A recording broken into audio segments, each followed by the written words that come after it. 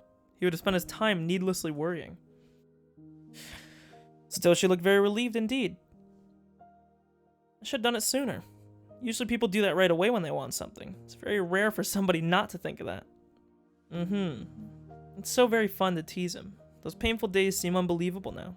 Satoshi looked like he'd forgiven or forgotten everything that had happened up until yesterday. Anyway, thanks. Satoshi held out his hand to touch my head.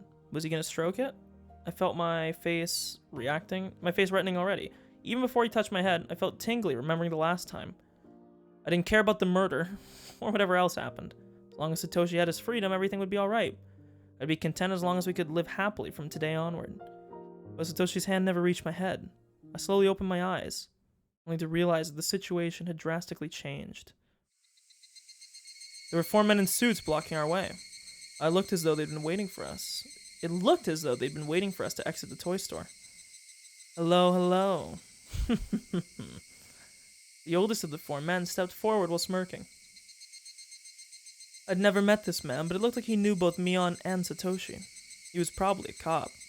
I ran a search for information in my head and found some right away. Good to see both of you, Hojo and Sonozaki. I'm sorry to bother you at a time like this. This must be Kurado Oishi, the cop who's investigating the series of mysterious deaths. Where's my phone? Here it is. Wondering where I put it. He thinks the Sonozaki family is behind all the cases. In other words, he's an enemy of the Sonozaki family. He has deep connections with other investigation divisions in the police force, and likes to nose around the business in this area. He annoys the Sonozaki family enough, as it is, by interfering with its Yakuza business, let alone his suspicions on the series of the mysterious deaths. Naturally, as the family's successor, he's not a welcome figure to Mion Sonozaki. I tried to imagine how Sis would react. Oh, Oishi, thank you for working so hard for our safety. Oh, the 4 of you want something from this toy store. A doll, maybe. I know what they want, and it's not a toy. It's probably not me, either. They want Satoshi. I took a look at Satoshi. He seemed a bit uncomfortable. The other 3 cops loosely surrounded us to prevent our escape. Hojo, I'd like to talk to you about something. What for? Are you taking him to the station? You don't have to go with them, Satoshi. Let's get out of here.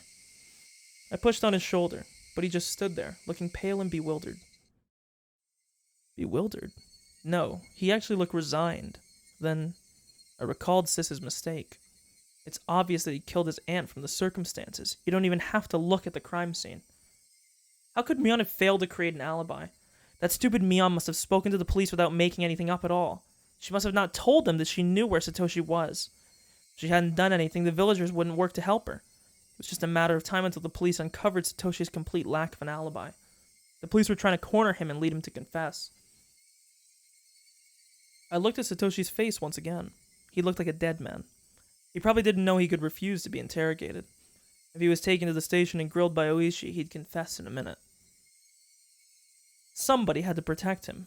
Nobody had ever been there for him. I had to step up now. But how? Would it be possible to alter what Mion had already told them, saying it was a mistake? That wasn't going to work. If I had more time, I'd come up with an excellent idea. But I didn't have time. Or didn't have that much time at all.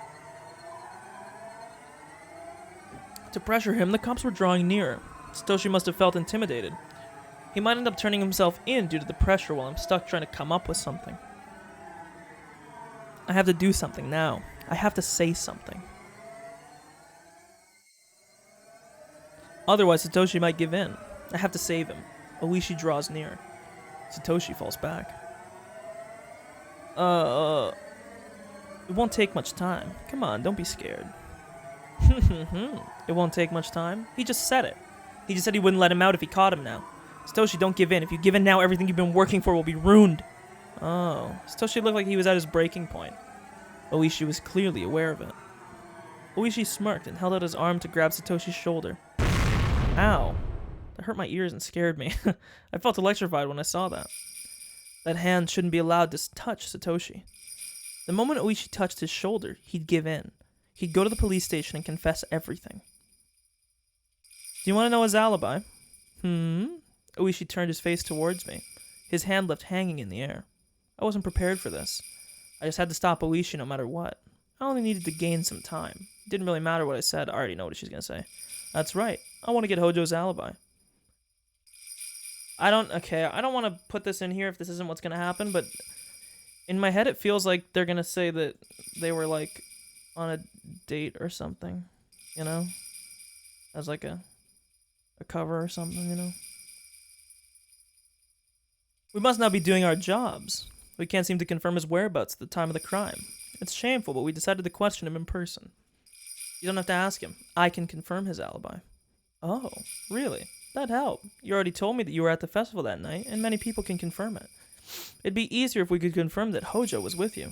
But I don't think you mentioned him when I questioned you last time, did you? Are you going to change your statement now?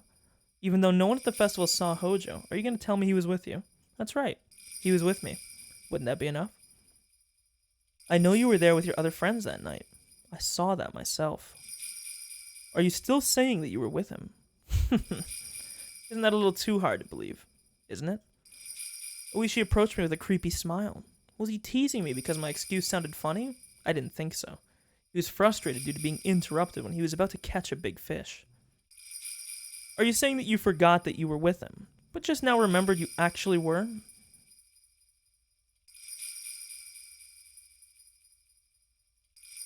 Mion Sonozaki? I did get a little scared, but I couldn't stop myself. I could save Satoshi if I revealed my real identity. I was aware of the risk. Grandma would certainly capture me if I revealed it. I didn't think of the consequences after that. I'm not Mion Sonozaki. Here it is. Finally. I didn't go to the Watanagashi festival in the first place. Huh? Satoshi and I were talking in a restaurant in Okinomiya at that time. The name of the place is Angel Mart. You can confirm that with the owner if you want. Oishi was still smirking, but he apparently felt confused. What are you saying? If you aren't Mion, then who are you? I'm Shion Sonozaki, Mion's twin sister. Pleasure to meet you, Oishi. Oishi looked perplexed, like he didn't believe what I'd said. He frowned. I didn't know Mion had a twin sister. Are you trying to fool me? Not at all. Why don't you check my family register or whatever? Should I call Sis? All the cops look bewildered now. This is a good meme, because this is the exact same art that they used, except instead of Keiichi, it's Satoshi. I wonder now if this was Shion or if it was Mion all along during that scene. Shion Sonozaki. Yeah, that's me. Is there anything wrong? Can you come with us? If you're testifying that you were with Hojo that night, I'll have to talk to you too. Sure thing. Please go easy on us. The cops gathered their car and started discussing something. Looks like they never expected this to happen. I hope to be able to fake Satoshi's alibi for at least a little while. Shouldn't be too difficult to talk to Sis about this, then forge up an alibi together. Satoshi, tell them you were chatting with me at Angel Mart that night, no matter what they ask, okay? I'll confirm your alibi. Tell them you don't remember that night too clearly, or maybe you should just keep silent. Satoshi wore a startled expression. Though I was telling him something important, he'd apparently decided not to listen. Can you hear me, Satoshi? You can't mess this up, okay? Okay. He must have Fuck! He must have been... This is my problem! I read ahead, and when I'm reading something, I don't know, I can't stop it!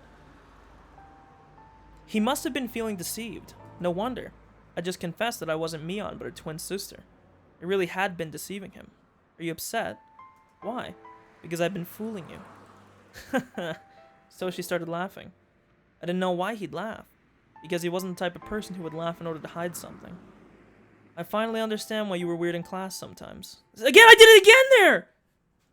I finally understand why you were weird sometimes in class. I'd been thinking it was a bit strange. Aren't you upset that I've been fooling you? Satoshi looked puzzled.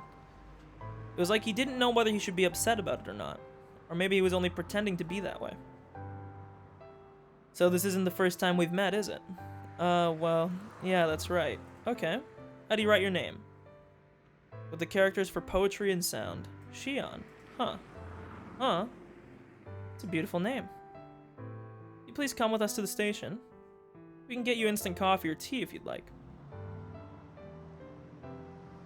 Fuck, dude. My heart is really hurting because more and more now, I'm sitting here thinking that all along that Satoshi or that Shion might have been fucking trying to get back at Mion because she finally found the relationship.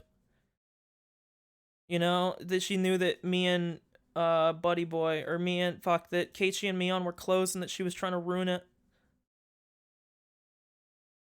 I don't know, dude. It hurts my heart a little bit because I think, like, now I also wonder if, I don't know, dude. Notebook page 29. Either Satoshi was smart or very lucky. Maybe it wasn't him. The police found nothing at the crime scene to indicate his involvement in the murder. Yet Satoshi was still the prime suspect. Considering his home environment, he had a strong enough motive. He had no alibi. The police had everything other than physical evidence. It wasn't surprising that Oishi took a chance.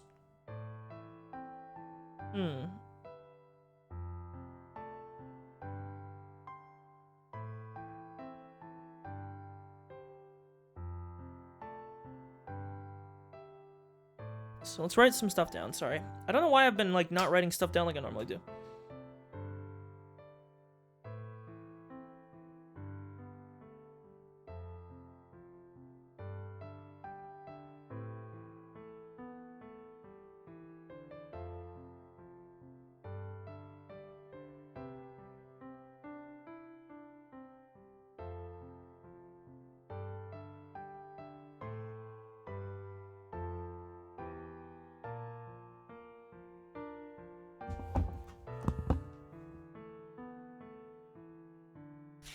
Oishi believed that Satoshi did it. He was waiting for Satoshi to fall apart and confess. That's what both Oishi and I were thinking. But that hypothesis was destroyed later on. I'll not talk about it now, but Oishi's theory will be disproven, and the police will be thrown into shock. A question comes to mind, that is, who saved Satoshi? I can only think of the possibility that the Sonozaki family invented the culprit.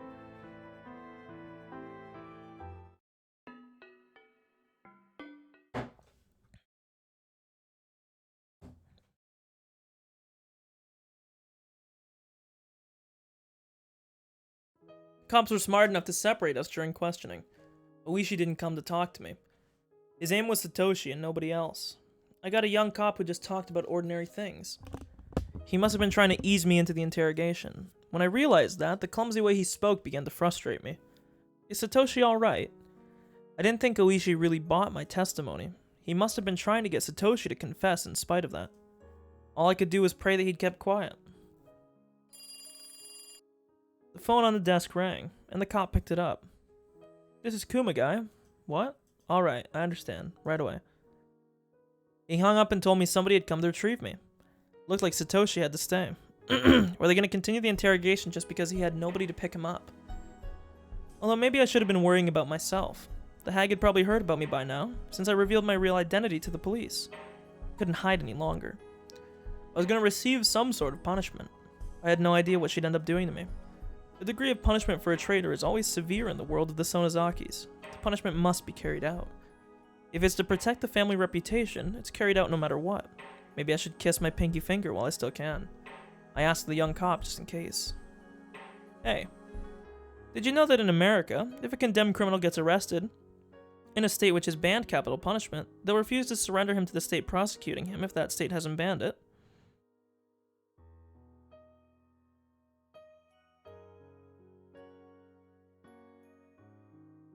Huh, I actually didn't know that.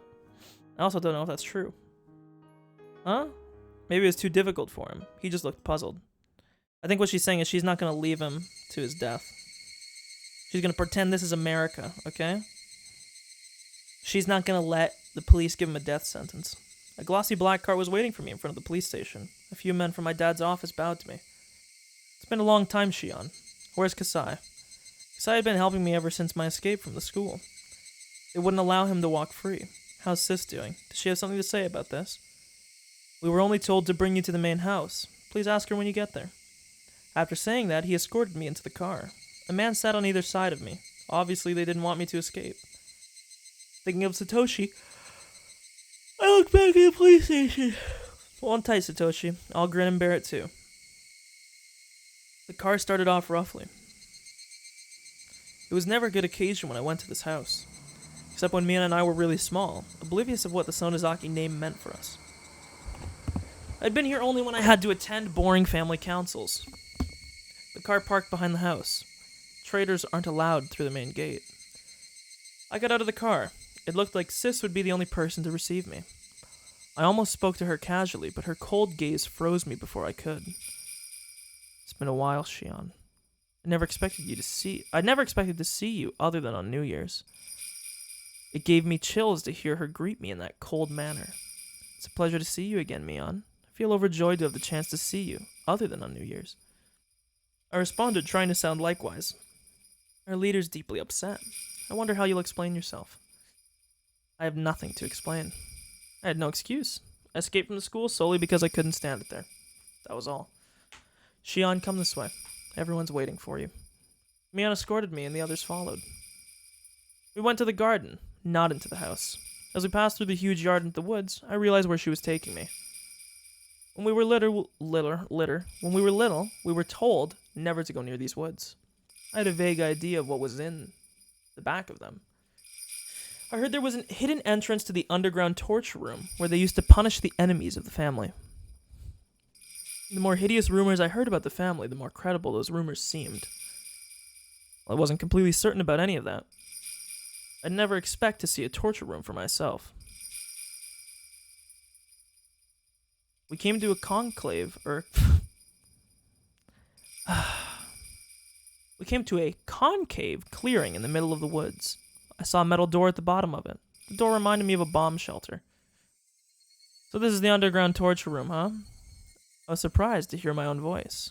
My voice was trembling. It made me realize that I was more scared than I thought. Nobody answered my question. The air felt very tense. According to the family rules, one of the twins must be eliminated. Was I finally going to be eliminated? I realized I had been underestimating my punishment. I hadn't been aware of the real terror until now. I just thought I was. Beyond the steel door, the air had an intimidating smell. This really was happening to me. I shouldn't allow myself to give in to fear.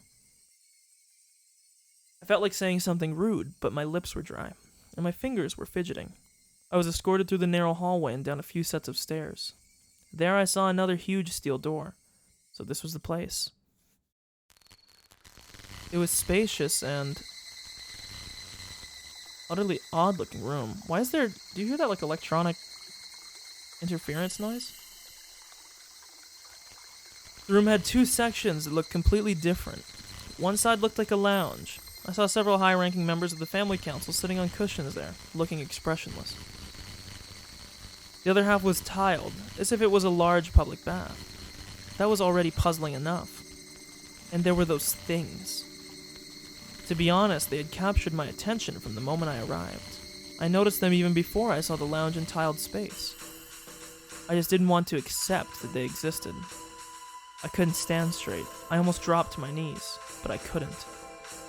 Two young men had been holding me by the arm since I got here. There were oddly shaped things hanging from the wall. I was just refusing to recognize what they were. I knew exactly what they were called. I see. I understood that those eerily sharp objects were torture devices from hell. Damn fool! How dare you return? The hag, sitting at the front of the lounge, intimidated me in a horrid voice. She kept cursing me for a little while, but she was so incensed that I could barely tell what she was saying. I knew what she was trying to say, though. The hag was willing to forgive my escape from the school, but once I revealed my identity to the police, she had to step in.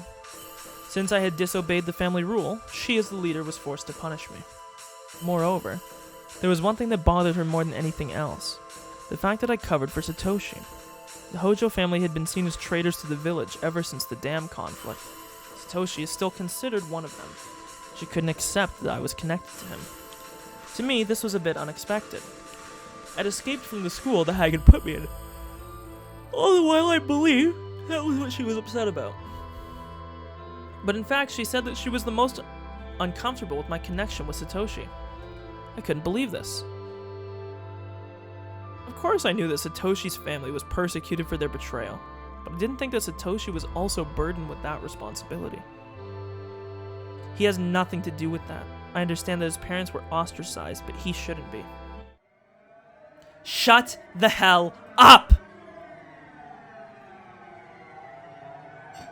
The hag interrupted me with a shout, which made me cower in fear. She continued slandering the Hojos and said that Satoshi was a cursed child. I started feeling pissed off. What did he do to deserve this? What was he being blamed for? It was too late when I realized I'd said that out loud. The hag looked furious. I'd obviously upset her. I decided to repeat myself to make it very clear how I felt. What are you saying, you old hag? Everything you've spouted is nonsense. Huh? Who the hell do you think you're talking to? Shut the fuck up! Let me finish. I shouted loudly to silence the hag. What the fuck do you know about Satoshi? How could you talk about him like he's some pest when you don't know anything about him? I know how sweet he is. You don't like him because he's a Hojo? How fucking stupid is that? Is even your brain archaic or what? You hate the fact that Asonozaki is with a Hojo that much? That's not just stupid, that's beyond stupid. Boy, I never expected to feel like Juliet. That was it good. Whew. My voice became hoarse from shouting. My face was messy with tears. Even so, I didn't feel like putting a stop to my emotional explosion. I was all too aware that I was doing this just to overwhelm my fear. The hag was glaring at me while breathing heavily. I glared back at her as fiercely as I could. Eventually, I realized that her sticking point was my relationship with Satoshi. She wasn't only upset that I had a mere connection with him. I see. Looks like Mion mentioned that too. It was as though Mion was wearing a mask. She didn't budge under my penetrating glare. That was what the hag was really unhappy about. The fact that I was in love with Satoshi. I don't give a shit about his family background or my own! Yeah, I'll admit that I'm in love with him. I love Satoshi Hojo. I love him so much. Is that so wrong? Do you really need a reason to love somebody? I could see the relatives shaking their heads in turmoil. Amongst them, I saw my mom. She must have been trying to protect me. But even she wouldn't look at me. Instead, she looked silently at the floor. Did you guys in the back hear me? Am I wrong? You know how sweet Satoshi is in an instant if you bothered to get to know him. How can you put him down without... Mion held out a hand to silence me. Exactly, Connor, among them! Dude, you're getting to the good news. Look, let me fill you in, because I don't know if you've been here for this. How much do you know? Or how much have you been here for? Since we started the answer arcs.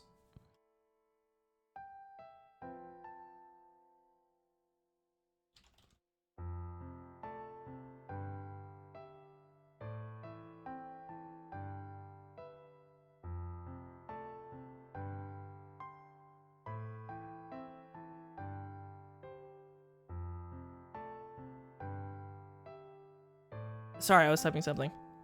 Okay. It's your first time, okay? So I'll explain here. In this chapter, okay, we're playing as Satoshi. Or, sorry, as Shion, not Satoshi. I don't know if you heard my theory. Look, we're gonna give you the rundown. This will be a catch-up for anybody who watches the VOD either. Let me pull up my document here. Boom. Okay. Don't really care about the events of Chapter 5, okay? They're not super important yet. Well, they are a little bit. So, I wrote, like, some details here, you know, at the end. I was giving, like, my little memes, okay? About what I thought was happening, right? But, there's one thing that you need to know, okay? I think you were probably here for this. I was talking about I keep saying Satoshi. About Shion and Mion swapping places. And that there was some funky-ass shit going on about it. Basically, I have all but confirmed that that's what's been happening, because they literally admit to it in this chapter. Now, this chapter here takes place a year before Keiichi shows up. So this is 1982. 1983 is when the game, every other chapter in the game, except for the fourth one, because it's kind of weird. The first three chapters of the game are in 1983. That's when the events happen where Toмотake and Takano die. I had this theory for a while, because I'm a huge fucking simp for Mion, that she wasn't actually the murderer in chapter 2 and that it was Shion. Okay? Just off of some weird clues and stuff that the game kind of seemed to be sprinkling in. And my theory was, specifically off this one Rina quote in chapter 2, she, if she ties her hair up, is impossible to tell apart from me. So then, if me let down her hair, would she be impossible to tell apart from she? What if her being the younger twin was a lie, and she was just me pretending to be her sister? So, at the time, of course, we were memeing because we thought that it was Mion that was pretending to be Shion, but little did we know that I think a large part of it was actually the other way around. And Shion was pretending to be Mion in a lot of cases. Now, this is where it gets a little bit weird because in the current chapter, what's been happening is Shion's not allowed to go outside because she like escaped from a school that she was in that like her parents like threw her way in. So she had to coordinate with Mion, and she was pretending to be Mion, and Mion and her were working together. However, what I think happened in chapter 2 is I think that because of the events that have happened in this chapter, which I'll get to next, that Shion is actually the killer in chapter 2 and probably chapter 3. Now, as a caveat, I think there's more than one killer because Shion, it doesn't make sense in terms of chapter 1, what happened in chapter 1, because just of the events that happened, especially because Mion didn't die in chapter 1. Well, she did, but Keiichi killed her. But again, let's not get too worried with chapter 1. But in chapter 2, I think that all along we were under this weird impression that it was Mion that was pretending to be Shion in chapter 2, but in reality it was the other way around. So when we were calling, I don't know if you remember, I don't know if you were there for it, but there was one part in chapter 2 where we were on the phone with Shion, and she was like confiding in us because we were the two that snuck into the warehouse or the storehouse with Takano, and everybody else was like dying. Like Takano and Tomatake died, and so Shion was like, holy shit, like we're next. Later we found out at some point that Shion, now I want to put this in air quotes, that Shion had gone missing, okay? Because what I think really happened is I think that Shion was the killer all along, and I'll explain her motive after. So the one that we were on the phone with, we thought, because the way that the game framed it, was that we were talking to Mion, who was pretending to be Shion, but in reality, Shion was actually being honest with us. It was her on the phone, but we were wrong in assuming that Mion was the killer. It was actually Shion.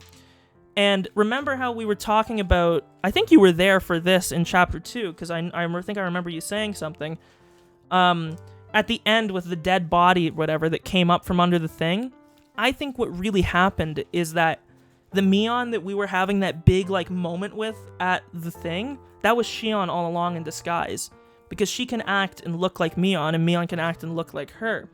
And the one big thing that we know about Mion that we learned in that conversation is that because Mion is the successor, she would have a big demon tattoo on her back. So when Oishi told us that Mion was dead in the bottom of the well, it's probably because they could identify her due to the big thing, the big tattoo on her back. And if you remember, when we got killed in the hospital, what I think happened, because remember, that was like a few days after that happened. So Mion had apparently been dead for a few days when we met her that night, and when she stabbed me in the driveway, and then when she killed me in the hospital room. But in reality, what it actually was, is it was Shion. So the reason why there felt like there was a discrepancy between the two is because Mion was actually the Shion that was in the cage when we went into the cave down there. And if you remember, before Mion like stun gun Keiichi, she was like, "Oh, like I'm gonna kill Shion. Like I can't let her go. So I can't make that deal with you. Like I can't let her go. I'm gonna kill her and then I'm gonna run away." In reality, what it was that was Shion dressed up as Mion. Mion was dressed up as Shion, and Shion has a grudge against her sister, which is I will explain because it's because of the events of this chapter. And so she did kill Mion then, and that's the body that they found in the well, and they could identify that as the real Mion because of the tattoo. And the body that was under the bed and the Mion that we met in the driveway was actually Shion because she was on the run because she was actually the real killer. And when they said that Shion committed suicide the same night that Keiichi got killed, if you remember, the body that came up from under the thing was mangled. And my reasoning is that I think it was Shion after she failed committing suicide. And when she found out that Keiichi didn't actually die, because she thought she killed him, she came back and finished him off. Now, the reason why I think that happened, and the other thing has to do with Chapter 3, why I also think that Shion is the killer, is Satoko mentioned at one point that she was the one that was actually cursed because everybody that she loved was dying around her. The reason because that happened is because Shion here is in love with her brother Satoshi, right? And we know that Satoshi like disappeared in year 4. We're in year 4 right now, so that's what's happening. Satoshi killed his aunt, which we thought we pretty much figured out. It was they pretty much everything but told you. And so because of that, what ended up happening is he was going to skip town, and so Shion was feeling like all feels bad man about it. She's like, holy shit, I love this guy. I'm not going to be able to do anything. So what I think happened, this is how I make it make sense, okay? I think that Shion, because she was in love with Satoshi, and because the events right here, Mion, not so much that Mion has sold her out, but Mion is not going to be willing to like destroy her line in the family to defend Shion, which I guess in a way is selling her out. At least that's what it seems like is going to happen here so far. But mind you, Mion has been working with Shion for the whole chapter so far. But I think what's going to happen is Satoshi is either going to die or go missing, which we're pretty clear of. And then because of that, what we're going to figure out is that Shion has a grudge against Mion. So in she has a grudge against Satoko because Satoshi has to stick up for Satoko all the time, which is kind of what we saw Keiichi doing in chapter 3. But because Satoshi was at home during the whole bad situation that was going on with the aunt and the uncle, that was Satoshi basically having to take abuse because Satoko kept having like friction with her aunt and her uncle and making them fight. So Shion started to hate Satoko because Satoko was who was causing Satoshi to suffer in sort of a weird backwards logic, because if she wouldn't start a fight, then Satoshi wouldn't have to get punished or whatever. Then, what we learn from that, what I think, this is my theory at the end of it all, Satoshi is either going to die or go missing in this timeline. Then what's going to happen is Shion is going to hold a grudge against Mion for what happened with this, because Mion right now is kind of like betraying her because Mion tried to cover for her as much as she could, and this is kind of at the point where she's like, man, like I can't cover for you anymore.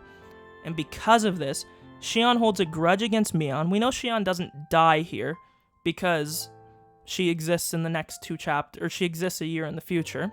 So what really ends up happening, Shion loses the ability to have the relationship with Satoshi that she wanted. Then Keiichi comes to town. Mion starts having a very similar relationship with Keiichi as Shion did with Satoshi. Shion finds out about this, gets mad fucking jealous. This also explains why Satoshi and Mion why Shion and Mion kind of act like they don't like each other in the 5th year, even though they're really close in this chapter. And the reason why is that what happened in chapter 2 was Shion getting back at Mion, which is why she killed Keiichi, which is why she killed all the people that were surrounding Mion, because she was doing it to get back at Mion, because she probably thinks that Mion is somewhat responsible for what happened to Satoshi, for him not getting off with the killing, if that makes sense. I mean, they act different, but if they act like each other, then no. There's nothing. So the only true distinguishable thing that we know is the tattoo on their back. That's like the number one thing. But we've never actually seen that in the game. But that's the only like hard thing that 100% tells them apart, is Mion has a massive tattoo on her back of a demon, and Shion doesn't. So that's why, like, if Shion dresses up in Mion's clothes and she acts like her sister. But yeah, because that's what I'm thinking. I'm thinking that Shion is the killer. I think Shion is the killer in chapter 2 and in chapter 3. The only thing is, I don't know necessarily, because we know for a fact, I know you weren't here for this, but Shion was at like a religious boarding school for 2 years in this thing.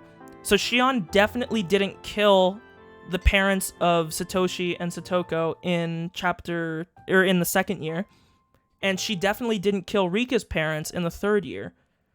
So obviously something is still going on there. And if we think about chapter 1, this is sort of the weird thing.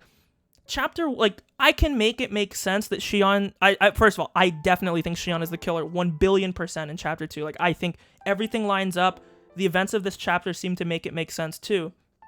Chapter 3 is kind of a little bit more iffy, mainly just because I think that chapter 2, let's pretend that, let's assume Shion is the killer. She might not be. I think she is, but let's assume she is, just in case she isn't. In chapter 2, that's her picking Mion as her like target of her hatred, right? So then Shion is going around and she kills everybody around Mion to torture her as much as possible, while she's acting like Mion. In reality, Mion's been like locked in a dungeon for however long, right?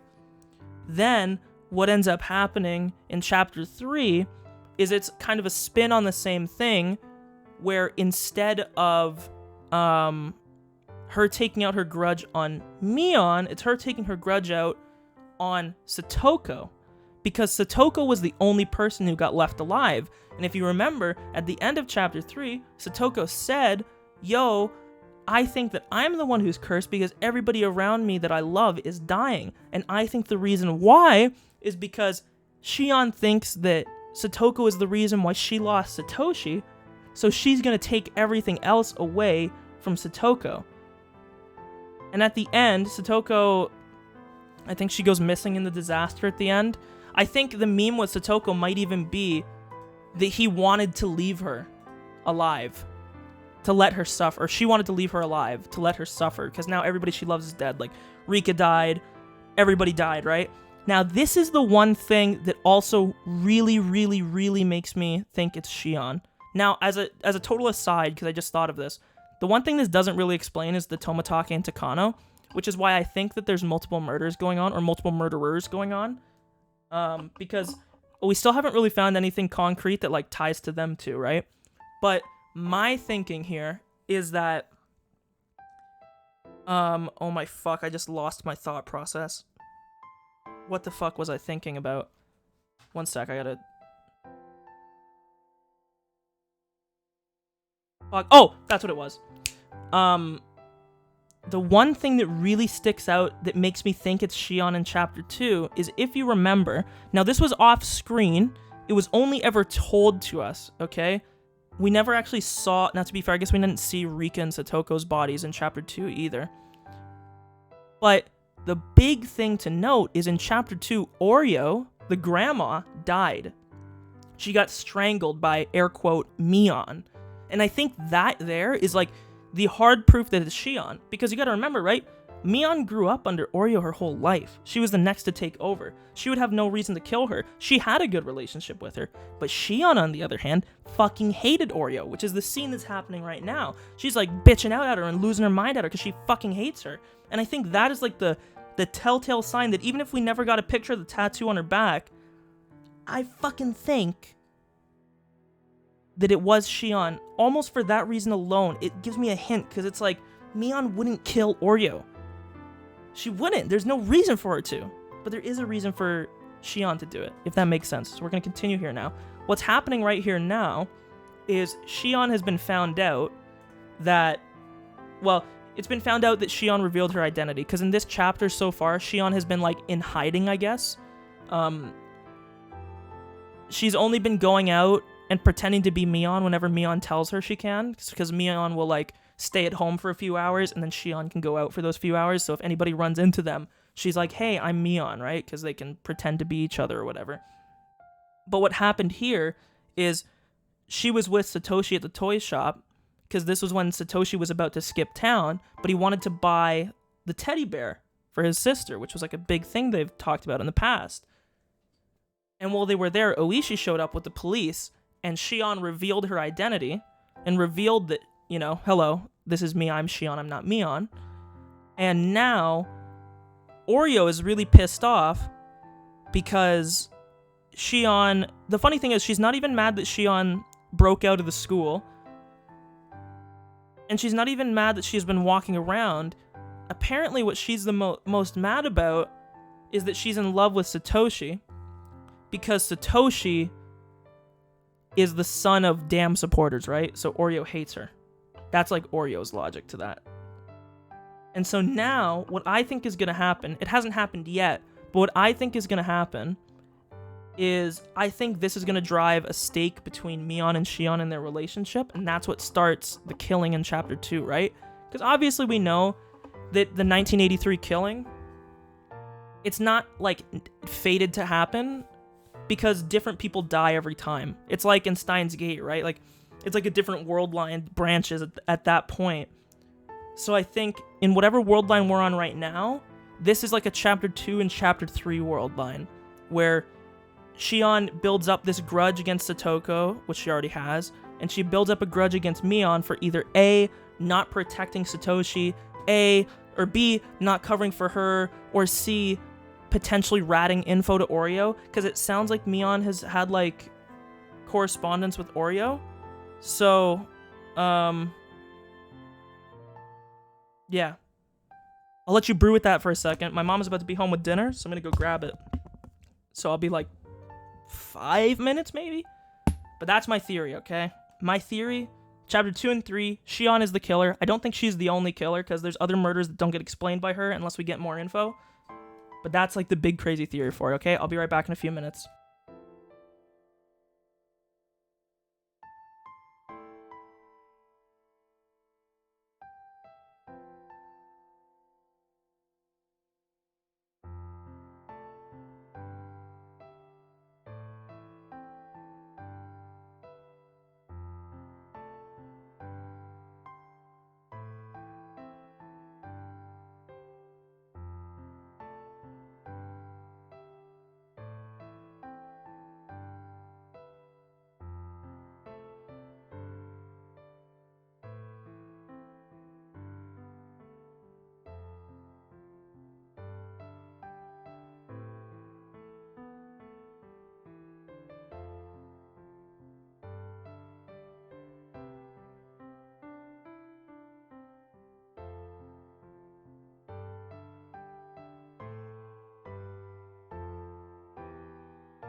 Okay, holy shit, I'm sorry. My mom took longer to get home than I thought she would. Yeah, let's finish this chapter, then I can eat. And then we can, focus up again after. Mion held out a hand to silence me. Then she slowly walked in my direction. That's enough, Shion. I understand what you wanted to say. Mion put her head close to mine and whispered, Shion, I know how you feel. You can't go back after coming this far. You have to pay for what you did. What did I do? Why me? That's ridiculous. Shion. Mion's face turned cold again, and she calmly told me, You're probably right, but this is Hinamizawa, and we are the Sonozakis. As I'm sure you understand, we are the leaders of the three families, and you are the twin sister of the successor, Mion.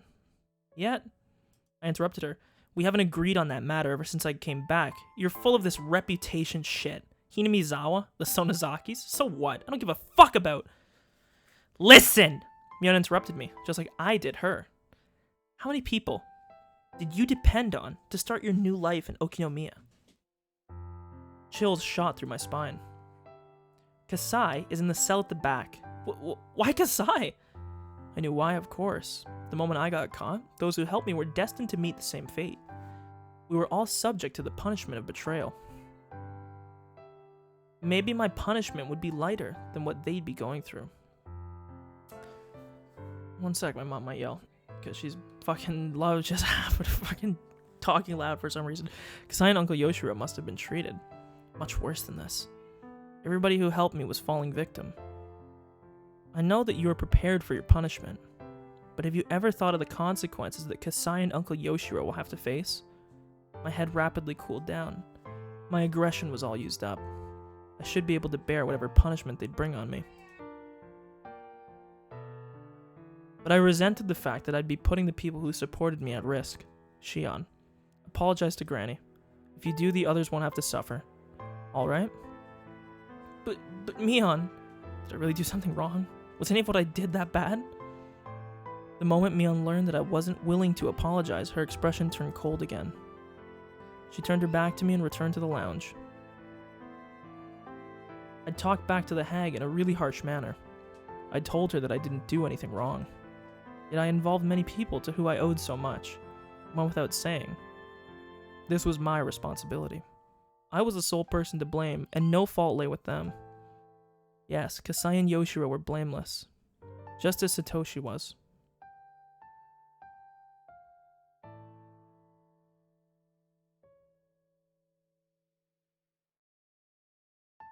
But then, as if she read my mind, Mion turned around and gave a slight nod.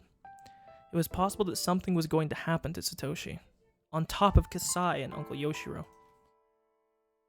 Wait, sis! That can't happen. Satoshi, I mean, nobody else should be punished. Please forgive them. What is it, Shion?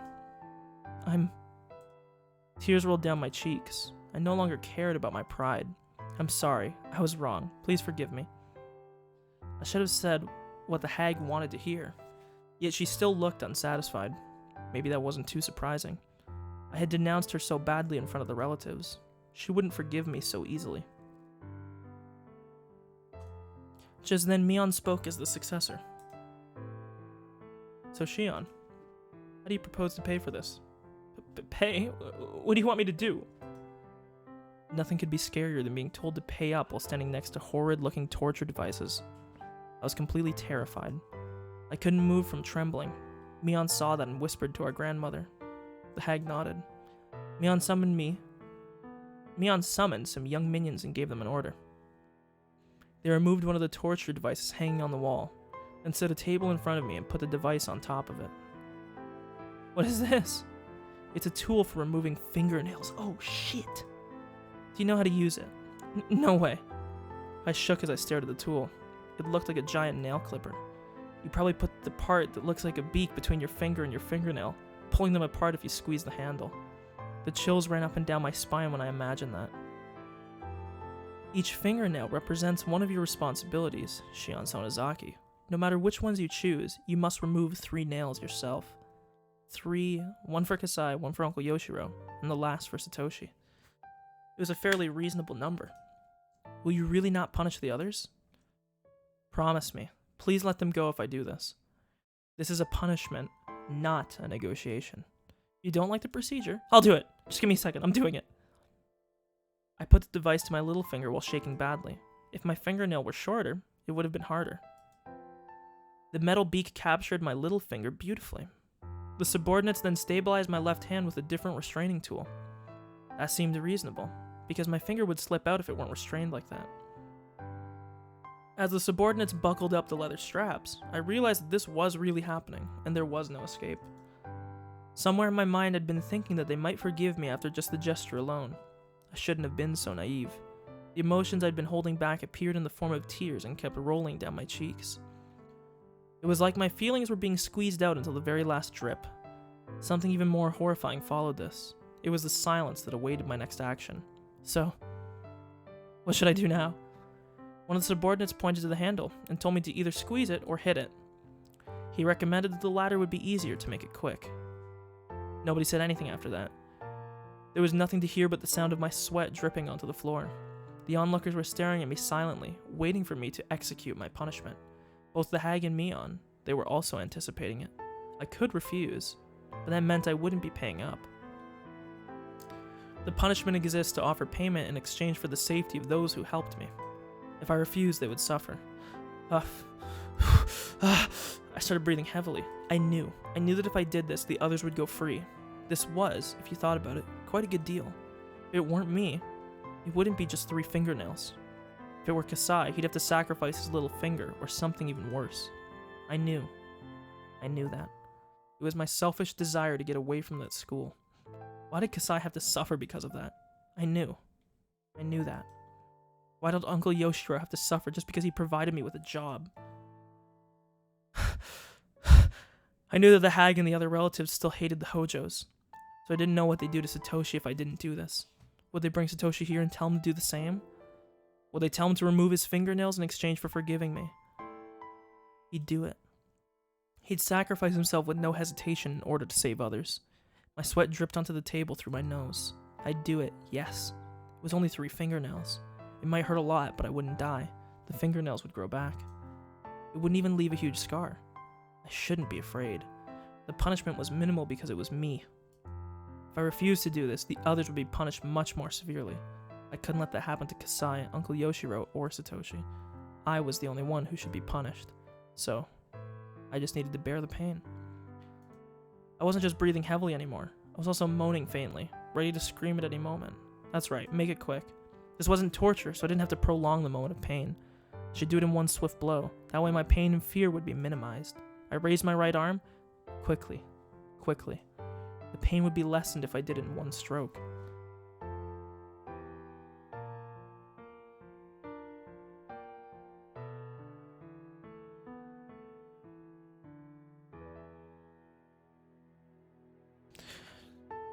It'd be much more painful if I messed it up.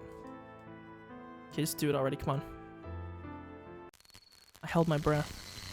It felt as if my body was frozen. I was choking. The chills crept up my spine. Don't be afraid, Shion. Fingernails are just a tiny fraction of the whole body. Just 1 square centimeter. I could do this. I could bear it. Ah! I smacked my right hand onto the handle of the device. I sensed the noise through my body instead of through my ears. At the same time, I felt a pain I'd never experienced before. A moment later, the pain pulsated with my heartbeat. I clenched my teeth. It felt like my teeth were cracking. I tightly shut my eyes until my eyeballs got squeezed up. The pain wouldn't fade. Rather, it swelled with my blood pressure. I felt as though it was bloating like a balloon.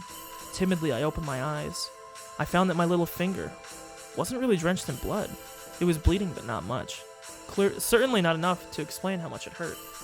My fingernail was open, just like the hood of a car. I couldn't believe what I was seeing. It was overwhelming. It occurred to me that I'd only done 1 out of 3. Did I have to repeat this 2 more times? Did I have to remove the nails from my ring and middle fingers as well? I looked at the hag and at Meon, begging for mercy, but they were just silently staring at me, as if the show had only begun. I saw no hint of mercy in their eyes. They wouldn't be changing their minds. Since they said 3, it had to be 3. They wouldn't forgive me until I removed 2 more fingernails. Mion, look, isn't this enough? It really hurts, you know that? You see that in my eyes, don't you? It really hurts. Mion answered, still wearing a cold look. Shion, you can't keep going? She didn't mean that it was sufficient. What she meant is that the others would have to take the remaining punishment if I didn't. I knew that. I really did know. I'll do it. This is easy. You sadist. This doesn't scare me. This doesn't hurt. I quickly moved the middle beak. Excuse me. Holy fuck. I burped 3 times today, and I think I might have burped 3 times since the start of this fucking year. Excuse me. I quickly moved the metal beak and set it on my ring finger, and smacked it with no hesitation. Instead of making it quick, maybe I was just rushing out of fear. I'd messed up. The torture tool had just had clipped just the tip of my fingernail. The pain, however, was equal. I couldn't believe I'd only clipped it, or chipped it. Did I say... Did they say chipped both times? Am I having a stroke?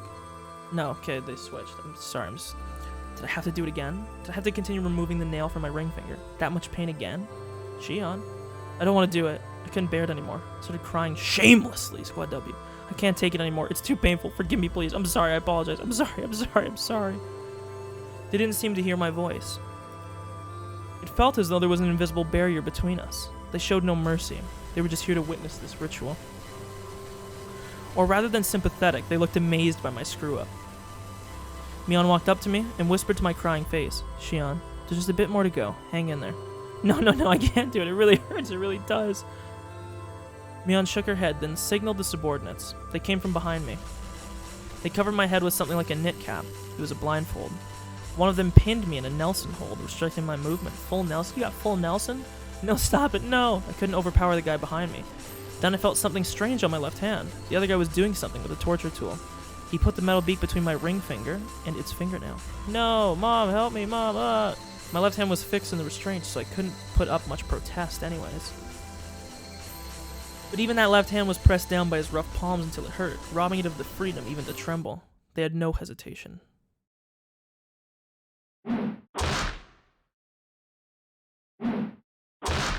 A2. It was made very clear to me how merciless people could be.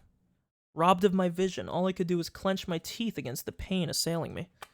If there was anything I was thankful for, it was that he was well practiced and had ripped off both of my fingernails cleanly. Pain and screaming might induce narcotic chemicals in the brain. While screaming, I started losing consciousness. And I got fucking flashbanged. Holy fuck, stop.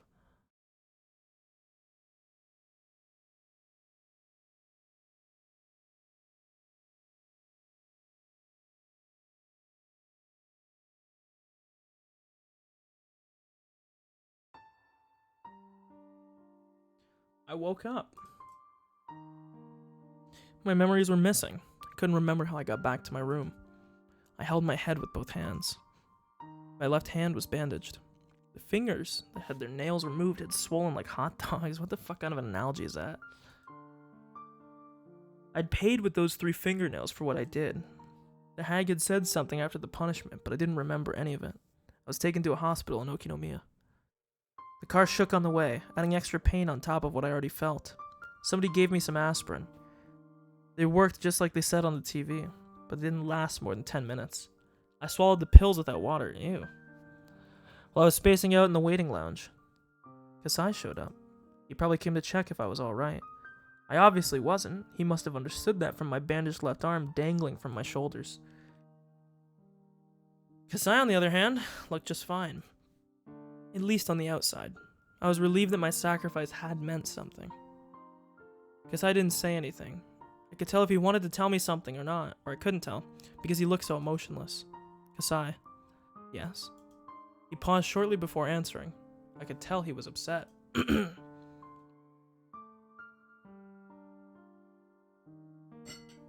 didn't regret revealing my true identity in order to protect Satoshi. But I hadn't wanted Kasai or Uncle Yoshiro to be hurt. I had been contradicting myself. Do you know how Uncle Yoshiro's doing? No. I'm sure he's alright, because he's strong. Even so, you should apologize to him. Okay? I wanted to ask him about Satoshi, too. I wondered if he was captured or harassed by the Sonozaki family because of me, but I was hesitant to ask Kasai. After all, I'd chosen Satoshi over them. Was Satoshi alright? I hoped he wouldn't get caught or incarcerated somewhere. I paid the hospital bill and Kasai gave me a ride home. I finally realized that somebody was knocking on my door. Shion, it's not healthy to sleep so much. It was Kasai. He put some side dishes on the table and we started nibbling at them. How do you feel? Depressed. Have you been resting? Have you been eating? I've been eating the stuff left in the fridge. Otherwise, I've been either sleeping or staring at the ceiling. Hell yeah. Sounds like a good-ass day. It had been 3 days. I'd just been lying down since then. I woke up every now and then in my shallow sleep, but I didn't feel like getting up or thinking. I felt like I'd just been floating the whole time. My appetite was gone, but it came back with the smell of the food Kasai brought. I wasn't able to think of anything to talk to Kasai about, so I just ate silently. I got a call from Mion yesterday. She was saying she called you a few times but never got through. The moment I heard Mion's name, I felt my wounds throb. But I didn't stop Kasai, who continued. Because you paid up, the family decided to close the matter. You will officially withdraw from the academy and transfer to a school in Okinomiya. They're finally acknowledging my right to make my own decisions, huh? Indeed. They said you could live as yourself now under a few conditions. You will stay away from Hinamizawa. You won't pretend to be Mion. You won't show up in public places and so on. Okay, so let me... Okay, one sec, let me write this down. Because this is sort of important.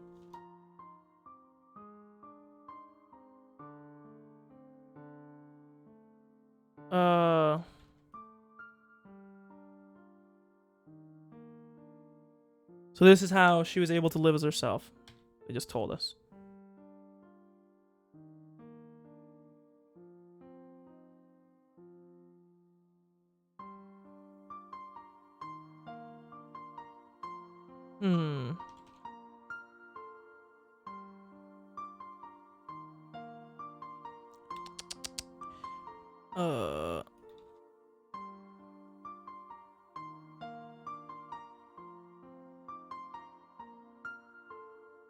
Okay.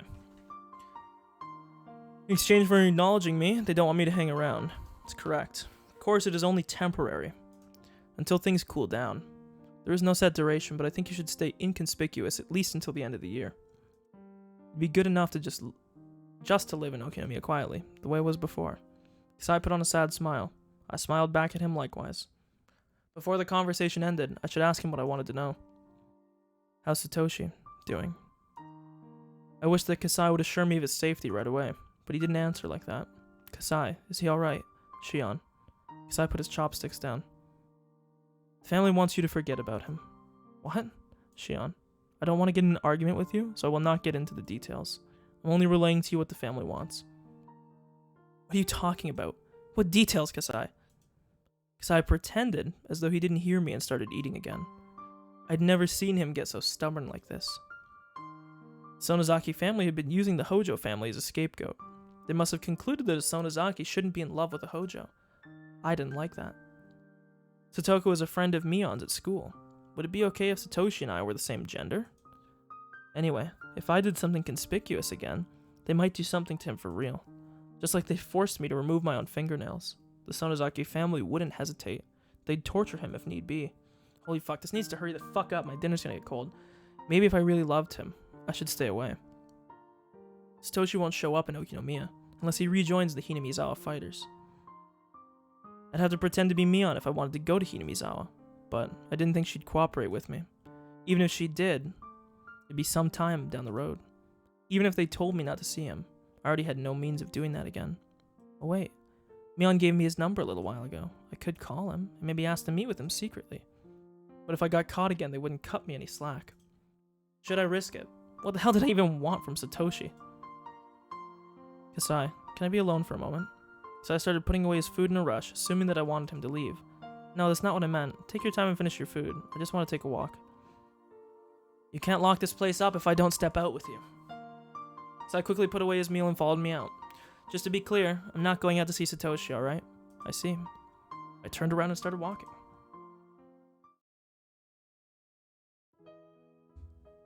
My destination was rather pathetic. It was the toy store that sold that giant teddy bear. I couldn't deny that I was somewhat expecting Satoshi to pass by there. I couldn't stop myself from looking at the faces of passerbys who resembled him. I looked into the store's window. The teddy bear was gone. Okay, so that's...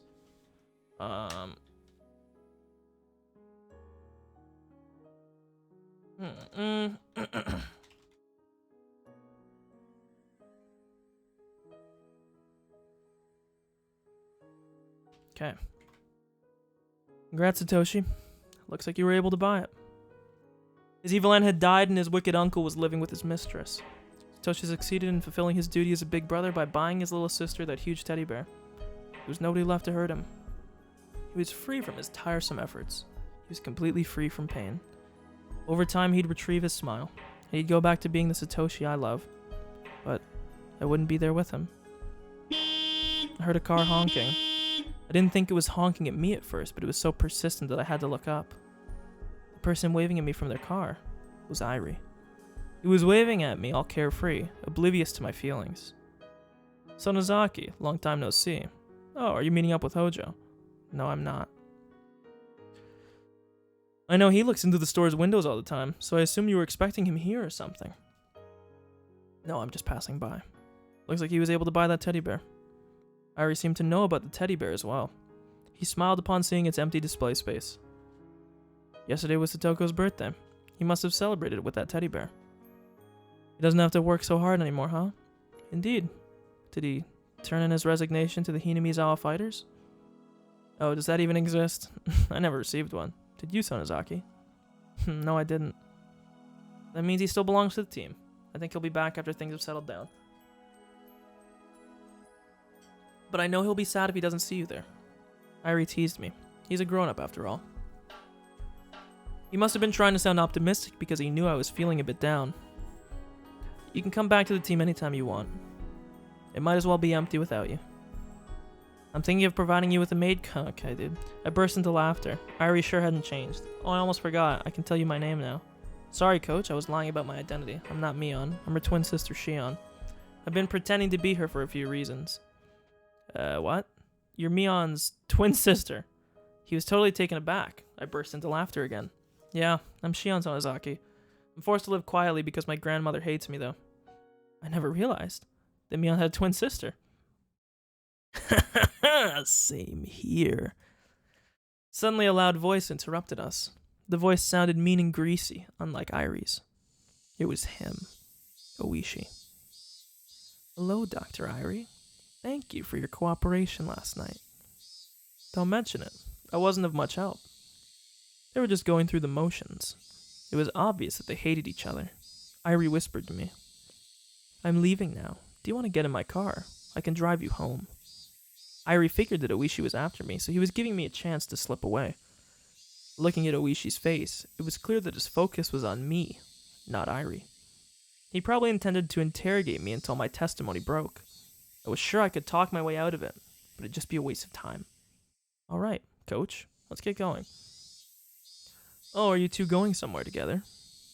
Yeah, we're on our way to get some stuff for the team. We have to drop by a few places, so will you excuse us? Irie bowed. I followed suit. I had to admire how good he was at lying. He's a grown-up after all. Oishi seemed to know it was a lie.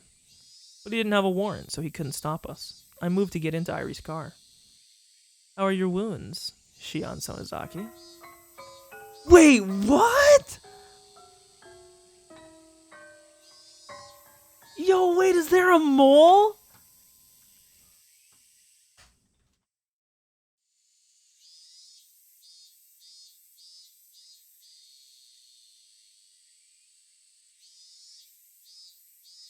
What the fuck? Is there a mole? I gasped when I heard that. My left hand was bandaged. It was unsightly, so I'd kept it in my pocket. There was no way Oishi could have been able to see it. They'll heal with no problems if they don't get infected. I tore my fingernails off a couple of times myself when I was a kid, but look, they look beautiful now, don't they? Men's fingernails shouldn't look beautiful. That gives me the creeps. Oishi scratched his head and chuckled. He's supposed to be one of the best cops at the Okinomiya PD, and he knows about all the underground activities in the region. He must have heard about my payment from somewhere. Still, that happened in the secret basement of the Sonozaki main house. I couldn't underestimate this guy's sources. Thanks for your kind words. We'll be going now. Excuse us. Shion Sonozaki, why don't we get some coffee together sometime? What? Are you hitting on me? If you like. Okay, dude. Sorry, time flies. Can't waste any of that precious time on things that don't interest me. Ah, you got me there. How about this then? You can leave any time if you get bored of talking to me. I won't stop you. How does that sound? I don't mind you talking, but I won't be back. Or I won't talk back. I doubt you could call it a conversation.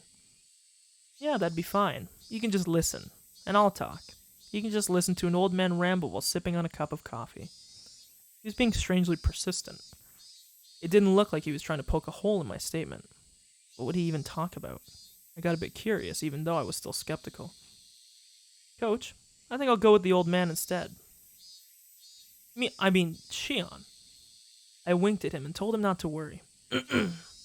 Irie didn't insist. He got in his car and drove off. Oishi backed his car up so I could get in. I hopped in the back seat since I didn't want to sit next to him. Dude, how much longer is this going to go? I just want to eat.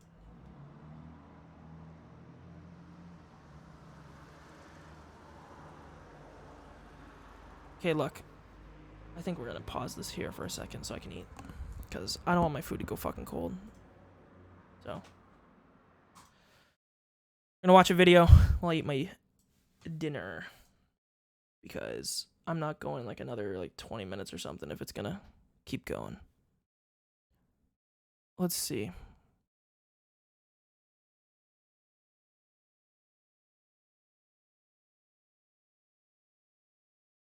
Da-da-da-da.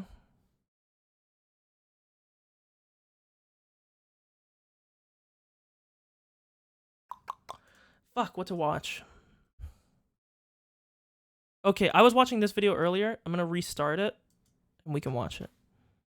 So let me switch to a display capture here. This is I'm gonna mute my mic. About I'm still here, okay? Like cars, just so you know. phones, and light bulbs, I'll unmute if I have something to and add, but I'm gonna an eat. actual conspiracy that made them worse.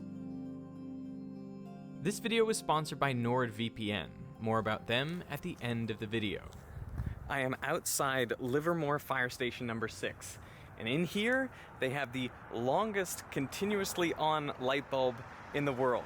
It has been on for 120 years, since 1901. There it is, huh? It's not even connected to a light switch, but it does have a backup battery and generator. So the big question is, how has this light bulb lasted so long? It was manufactured by hand not long after commercial light bulbs were first invented. And yet, it has been running for over 1 million hours, way longer than any light bulb today is meant to last. A while back, a friend of mine told me this story, that someone had invented a light bulb that would last forever, years ago, but they never sold it because an everlasting light bulb makes for a terrible business model. I mean, you would never have any repeat customers, and eventually you would run out of people to sell light bulbs to. I thought this story sounded ridiculous. If you could make an everlasting light bulb, then everyone would buy your light bulb over the competitors. And so you could charge really high prices, make a lot of money, even if demand would eventually dry up. I just couldn't imagine that we had better light bulbs in the past and then intentionally made them worse.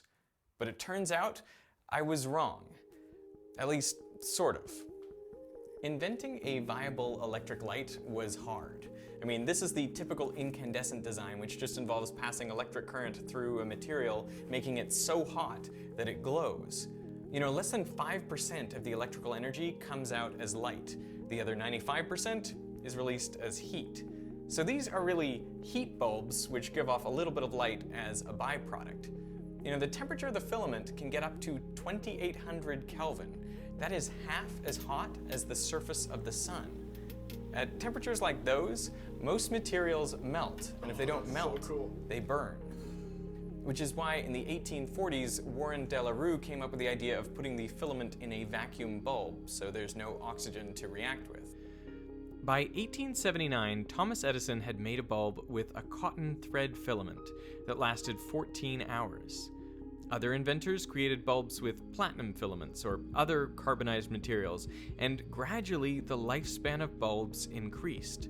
the filaments changed from carbon to tungsten, which has a very high melting point, and by the early 1920s, average bulb lifetimes were approaching 2,000 hours, with some lasting 2,500 hours. But this is when lifetimes stopped getting longer and started getting shorter.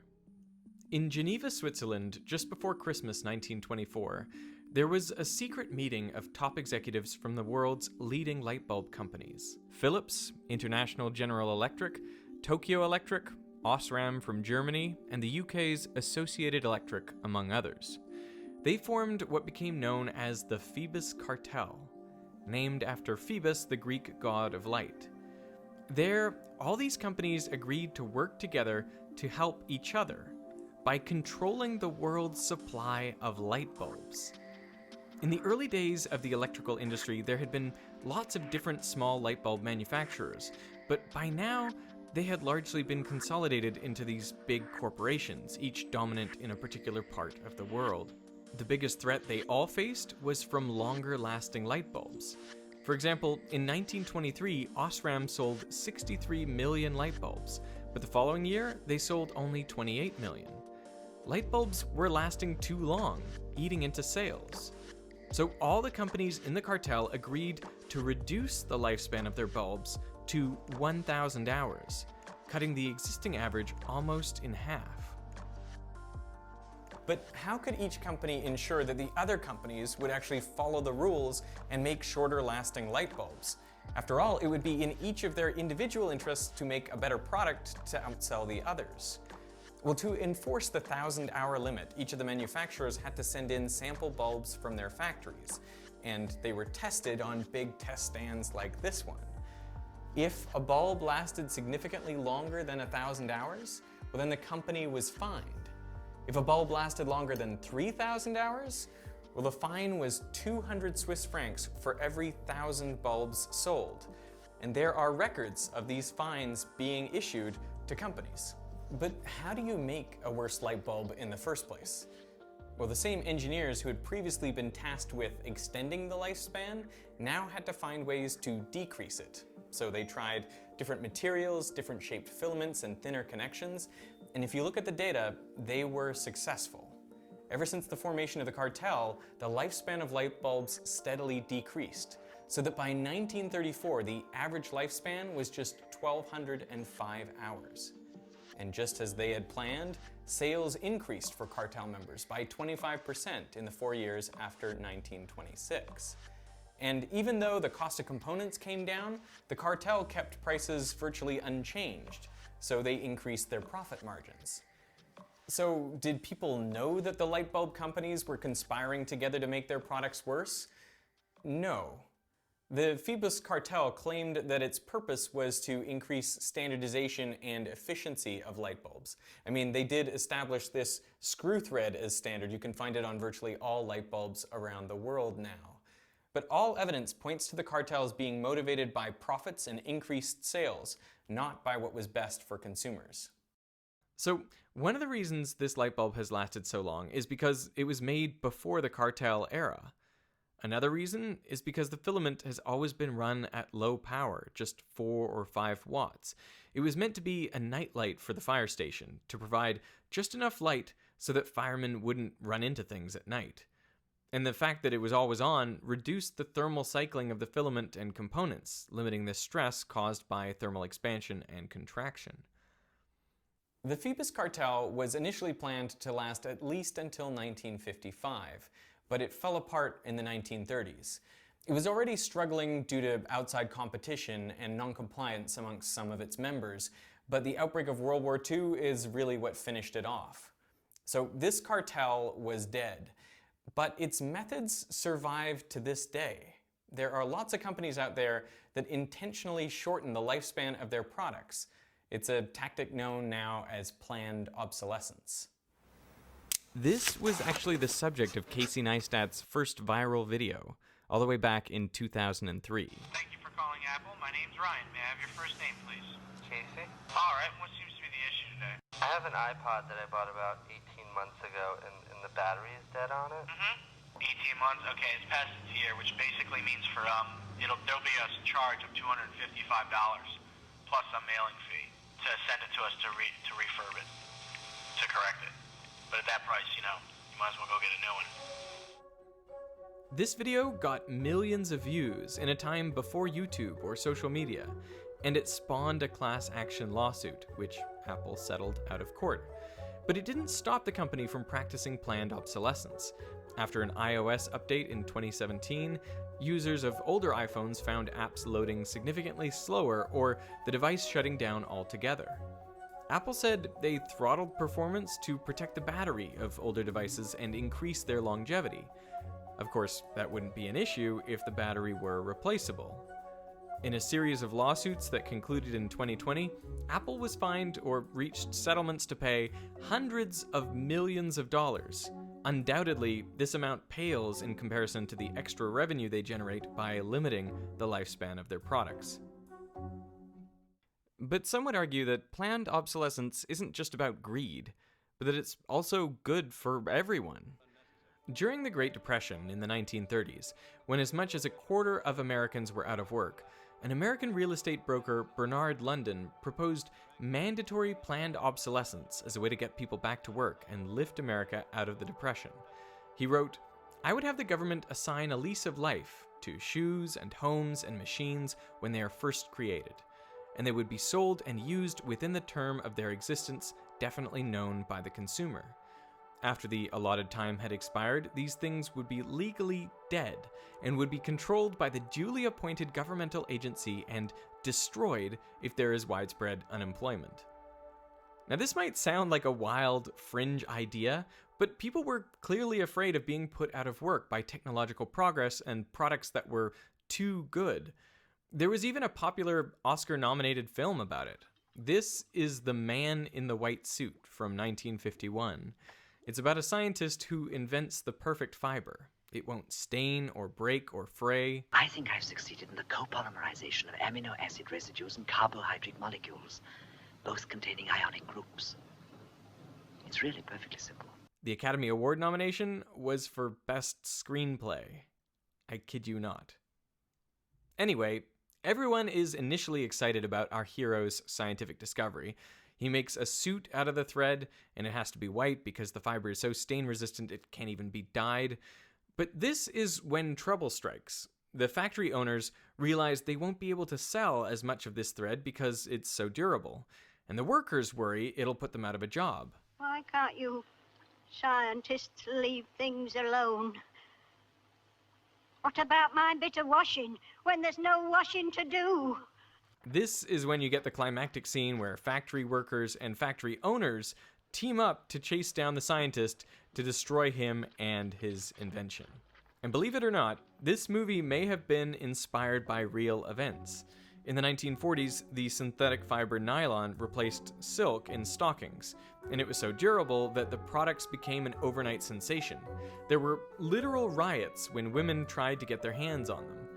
When the manufacturers realized they had made the product too good, they didn't destroy the fiber, but they did follow the example of the Phoebus cartel. They instructed their engineers and scientists to find ways to weaken the product, to shorten its lifespan so people would have to buy more.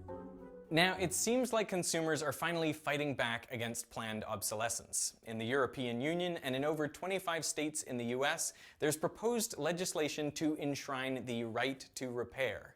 Now, these laws would force manufacturers to make it easier to repair their products. They would have to provide information and access to parts, so you could replace a battery or fix a cracked screen at a third-party repair shop without voiding your warranty. So, if the right to repair does become law, does that mean artificial obsolescence will be gone for good? Sadly, no, because there is one last thing manufacturers can use to make their products obsolete, which is you. Henry Ford released the first mass-market car, the Model T, in 1908, and he envisioned it like a workhorse, an affordable tool that wouldn't wear out, a bit like the everlasting light bulb. In 1922, Ford said, "We want the man who buys one of our cars never to have to buy another. We never make an improvement that renders any previous model obsolete." But by 1920, 55% of American families already owned a car. Nearly everyone that could afford one had one. And that same year, there was a small economic downturn driving down sales for both Ford and General Motors. In 1921, DuPont, the chemical and paint company, took over the controlling share in General Motors, and they started experimenting with painting cars different colors. Up until then, Henry Ford had said, you could have whatever color you like, so long as it's black. It took a couple years of testing, but in 1924, GM released their first cars in different colors, and soon after, they introduced a trick that feels very familiar now. Each new year, they would introduce cars in different colors.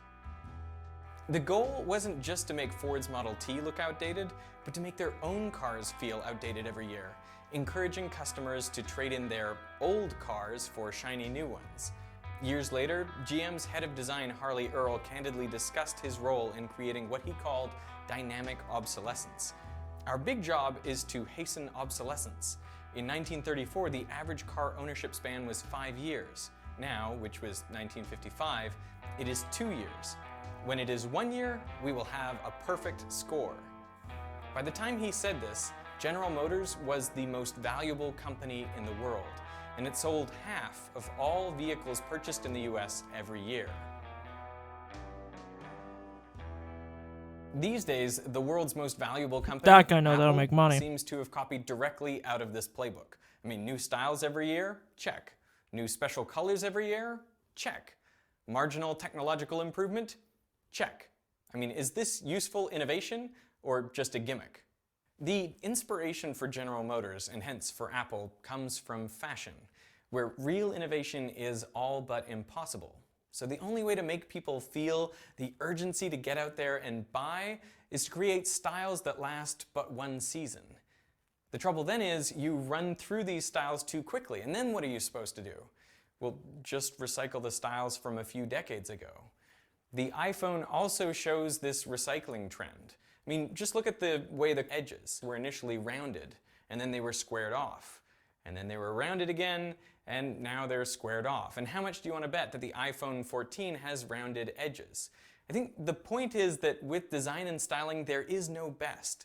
There's only different, which is apparently enough to remind us that we don't have the latest and greatest, and so we have to rush out and keep buying. The only type of obsolescence we should support is technological, which brings us back to the light bulb. You know, in the last 20 years, light bulbs have gone from incandescent, which was basically unchanged for 100 years, to compact fluorescent, and now to LED. These use just 1/10 the energy and can last anywhere from 10 to 50 times longer. Yeah, that's pretty bright. So you're more likely to sell your house than to have to replace an LED bulb that you've installed inside it. So we've finally reached the point of what is essentially an everlasting light bulb.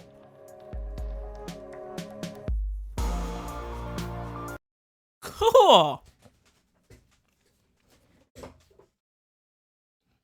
I'm not watching a sponsor spot, okay? Look.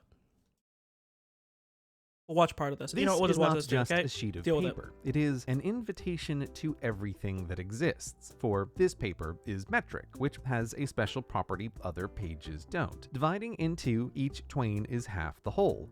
Obviously, I guess, but each half is also the same shape as the whole, the ratio of its sides identical. This only works for metric though. For origami and letter paper, their halves are half as big, but different shapes, which is far less satisfying. A full sheet of metric is named A4 and each half A5 and each half of that A6, all the same shape again, and so it goes in the opposite direction. Double A4 to get same shaped A3, again to A2 to A1 to A0, which is 1 square meter of paper exactly, and exactly the same shape as A4. With metric paper, everything from posters to postage can be designed on the A4 before you and scaled up or down perfectly. God, No dude, futzing metric with system is the just margins. so much And superior. It's everything not can even fit on a close. roll of A0 exactly for printing. It's so satisfying and practical and mathematical, each sheet of A4 so hypnotizing. This A4 is a door to the exponential spiral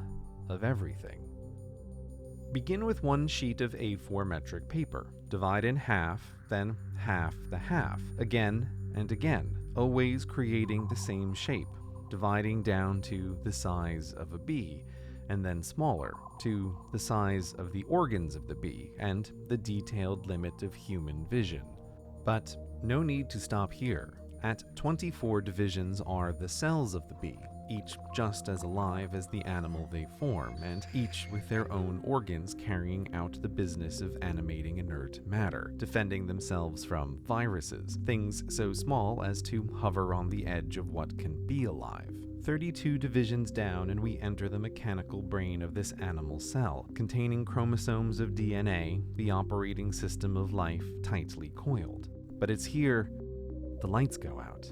Just 39 divisions is already smaller than visible light, and seeing in a meaningfully human way with limited human eyes is meaningless. So, let us turn on atomic vision to explore what's here.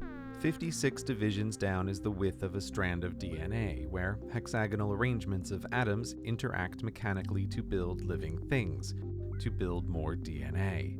64 divisions down is the size of a single hydrogen atom, and we fall through its electron orbital to enter the interior and discover the truth of matter. It is made of mostly nothing. Everything you touch, everything physical you care about is an electron cloud. You're getting your creating mind the blown is what's illusion of happening right now. something over nothing. At the center of the atom there is but the tiniest speck of matter, the hydrogen nucleus, a single proton 1/100,000th the size of the atom that contains it. Before yet even 100 half divisions down from the A4 where we started begins to stretch human comprehensibility. I have The no clue proton why you're isn't following a me. sphere, but Well, a hello. sea of quarks appearing and disappearing, averaging out to 3 bound together with the strongest force. Here, we hover above the edge of the abyss of quantum deep before plunging down into the nothing, falling for twice as many divisions down as we have already traveled, until we reach quantum madness at the very floor of the universe and the limit of our current theories, the Planck length. There is nothing here, yet this is the smallest size, the least distance that can be moved or measured. A sort of reality pixel, which is best not to think about, so let us fly back up the quantum well, doubling and doubling to return to the world of quarks and nuclei and atoms and light and the illusory cloud of the physical, back to life, back to our sheet of A4 paper, which now unfolds itself to a sheet twice the size, doubling to the size of a desk, then a room, then a home, the building the home is in, the street the building is on, continuing this same shape spiral to double to the size of the neighborhood around the street, then the size of a town, a small city, a thing which is not alive but a meta-organism which lives through the actions of its human cells. Just 36 doublings of a sheet of A4 is the size of the largest cities, and it is at this scale the accomplishments of the human species are most visible and impressive. But just a few doublings later, every structure that humans have wrought fades to invisibility, and only the light we create can be seen. At twice the distance the Earth is wide are the farthest satellites, passing light around Earth for instant Terran communication. 60 doublings brings the moon's orbit into view, and at this scale, the speed of light instant just a moment ago is now slow enough to watch move, a beam from Earth to the moon taking 1 second.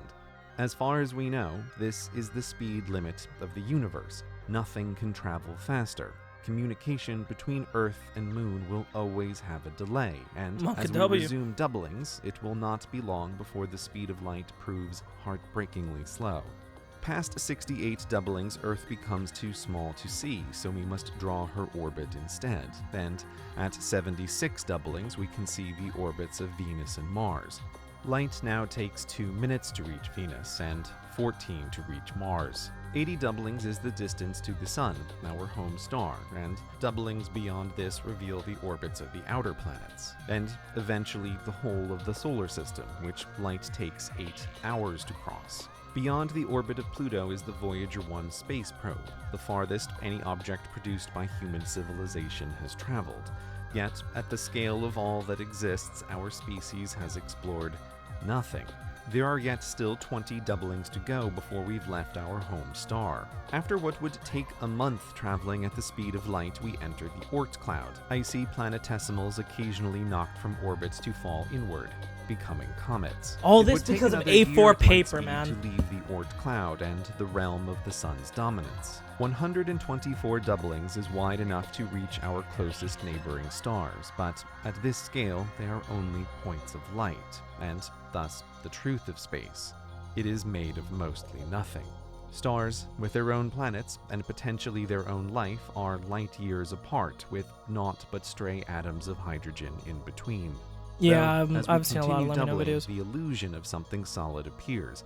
Our galaxy, this collection of 100 billion stars shining into the dark to create the appearance of a cloud, at the speed of light, 100 millennia across.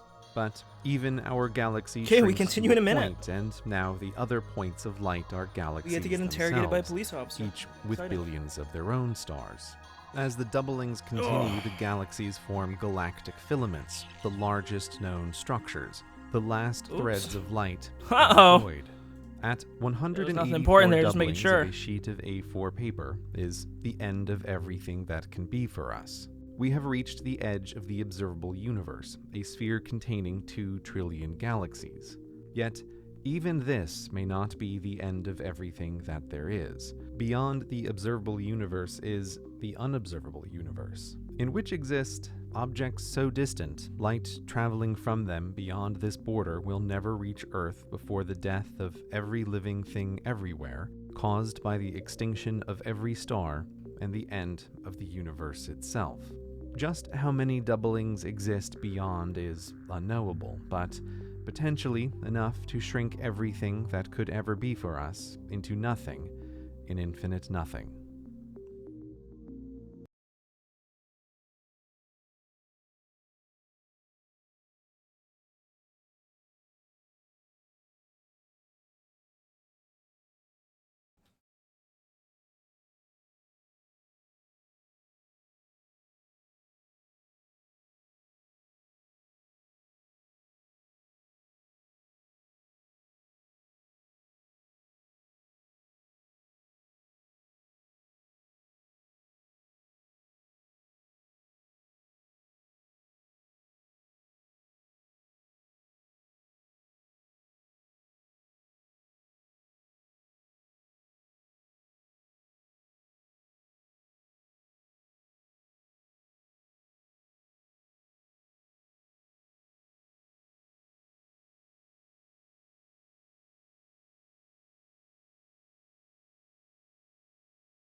Whew, okay, I'm back. We're good. I got water. And yes, the metric system is very cool. It's a superior system. Okay. Do I have the game muted? Yeah, I have the game muted. One sec. Boom. Okay. So as a refresher, Oishi pulled up on us and he's gonna go interrogate us at a cafe because we made a fake alibi for a murderer. Let's see here. Are we really going to a cafe? You could direct me to one with no connection to your family. That'd be great. Why don't you just take me to the station then? Oishi carefully checked for oncoming traffic and then started driving. Oishi took me to the police station, as I thought he might. If he had taken me to a nice cafe, he would have scored some points. Whatever. That'd be more convenient if we came here. You can still go home if you get bored. Try your best not to bore me then. Do you want me to go into the station hand... Whoa, wait. Do you want me to go into the station hand in hand with you? Oishi chuckled and got out of the car. He escorted me inside the station. I thought he'd take me to an interrogation room, but instead he took me to an office of the investigation division. Officers in both suits and uniforms were working at their desks, answering phones. There was a desk with a plate that said Section Manager, and nearby there were couches and a table. Oishi told me to sit on the couch and started making some instant coffee. I'd never been to this part of the police station. I looked around in curiosity. Did you think I'd take you to an interrogation room? Oishi brought over a tray with coffee cups on it. You're treating me better than I expected. I thought you'd whip me or something. My tastes don't run that way. So, I thought you wanted to talk. Alright, I'll cut to the chase. Are you in love with Satoshi Hojo? What? It's getting boring already. I'm going home. Okay, please forget that. Uishi must have known why I had to remove my fingernails. He wasn't trying to confirm that I like Satoshi. What he was really saying was that he already knew.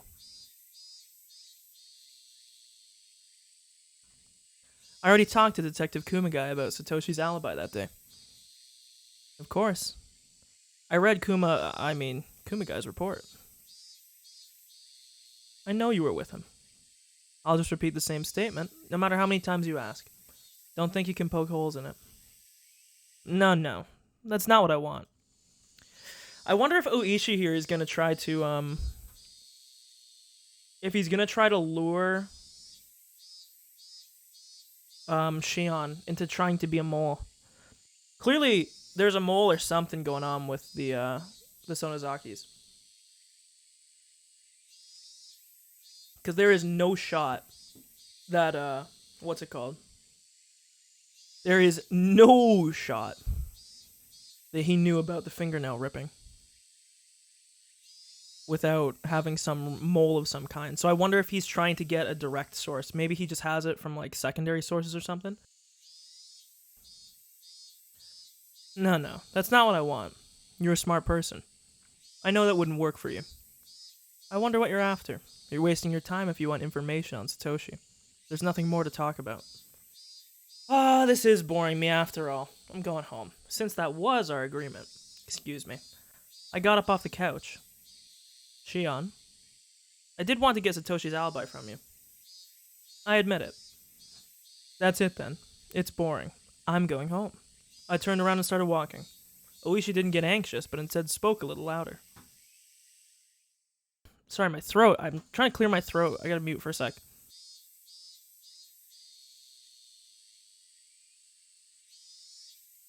Okay, holy fuck. But Shion, what I want to ask you about is his alibi for yesterday, not the day of the murder. His alibi for yesterday? Why? What does that have to do with his aunt's death? Because Satoshi has been missing since then. Which of course we knew, but...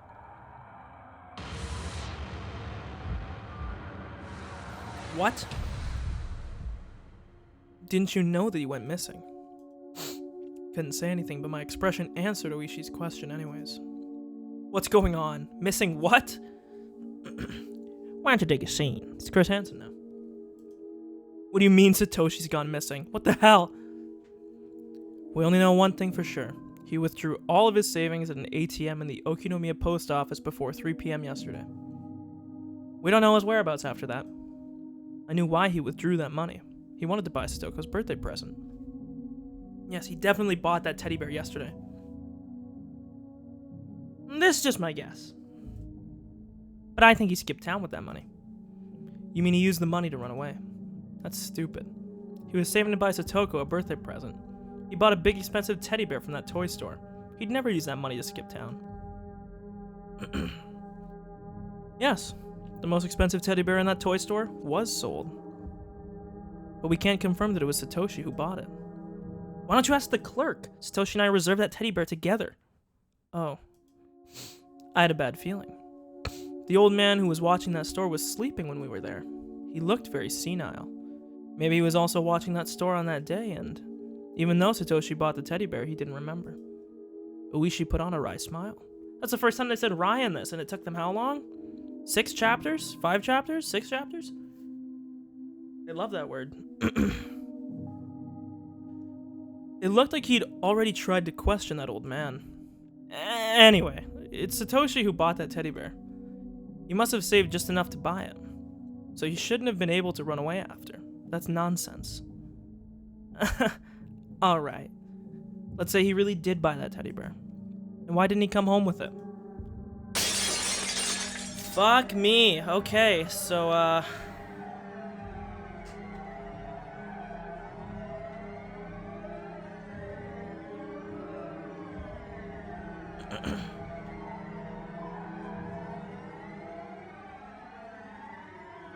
Do you wonder if somebody made it look? I'm trying to think here, right? Could there have been somebody that knew that Satoshi wanted to buy that and then did that so that people would think it was him? I'm sorry, my throat. I don't know why I can't clear my throat. I tried to clear it, just won't. I'm sorry, but at that point, I felt as though my heart had turned to ice. Satoshi had been working hard to buy that teddy bear, even though he was under extreme mental and physical stress. After all that, he finally managed to buy it. It's unthinkable that somebody else just showed up and bought the same teddy bear. The teddy bear was gone because Satoshi bought it, nobody else. But if so, Satoshi should have given it to Satoko. Even though he bought a present for her, he didn't come home. He didn't come home? That was impossible. He would have gone straight home with that teddy bear. He wouldn't think of running away after buying the teddy bear. Even though Satoshi wanted to run away from the police, he'd never leave without giving Satoko her present. Anyway, it must have been Satoshi who bought that teddy bear. I can say that with 100% certainty. The question was, why didn't he bring it home? That teddy bear was huge. It wouldn't fit into the basket of a bicycle. He might have bought some straps to tie it to his bike. He wouldn't have thought of running away on a wobbly bicycle like that. Okay, let's chill here. It's a fucking teddy bear. It doesn't weigh like 50 pounds. You're totally fine. He necessarily had to go home after buying the teddy bear from the store after withdrawing the money. Nothing could have happened when he was going between the ATM and the toy store. It was impossible. Nobody else could possibly have bought that teddy bear. Never. That teddy bear had been sitting in the showcase up until that day. So I think the odds are most likely that Satoshi probably bought the bear and then got snatched after that, you know?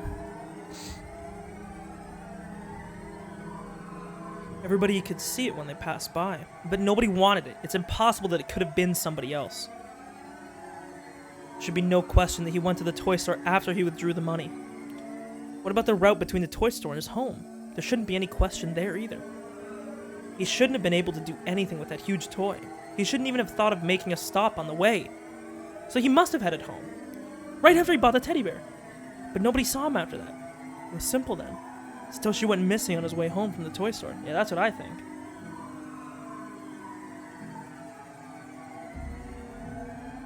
He went missing? What did that mean? I was sure he killed his aunt. He's not that shrewd. Maybe he couldn't bear the pressure from the police. Was he resigned to the idea that the police were going to arrest him soon, regardless of my help? Did he decide to run away? Did he think that he should disappear until things cooled down rather than get arrested? That was definitely, absolutely, impossible. It was impossible that he came to the conclusion on his way home from the toy store. Even if he did, he would have waited until he gave Satoko her birthday present. Satoshi loves Satoko. He shouldn't have spoiled her like that, but anyway, he always tried to be a good brother to her. So he never disappeared before going home. Jesus Christ. Flashbanging me, holy shit. I felt as though the ice was cutting through my heart, expanding the frost. If Satoshi didn't disappear by his own will, the answer was simple. Satoshi disappeared by somebody else's will. Was Satoshi eliminated? That's really stupid, old man. I thought I could shake off the frost in my heart if I laughed loudly enough. I kept laughing until it happened. I kept laughing, then laughing. All the cops in the room stared at me. They thought I'd gone crazy. I didn't care what they thought. I kept laughing until it turned into a cough. I finished laughing and took a sip of lukewarm coffee. I felt as though the frost in my heart had spread all through my guts. It was chilled to the bone. I was freezing. My fingers shook as I held the coffee cup. Shion, please listen to me without interrupting. What I'm about to tell you is only a hypothesis. It's all just a theory. A game theory. You might start laughing in the middle because it may sound ridiculous, but I want you to hear me out. Can you do that? Whatever, just talk.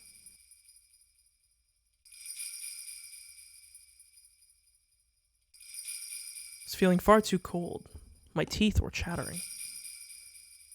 I felt as though my brain had frozen as well. I lost my ability to think. I couldn't do anything by myself. I could only do as Oishi told me.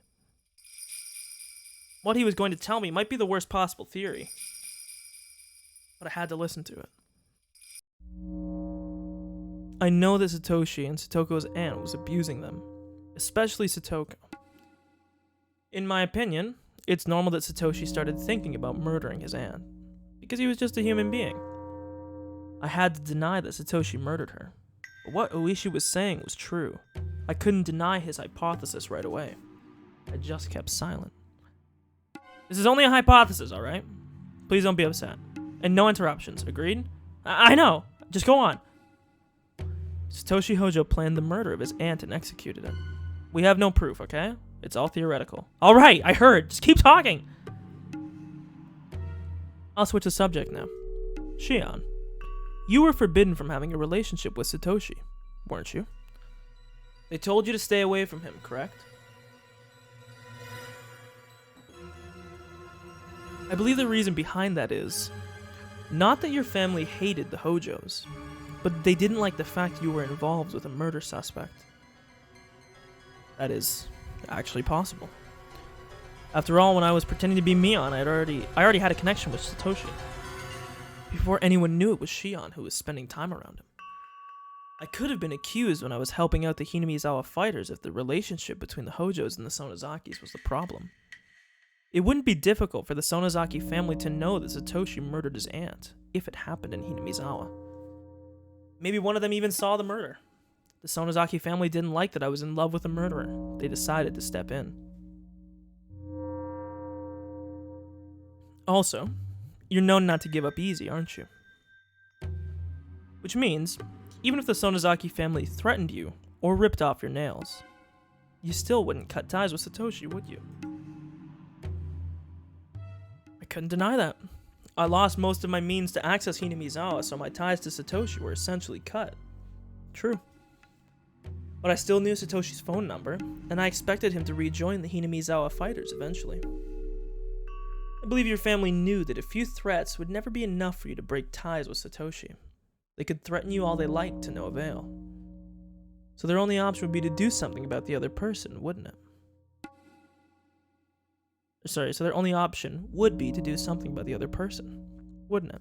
What do you mean, do something? What would they do? What? If threatening me was useless, then they'd do something about Satoshi. What would they have done? If they pulled something, then wouldn't that interrupt his path from the toy store to home? Toy store to home! Toy store to X to home! What's X? What is X? What the fuck? X marks the spot where his path was interrupted. But what interrupted it? Why couldn't Satoshi make it home from the toy store if something interrupted him? Why?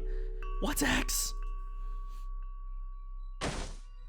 I ran out of air, became dizzy, and then collapsed. The floor felt cold. I felt no pain. I had fallen to the floor like a plastic doll. Oishi and some others rushed over to me and helped me up. Calm down, Shion. We're not certain that Satoshi was killed yet. You're not certain he was killed? What the fuck are you talking about? Don't you know about that torture room where they forced me to rip off my fingernails?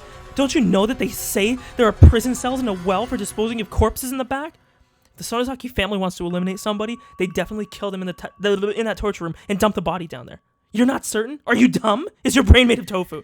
If I were in the Hag's position, I'd kill him for sure. I wouldn't let him get away. If I would kill him, then the Hag would definitely kill him. Shion, please calm down. Fuck. This is unconfirmed, but I have information that somebody witnessed a young runaway male at Nagoya Station, who took a train from there to Tokyo. The clothes didn't match, but it is possible that he changed what he was wearing to hide from the police. It's still possible that it was him. Is he alive? Is he? This is also a theory, but let me go on. Your twin sister Mion is the closest person to Oryo Sonozaki, correct? I'm assuming that Mion stopped Oryo when she suggested murdering Satoshi furtively. I hate that word. I thought it was futilely. Mion, that was possible. She could have tried to calm things down out of pity for me. That idiot was always so indecisive. Hey, you better watch your fucking mouth, Shion. She should have been clear on if she wanted to save him or not.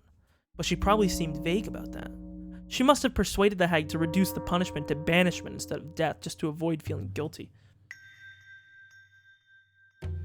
I believe that the Sonozaki family contacted Satoshi. They probably told him that they couldn't cover up the murder and told him to disappear somewhere far away. They forced him to be more accurate. Satoshi would have rejected that. He would never leave Satoko behind. I agree with you. Satoshi was working at the places Mion referred him to, wasn't he? So the family knew that he had enough money for a getaway. But he never used it for anything other than buying that teddy bear. You're right. He must have gone straight to the toy store after he withdrew the money. But what if the teddy bear was already sold when he got there? That would have been a very desolate situation. He'd been working hard. While his aunt abused him, he worked at many different jobs. The money was worth all that pain. He went to the toy store with that money in order to buy his beloved sister a present. That was the only purpose for that money. He must have looked for the teddy bear as he'd always done, but it was gone. He wouldn't have gone into a panic right away, because he was always so optimistic. Yeah, I mean, he wasn't too optimistic about his home situation changing, that's for damn sure. I gotta turn on my fan, it's getting fucking hot in here. It's getting hot in here. Actually, wait, that's too fast. Hopefully this doesn't get picked up by the mic. He might have thought the store was wrapping the gift for him, because he told them he'd pick it up that day. He must have gone into the store joyously. I couldn't guess exactly what happened next. My heart would tear up if I tried to imagine it anyway. Why didn't they have it? Even though he had it reserved. Did that old man understand the situation, or was he just zoning out? Maybe it would have been the same, even if it wasn't that old man who was at the store at that time. If a bunch of fierce-looking subordinates from the Sonozaki family went in and showed them the money, nobody could have rejected it. Satoshi must have sunk into silence. No matter how hard he complained, the teddy bear was gone.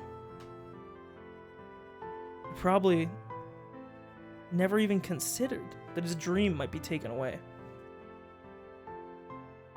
He must have been wobbling his way home in sorrow, leaning on the telephone poles every now and then. It was the day he wanted Satoko to be happy the most. He couldn't get the present she wanted the most. He probably didn't think of getting another gift, because it was unimaginable that he couldn't get that teddy bear. He might have imagined how Satoko would react when she found out he had no present for her. He must have looked unbelievably sad and empty. The money he'd been saving meant nothing anymore. Satoshi never cried, even at his toughest moments. Did he even know how to cry? It was always Satoko who was crying, so Satoshi never learned how to cry, and he grew up that way. Did you know? People shed sadness from their hearts with tears. Satoshi wasn't even allowed to do that. Even though his heart was filled with sorrow, he couldn't let it out. You insisted he wouldn't leave Satoko behind, didn't you? But think, what if the Sonozaki family told him that they'd look after her after his disappearance? After Satoshi found out the teddy bear was gone, all he had left were some crumpled bills. Family told him it was just a matter of time before the police got to him. They told him to run away. They said they'd take care of Satoko. Satoshi didn't feel like seeing his sister. He wandered and found himself at Okinomiya Station. He must have been apologizing to Satoko so many times in his mind. He swore to come back someday. He headed to Nagoya, then to Tokyo. But that meant he's alive. He's alive. I should be able to see him again someday. He must be coming back, so I'll definitely see him again. I assumed that the Sonozaki family set up some place for him to stay. Satoshi must have gone there. So he's safe. He's coming back someday, right? Uishi looked up at the ceiling and stretched. He didn't answer me. I mean, that's assuming they didn't just kill him. On June 24th, 1982, Satoshi Hojo went missing. There is a possibility that he ran away, as he was the prime suspect of the murder that happened on the 20th of the same month. Allegedly, someone resembling him was seen at Nagoya Station. Oh my god, this fucking dog. Allegedly, somebody resembling him was seen at Nagoya Station, embarking on a train heading to Tokyo, but the truth is unknown. No one has seen him since. As a matter of fact, no one even knows if he's still alive. Huh. Is that the end of the chapter? Nice. Okay, let me write this down.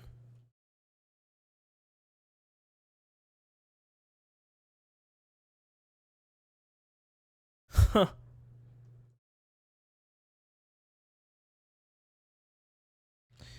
So he thinks that either Satoshi got killed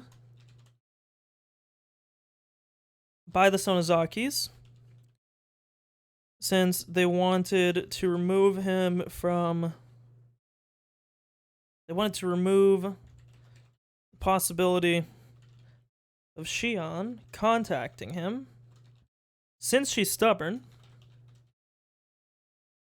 and he is a murderer. It looks bad on the family. Oishi also said it's possible the Sonozakis offered Satoshi a place to stay and helped him skip town. So we don't know which one's true, of course. Let's read these tips. Just the tip. The information that Satoshi might have headed to Tokyo hasn't been verified. It started as follows. A young man came to the lost and found window looking for his wallet. The station employee asked him to write down his name on the form. Then the young man started writing Hojo as his name, but he stopped in the middle, crumpled the form, and wrote a totally different name on another. Well, that seems like that's pretty fucking important, huh? Might as well write that down, too. Wait, what happened? Why did my document close? No shot. Don't you dare tell me it just went. Okay. It's so odd. I don't know why that just happened. I hit enter and it was like, do you want to save? And I was like, yes. And then it closed it. Okay, let me... the man at the station, who apparently might have been Satoshi, wrote Hojo on lost and found paper before crumpling it up. And presumably writing an alias.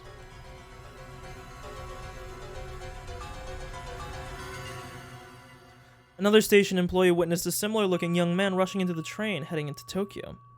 The employee from the Lost and Found and the employee who was on the platform talked about the suspicious young man in the locker room. That was all. The wallet of the man named Hojo was never reported as found to the Lost and Found office. Huh.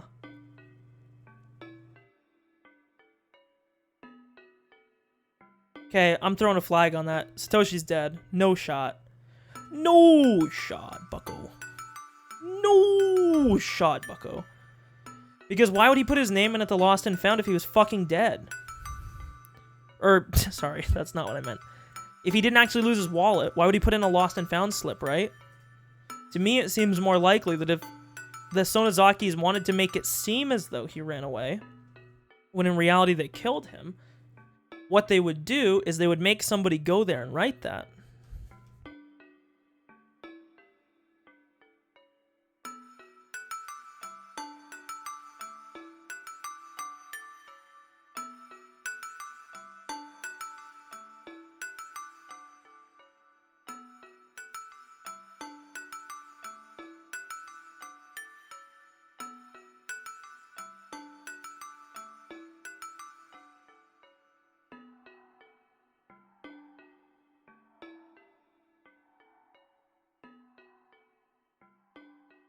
Okay.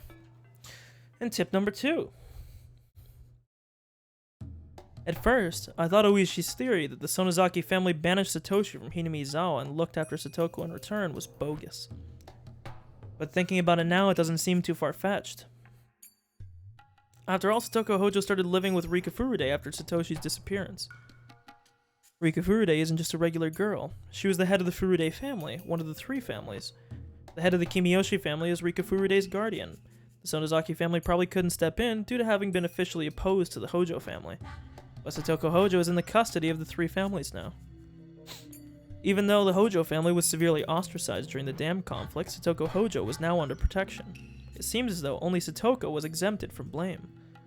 Why was she spared, even though Satoshi wasn't?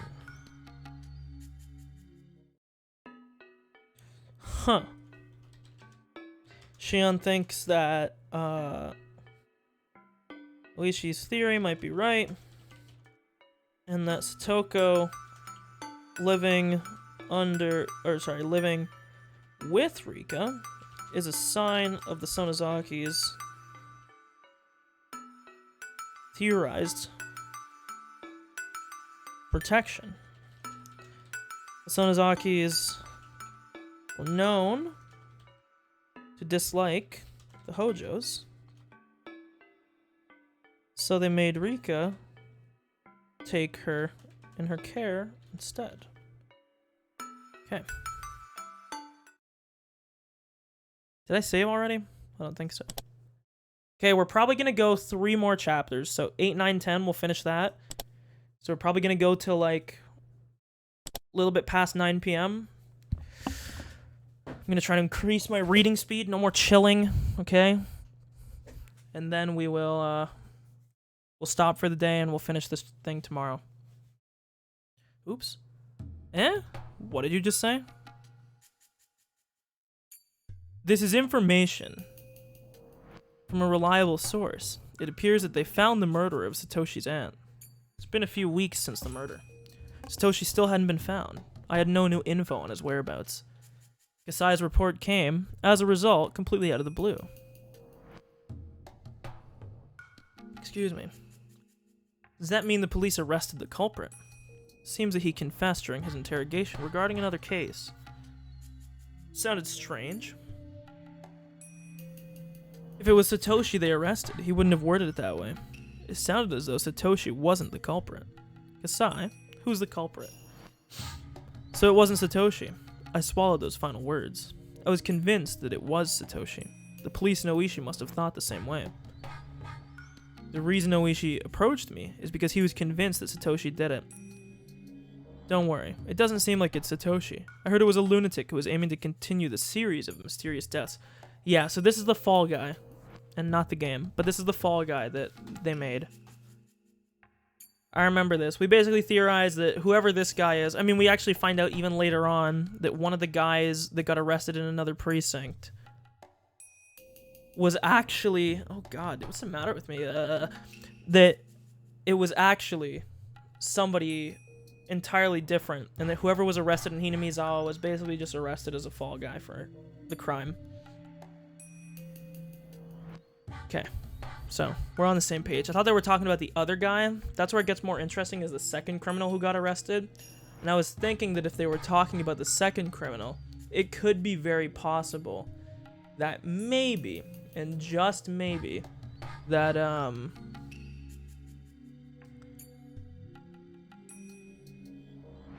that perhaps, just possibly, okay, that guy there that actually did it, who had knowledge of the crime scene, was just that was the same guy that, like, faked being Satoshi, basically. And that when that guy got caught on an unrelated crime, he confessed to it, because why the fuck not? And, yeah. You know?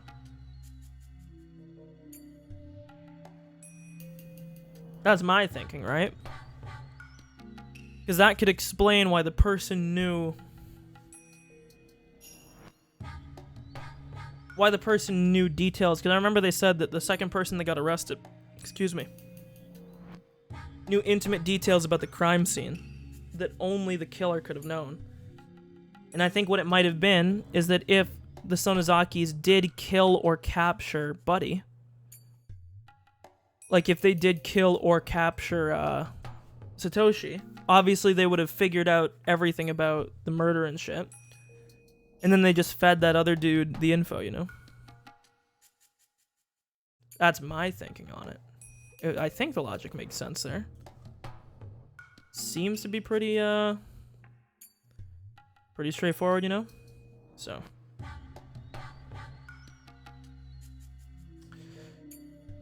Okay. What? A lunatic? What do you mean? Kasai shrugged. I don't know. Since the investigation is classified as a confidential case, the information I can get is limited. Confidential? Why? To prevent the village from developing a bad reputation. You don't see articles about kidnapping while the police are negotiating with the culprit, do you? It's similar to that. Come to think of it, I hadn't seen anything about the aunt's murder on TV or in the newspaper. These strange deaths have happened 4 years in a row now, on the day of Watanagashi. There are those who try to make light of it. And now the lunatic who confessed the aunt's murder said he did it in imitation of the series of mysterious deaths. Kasai didn't know anything else, so instead of probing him further, I reviewed the information myself. I was really shocked to learn all this. I was convinced that Satoshi killed her. He did. I thought that was the reason he had to disappear. But it was actually some lunatic who killed her, and he had no relation to the aunt whatsoever. Wrong. So Satoshi had nothing to do with the murder. If so, why did he disappear? I couldn't accept that this lunatic had killed the aunt. And what's really strange is the phrase Kasai used. 4 years in a row now. After all, I've been thinking that this murder happened because Satoshi had been in a dire situation, and had nothing to do with the series of mysterious deaths. I felt as though Satoshi's case had become somebody else's. The series of mysterious deaths in Hinamizawa is also known as the Curse of Oyashiro. Satoshi's case had become one of those mysterious deaths. In other words, Satoshi's case became a part of Oyashiro's curse. I didn't like the way that sounded, because it was as though the curse had swallowed Satoshi.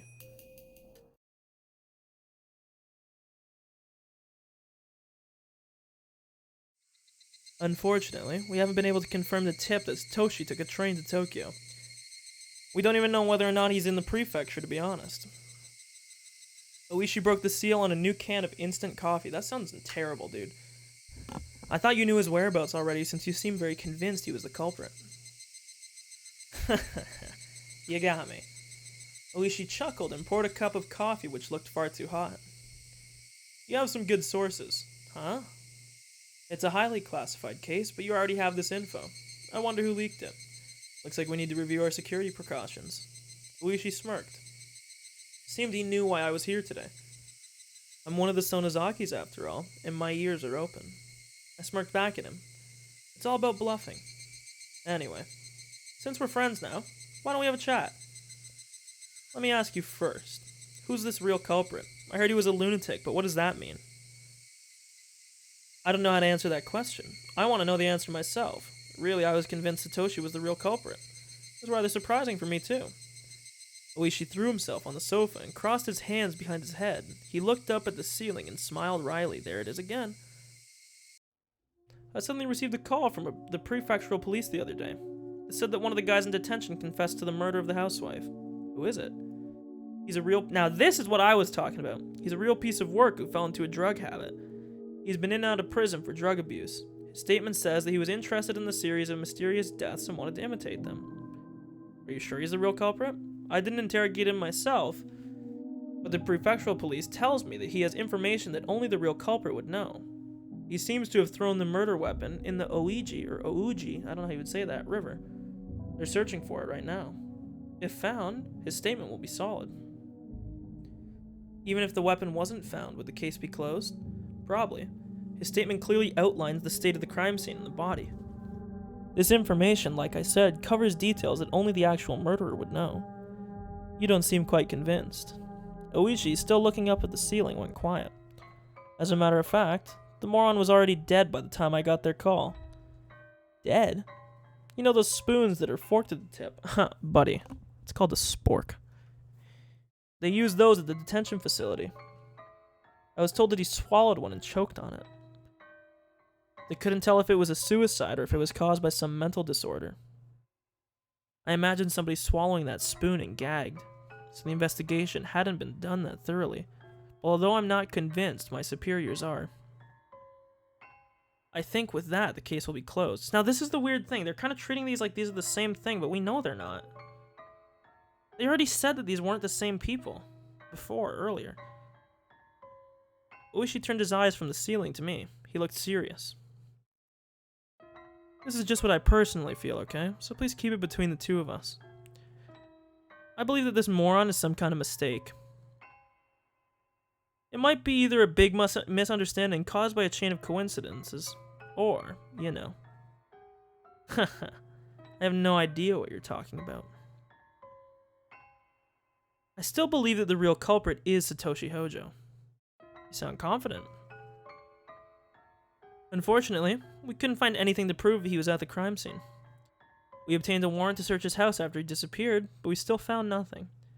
You still believe he did it? Yeah. I wonder how you can be so sure even though you don't have any evidence. It's incredible. That's supposed to be like the hunch of an experienced detective. Yep. It's the hunch of a guy who's been in this business for several decades. Oishi smiled in satisfaction. Where did Satoshi go? His disappearance convinced me that he was the culprit. If he wasn't the culprit, there'd be no reason for him to disappear. What if the murder really actually was done by that copycat and Satoshi's disappearance has nothing to do with it? In other words, if Satoshi disappeared because the Sonozaki family didn't like my relationship with him, and he has nothing to do with the murder. Was Satoshi a culprit or a victim? The reason for his disappearance had become unclear. I don't think they'd bother to make one person disappear just because of an undesirable relationship. Fuck, excuse me, I have the hiccups. Holy shit. What did you hear from inside the Sonozaki family? Do you know anything? I wouldn't be here if I did. You're right. Oishi laughed out loud while scratching his head. And after he stopped laughing, he leaned over. Alright, how about this? Why don't we make a deal? A gentleman's deal. A deal? On what? On information about Satoshi's disappearance. If you find any info like that, you tell me. And I'll also provide you with info if I find any. Do we have a deal? Sounds too convenient for you. Oishi chuckled. Shion. I think if we leave things as they are, they'll conclude that the moron committed the murder. If that happens, Satoshi's disappearance will be treated as just another runaway minor. They won't search for him as actively as before. But I will continue searching for him. Only I will do it. I believe you're intending to do the same. Our motives are different, though. I just want to know if he's safe, but you'd like to arrest him, wouldn't you? If the murder case was considered solved, Satoshi would be free, regardless of his innocence. I doubt that. Oishi chuckled again, but his smile didn't reach his eyes. Well, let's be friends from now on. The enemy of your enemy is your friend, no? I'm not opposed to the Sonozaki family, though. Oh, really? I apologize, then. This is the way of Kurado Oishi, huh? As Sis and Kasai said, I wouldn't want him as my enemy or my ally, because both would be too risky. True. I probably shouldn't let my guard down in front of this big fat weasel. That's a bit rude. I sipped on my coffee to fill up the silence, though I wasn't thirsty. Outside the window I could see normal life taking its course. But Satoshi wasn't there. He should have been there, but he wasn't. I was scared that I might grow up used to his absence someday. Where was he? I wonder how Satoshi's doing. I hope he's alright. I know you think he might be dead. Don't patronize me. You know what people are calling his disappearance in Hinamizawa? Onikakushi, right? Yep, they say he was demoned away. To be demoned away meant the same thing as being spirited away. It's part of the local dialect. He was kidnapped and taken to hell through the bottom of the Onigafuchi swamp. It's ridiculous. Anyway, a series of mysterious deaths has struck for the 4th time. It's too soon, but people are already talking about it next year. Are you saying that the murder was the result of Oyashiro's curse? The victim was one of the Hojos, after all. Oops, I didn't mean to skip that. What the fuck? She was involved in the dam conflict, though indirectly. Really, it's not surprising that some people take an interest in the incidents, because they do always happen on the same day of Tanagashi. I'm just fucking inserting words and taking others out. That's ridiculous, too. Oyashiro's curse? Why is it not advancing? Though I said that, I couldn't quite wipe away the fear from my mind. Okay, why is it not... Has my keyboard stopped working? No. Normally the enter key works. Why is the enter key not working? Why did Satoshi disappear? There we go. Was it the Sonozaki family? Did he run away from the police? Did he really kill his aunt in the first place? Why did he even disappear? He's on his own. Oyashiro's curse has nothing to do with it. But, that's strange. Satoshi and Oyashiro's curse. Somebody once mentioned those two before. Rina. When did I hear that?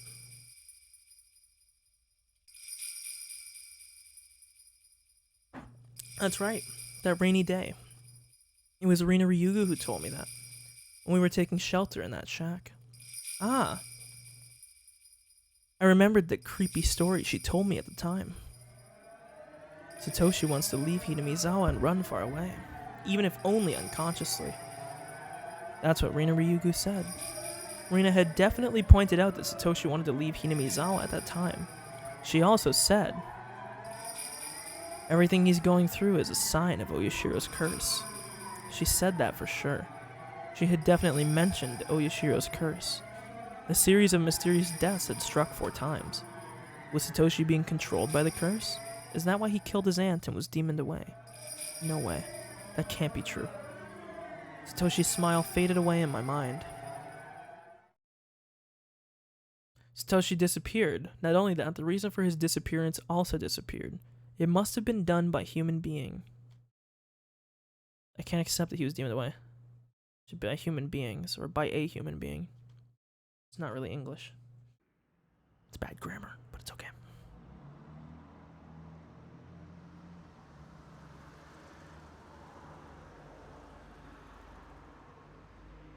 Just a bunch of scenery.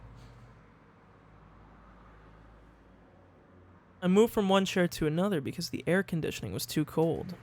I moved with my notebook, my pen case with a bunch of keychains, and my cup of milk tea. I did it all in one go. I sat down in a new chair, then opened my notebook again. I scribbled my thoughts and sank into silence. A series of mysterious deaths, dubbed the Curse of Oyashiro. I've been viewing each incident as a separate case, even though it was followed by another one. I've never looked at all the cases as part of one big scheme. After I wrote down all the incidents on paper, it became clear to me that all of them served the same agenda. I wrote down the victims. The first year, the construction site manager. The second year, Satoshi's parents. Third year, the priest. The fourth year, Satoshi's aunt. For the fourth year, one could consider Satoshi himself to be the victim rather than his aunt. If I considered that each case arose from the grudge over the dam conflict, it's quite simple. In the first year, the construction manager was killed because he was a symbol of the dam construction itself. Of course, the real enemy was the Ministry of Construction, but it wasn't as clear a target. That manager, on the other hand, had been aggressively shouting back at the villagers, so he was a more appropriate enemy to attack. If Oyashiro had really cursed someone, it would have been the officials from the ministry.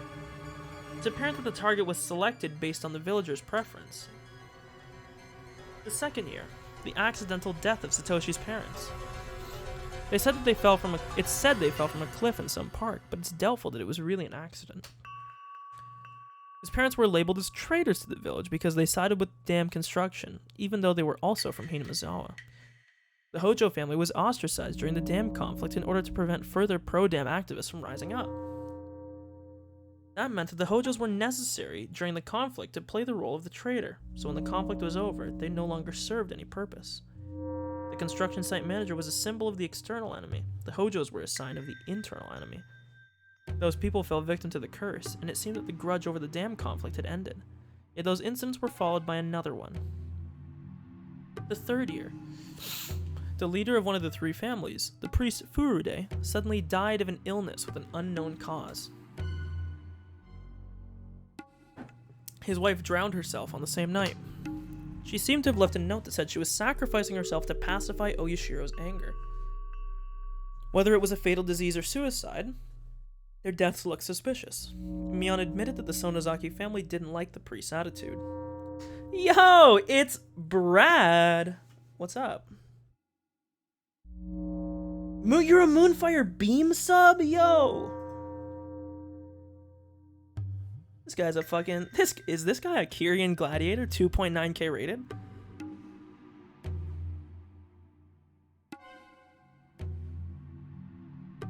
Really, it doesn't? But you got his emote though. Whatever, close enough. They didn't like how the priest had been generous towards the pro-dam activists. The priest wasn't quite a traitor, but he was certainly uncooperative. Looking at these incidents, I realized that the curse was performed based on the degree of hostility. You know, if I had Skippy bot it... Oh wait, actually no, you know what? Oh no, I don't have the moan sound effect. I do have sound effects I was going to set up through a bot. Let me find it here. Wait, where is it? One sec, it's playing here. I gotta open it. Oh, it's so quiet. Let me mute the game. Oh yeah. We got the oh yeah. Oh yeah. Yes. They're so quiet. Why are they so quiet? Yes. Whatever, good enough.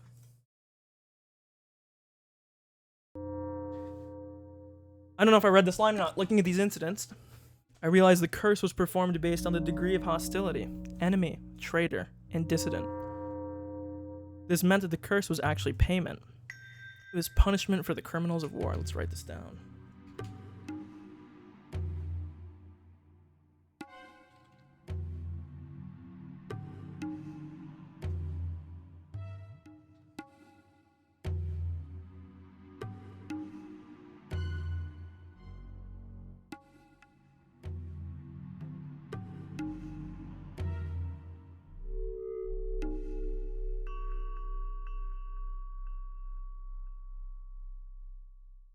You know, Brad, I'd try to explain the game to you, but it's like 70 hours and it's impossible.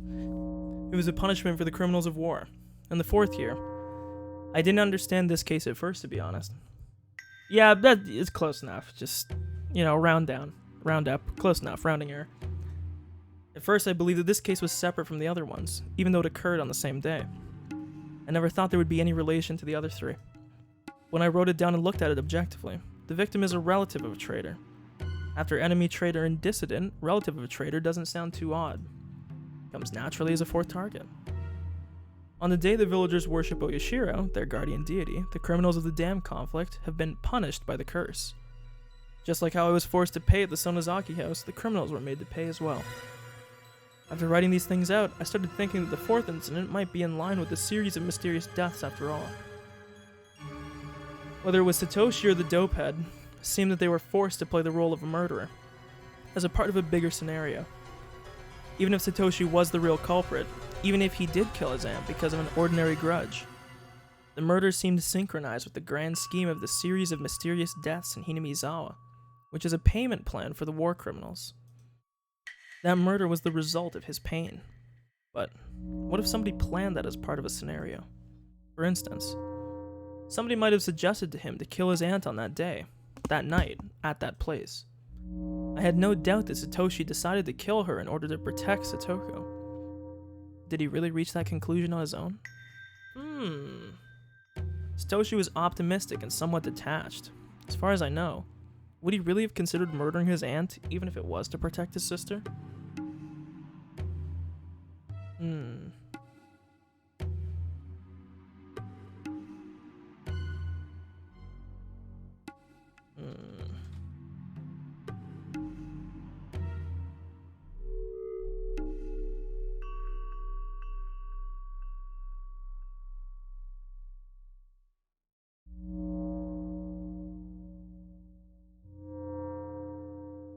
Could it be possible for somebody to have chosen the aunt as the 4th year's murder beforehand, and they used Satoshi, and Satoshi was eliminated because of his connections with them? Looking at it that way, the murder of the 1st year resembles this case. The main culprit behind that case hasn't been found yet, dead or alive. The other culprits testified that their fight had turned into a slaughter. Wouldn't it be possible that the main culprit had manipulated the situation? What if he had been told to kill someone on that day, at that time, and in that place? I'm certain the first murder resembles Satoshi's case very much. So did that mean that Satoshi was being controlled by somebody else? Oishi had presented me with a hypothesis that the Sonozaki family made Satoshi disappear in order to end my relationship with the murderer. When I read the notes I wrote down, his disappearance didn't seem too spontaneous. It seemed like the part of a bigger plan. Since I'd unexpectedly gotten involved in that plan, I had to be separated from him. Then Satoshi was demoned away as planned. At first, I also believed that the Sonozaki family made him disappear because they didn't like that I was in love with a member of a family of traitors. But something didn't add up. Something felt strange. I wasn't the reason for his disappearance after all. Even if I never met him in the first place, Satoshi was supposed to kill his aunt in June 1982 and then disappear. Shion is on high levels of copium right now. Ridiculous levels of copium. No shot, bucko. At one point, I'd been thinking of taking revenge on the hag. I believe that she separated us. What if my relationship with Satoshi had nothing to do with his disappearance? What would that mean? Who made Satoshi disappear? I need to understand the series of mysterious deaths in order to solve this mystery. What did all these deaths mean? Who was behind them, and what purpose did they serve? I wanted to know the purpose, the motive, and who was responsible. Who took Satoshi? I wanted to know if he was even still alive. The series of mysterious deaths in Hinamizawa is also called Oyashiro's Curse. What is that curse? Specifically, what kind of god is Oyashiro? What blessings does he bring and what punishments does he dole out? I wrote down my thoughts in the notebook. What's Oyashiro? What is he? I scribbled these things down. I was so absorbed by it that I didn't realize somebody had been standing behind me, watching me the whole time. I couldn't stop myself from gasping when I realized that. It's fucking Takano, dude.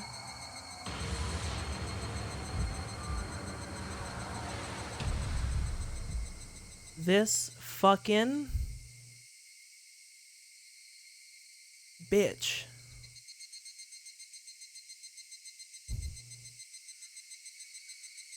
Oh, yikes. I wonder if Shion starts working with Takano. Because then this all makes, maybe not all makes sense, but...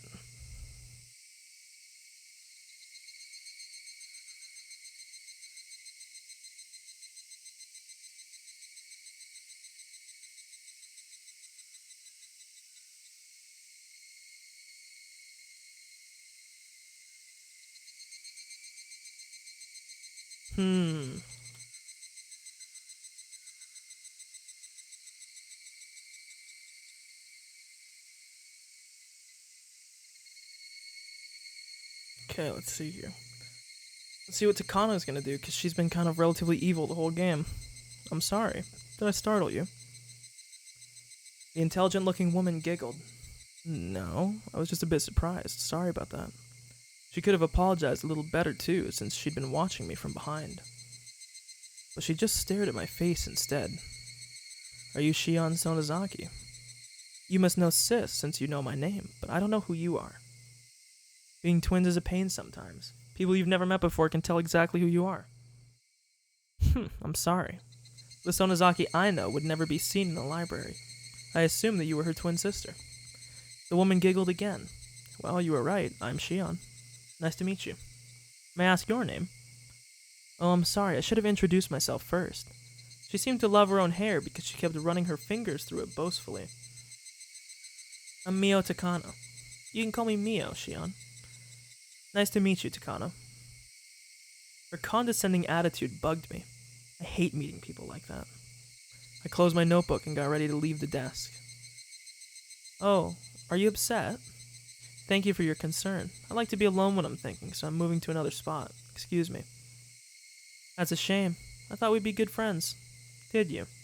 I don't think so. I finally met someone with the same passion. A fellow researcher of Oyashiro's Curse. Hey, I mean, that's why I had this in my notes, dude. I think it's quite unusual to meet someone like that. She saw my notes. My face reddened. These are just theories. It's all nonsense. Just childish scribbles and boyish giggles.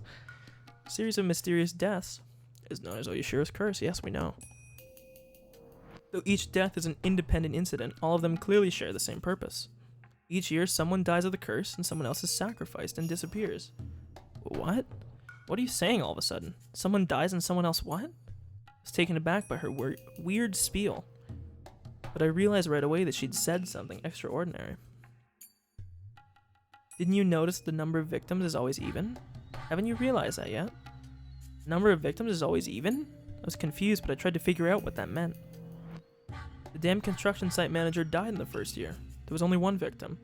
In the second year, the victims were the parents of Satoshi, so it was 2 people. In the third year, it was the priest. And if her death was also planned, his wife, too, again. And in this year, the 4th year, Satoshi's aunt died and Satoshi went missing. If Satoshi's disappearance was planned, the number of victims was 2. It's true. Except for the first one, the victims always came in an even number, 2. I was about to say, well, I mean, you had the guy that went missing too, but... I just concluded myself that the first case resembled the 4th one. The main culprit was still missing. He might have been demoned away just like Satoshi. See? Doesn't it make sense now? Takano sounded like a teacher who had showed me how to solve a difficult math problem.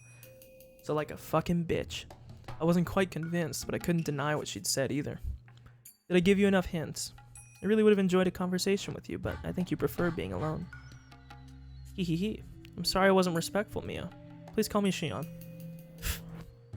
She seemed content that I changed my attitude. She kept giggling for a while. She didn't seem that reliable. Holy fuck, I'm gonna piss myself. I'll be right back.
Okay, I'm back.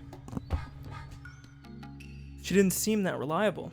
I didn't want to be acquainted with her for too long. But I don't get to talk to people very much. And what she said interested me. Let me introduce myself again. I'm Mio Takano. Call me Mio. Pleased to meet you, Mio. I'm Shion, Mion's twin sister. Please call me Shion.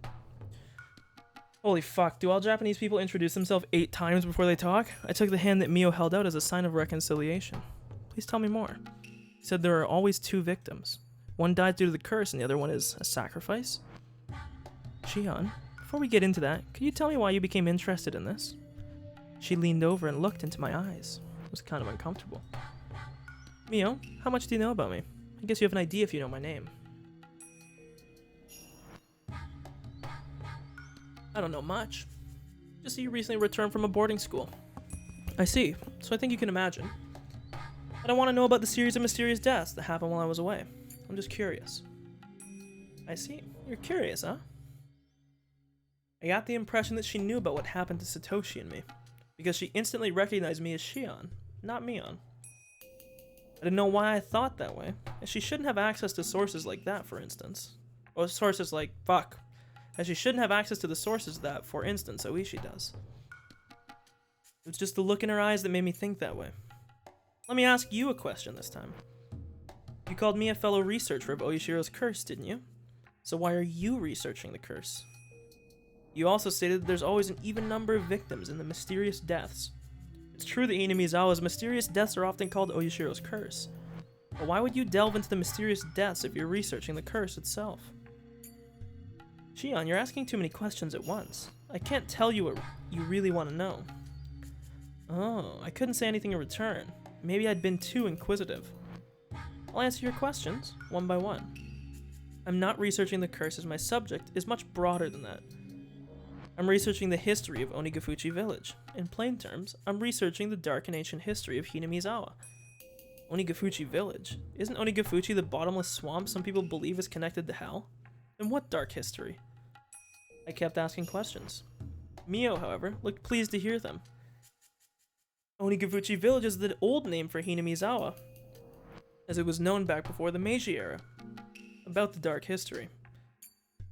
You know a little bit about the man-eating demons, I assume. Ah, the man-eating demons, huh? Of course, who wouldn't? That was a fairy tale told in Hinamizawa. A long time ago, demons came out of the swamp, and while the villagers battled with them, they ended up living peacefully together. The villagers transcended and became a sacred people, having demon blood in their veins. The long-forgotten fairy tale came back to my mind vividly. You know this story because you're a villager, of course. But what about the story of the cannibal banquet? Huh? What's that? You know the villagers have the blood of man-eating demons in their veins, don't you? Yeah, I think I've heard of it. I dodged the question. Hinamizawa used to be a desolate village, but it grew in prominence after the Second World War, and expanded its influence to Okinomiya and other areas. People who disliked and discriminated against the villagers called us man-eating demons. I remember that. The young villagers don't take it seriously, but the older people can get seriously upset about it. They certainly can't take it as a joke. So the term man-eating demons is forbidden. We normally never use it. Even during my rebellious phase, I never spoke those words. Mio, however, seemed to have no qualms about saying it out loud. Are you upset? About what? I know people hate that phrase in Hinamizawa. I apologize if it made you feel uncomfortable. The old people wouldn't like it, but I'm fine. Would you continue? Thanks. Okay, so the ancient villagers had a custom of cannibalism. They ritualized this custom and held various ceremonies based around it. The festival we hold in June isn't just an early summer festival. It used to be a banquet in which the villagers chased after a sacrifice and ate them. They bound the sacrifice to a table, gutted them, and dumped the organs into a river. Wata can mean cotton, but it can also mean organs. That's the root of the word watanagashi. Organs drifting. Watanagashi. Indeed. I believe they started using futon mats to cover it all up around the Meiji era, according to my research. They wouldn't be able to do that openly nowadays. Everything Mio was talking about sounded startling. I was just taken aback. I couldn't wholly believe it right away. She sensed that from my expression. It's not a hoax. I didn't make any of this up. If you promise not to tell anyone, I can show you my notes on Watanagashi. Mio took a notebook from her bag and flipped through it. She appeared to be doing her research thoroughly. Thank you. I'd love to read it. Sure. I'd like to keep it confidential. But I guess I should share it with my fellow researcher. Mio handed me the notebook a bit hesitantly. It looked like it'd take a whole night to finish reading. It was densely packed with info. I saw copies of various documents and quotes in there too. It wasn't just some delusion of hers. You told me that one person dies because of the curse, and another person is sacrificed and disappears, right? Person is sacrificed and disappears. Satoshi had gone missing. Did he become a sacrifice? What is a sacrifice anyways? Mio looked pleased to hear my questions again. She took out another notebook and handed it to me. I think you'll understand once you read it, but I'll give you a digest version. Ow. My ears. Oyashiro's curse is simply Oyashiro's anger. In other words, the curse is caused by Oyashiro's anger. Do you follow? Yeah. You're saying that Oyashiro was mad at the people who opposed the village during the dam conflict, and that's why the curse occurred. That's right. Oyashiro's anger has to be pacified. If not, something even worse will occur.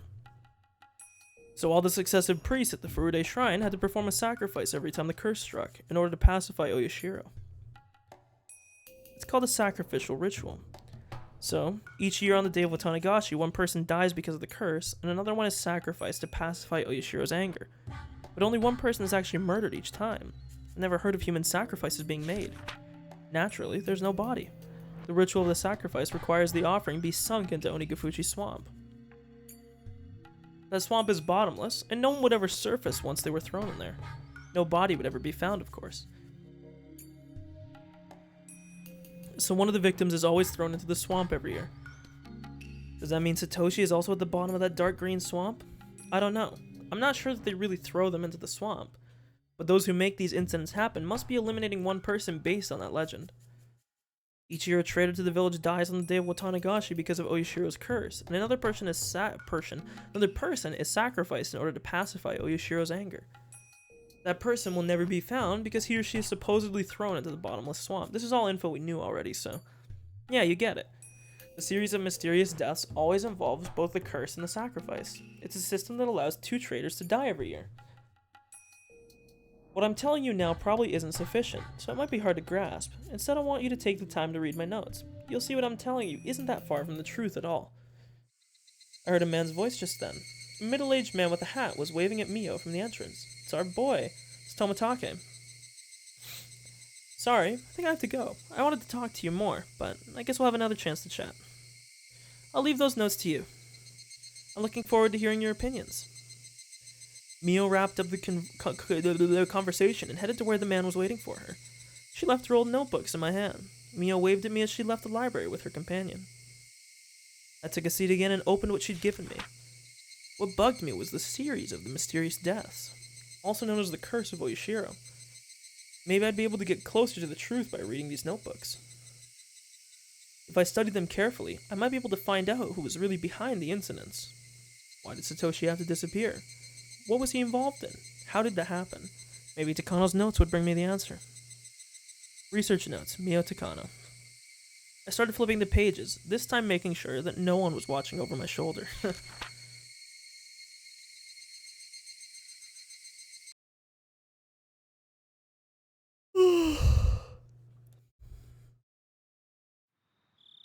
It's time for the library to close. I had to leave.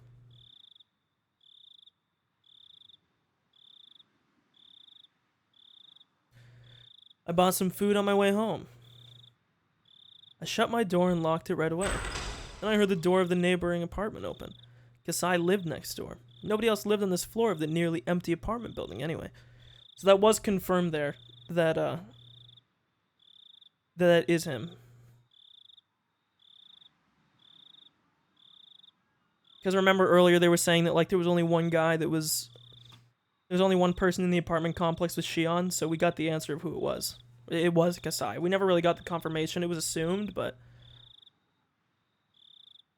Wait, dude, one sec. I gotta show a display capture here. I just realized I put QWE into a tab here on Google. I don't even know when I did it. Turns out this is a fucking place in South Africa. What the fuck?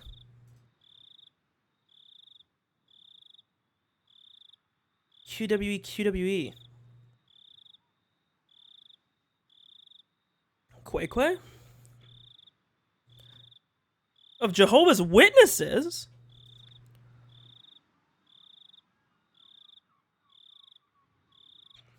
Bro, Quakeway goes hard.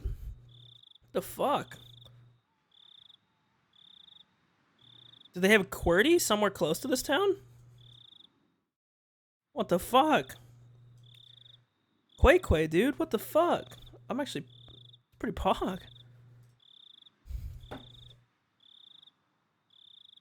I clearly heard the door open and close. Kasai must have noticed that I came home and was coming over because he wanted to talk to me. I unlocked the door and shouted out to him, "Is that you, Kasai? I'll leave the door unlocked for you." "I'm not Kasai, Shion." That voice, I twitched. "Can I come in?" "Sure, sis." The door slowly opened. My alter ego, Mion, appeared. You mean the better you. She was holding a box of cake, while smiling timidly. "Are you gonna keep standing there until I escort you? Come on in. Sorry this room doesn't look very cute." Oh, she's back. It looks comfortable. Sis looked a bit tense when entering my room. It was her first time here. "How's life?" "My new school is as boring as I thought it would be. I usually go, but I skip classes when I don't feel up to it. I couldn't do that when I was going to St. Lucia's." So St. Lucia's was really tough, huh? You should go there sometime. "Sorry. I brought cake. Let's eat." Mion opened the box. I saw 2 cheesecakes there. Dude, I thought it was going to be a Castella. That seems to be a Japanese thing. They love their Castellas. Oh god, I'm about to fucking puke, dude. I don't know why. I feel terrible. Like my... Just puked in my mouth a little bit. That's pretty gross. Oh. I feel like I have to burp, but I can't. Mion opened the box. Saw 2 cheesecakes there. We have the same taste in food, so we don't have to fight if we get 2 of the same thing. I chatted with her over cheesecake. I talked to her about school and whatnot. "You need furniture, tell me. I might be able to get some for you." I finally got used to this room, but I might move out soon, so furniture won't be necessary. Thanks, though. Dad wants me to come back home. I don't want to live with him, but he sounds desperate. He'd be pleased if you came home. He looked lonely while you were gone. You can only say that because you don't have to live with him. Come to think of it, this was the first time I'd talked to Sis since I was allowed to live as Shion. She didn't look like how she did at the Sonozaki house that day. The successor of the Sonozaki family and my twin sister are two different people. The demon lives inside the leader of the Sonozakis. Our bodies are exactly the same except for the tattoo of a demon on her back. Mion's destiny as the successor was set in stone when she got that tattoo. It's pretty simple. The Mion from that night was different from the Mion before me. When I was forced to tear off my fingernails, I'd momentarily despised her. But if I were the next leader of the family, I'd have done the same. Good, you better watch this, Shion. You're fucking treading thin ice. Shion, how are your fingernails? The wounds have closed. I don't bandage them anymore because it looks too conspicuous. But my nail still looks ugly, so I don't really like showing them to people. I sneered at her, displaying my incomplete fingernails. Mion grew quiet and looked down. You don't have to apologize. You did what you had to do. You just played the role of successor. I'm not holding any grudges. I'm sorry. Okay, apology accepted. But if you apologize one more time, that'll be cancelled. I won't forgive you for the rest of my life. Huh? What do you mean? Once you start apologizing, you never stop, so I'm cutting you off. Will you really forgive me? About Satoshi as well? My heart ached when she mentioned his name. It felt just like the ache of an old wound. I figured you loved him. No wonder. I shouted out loud in front of you all. I'm not embarrassed anymore. Granny truly believes you've atoned. She thinks you've done all you need to do. So the matter's finished. That's good. My pain won't go to waste then. I wonder where Satoshi disappeared to, though. I started choking when I heard her say that.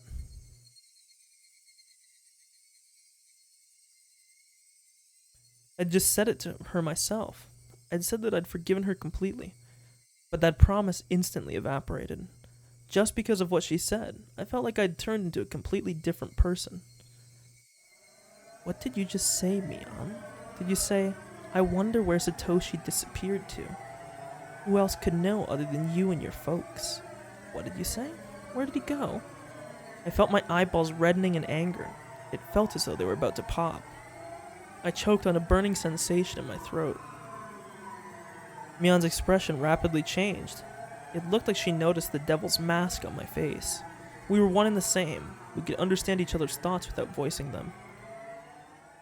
So showing our expressions was like unveiling everything in our hearts to the other. Sorry. Even though I'd told her not to apologize anymore, Mion apologized. I felt like strangling her. I was going to make her confess where she'd hid Satoshi. If she told me she threw him into Onigafuchi Swamp, I'd strangle her to death right then and there.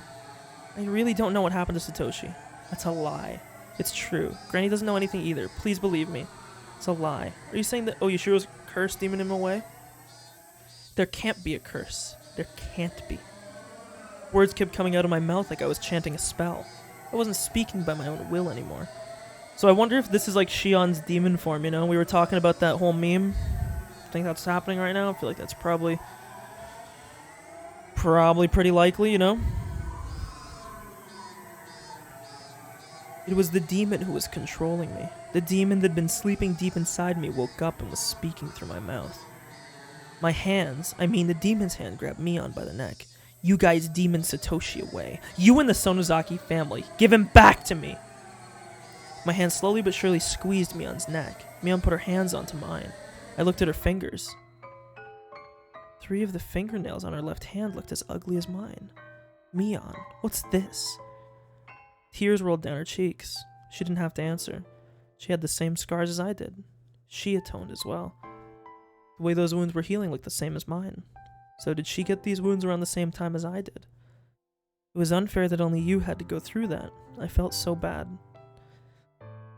This is why Mion's the best girl in the game. Mion started sobbing. I stood there, petrified, still wringing Mion's neck. Since I found out you love Satoshi, I really wanted you to be happy, because it's always only you who has to suffer even though we're twins. It didn't come as a surprise to me that Mion might have also loved Satoshi as I did. We've always liked the same stuff and even the same people. She was stupid enough to feel obligated towards someone like me. I told Granny to leave you and Satoshi alone. I shouted at her. Then she said she'd let you be if you atoned with sincerity, and you did. So you were supposed to live happily with him, but Satoshi has gone away. It's terrible. That's actually really super sad. What the fuck? Hmm.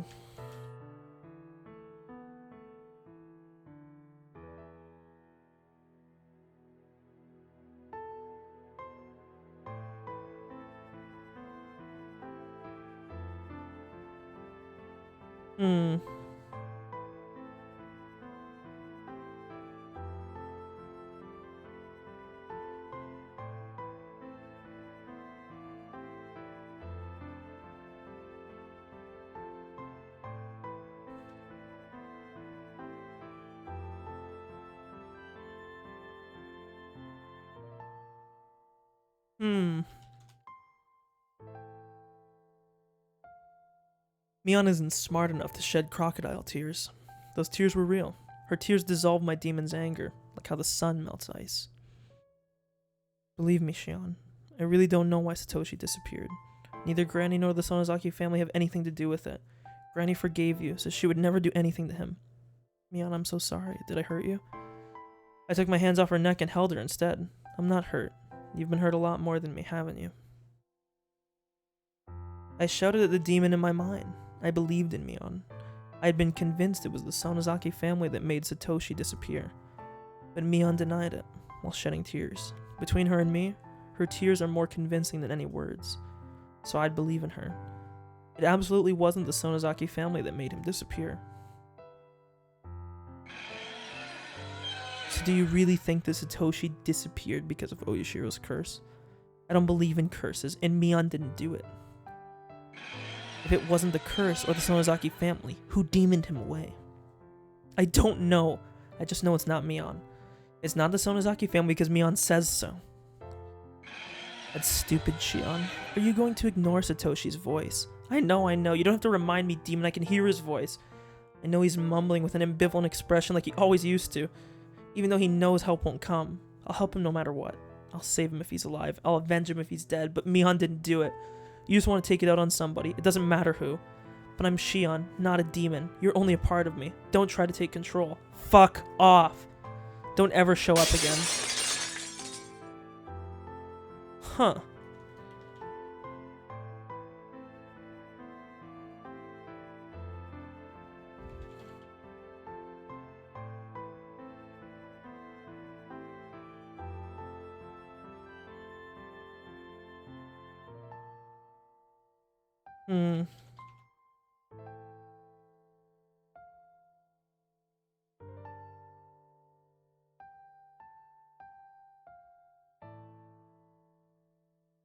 Okay.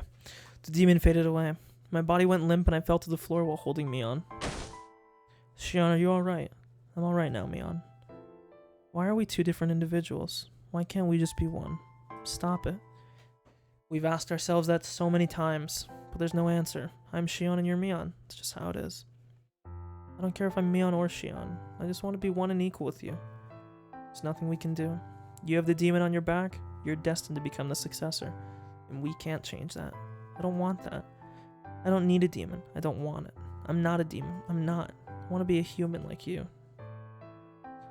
Mion is a demon and Shion is a human. Even though we're twins, there's a difference between us.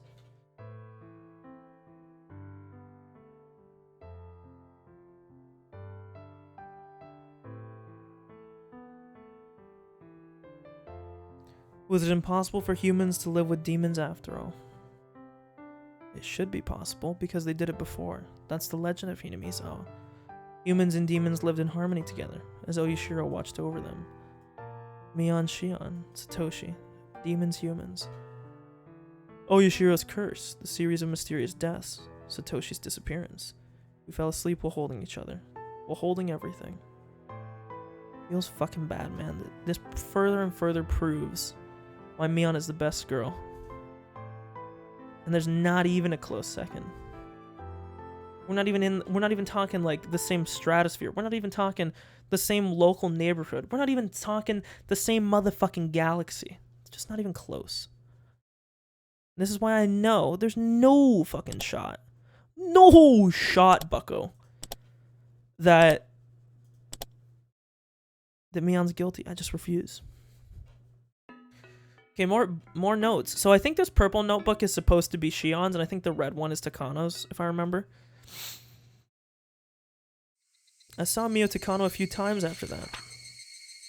At her core, she was fascinated with the bizarre, and she had an insatiable curiosity that was just as strong. I have to remind myself not to take her story too seriously. Otherwise, I might start believing that Satoshi disappeared because of the curse. She talks about the dark history of Hinamizawa a lot. It's very interesting. Her theories are based on nothing but conjecture, but some of her intuition covers facts that only members of the Sonozaki family would know. She thinks that Oyashiro's curse is the continuation of these ancient rituals. In other words, she believes that the curse is performed by religious fanatics. I'm telling you right now, I think Takano is, like, extremely on base about that. In my humble opinion. According to her theory, a religious cult once existed in Hinamizawa, and the three families stemmed from it. She believes that there are people operating behind the scenes in order to revive the dignity of the Onigafuchi people, which was lost during the Meiji era. Okay, so I'm trying to think here. We just finished chapter 8. 2 more chapters, okay? That's the play, just so you all know. Mio's theories are far-reaching, and looking at them on a larger scale, they end up making a lot of sense, because I'm starting to get tired, too. But they can't offer any explanations for Satoshi's disappearance when using them on a smaller one. Her theories are just too broad.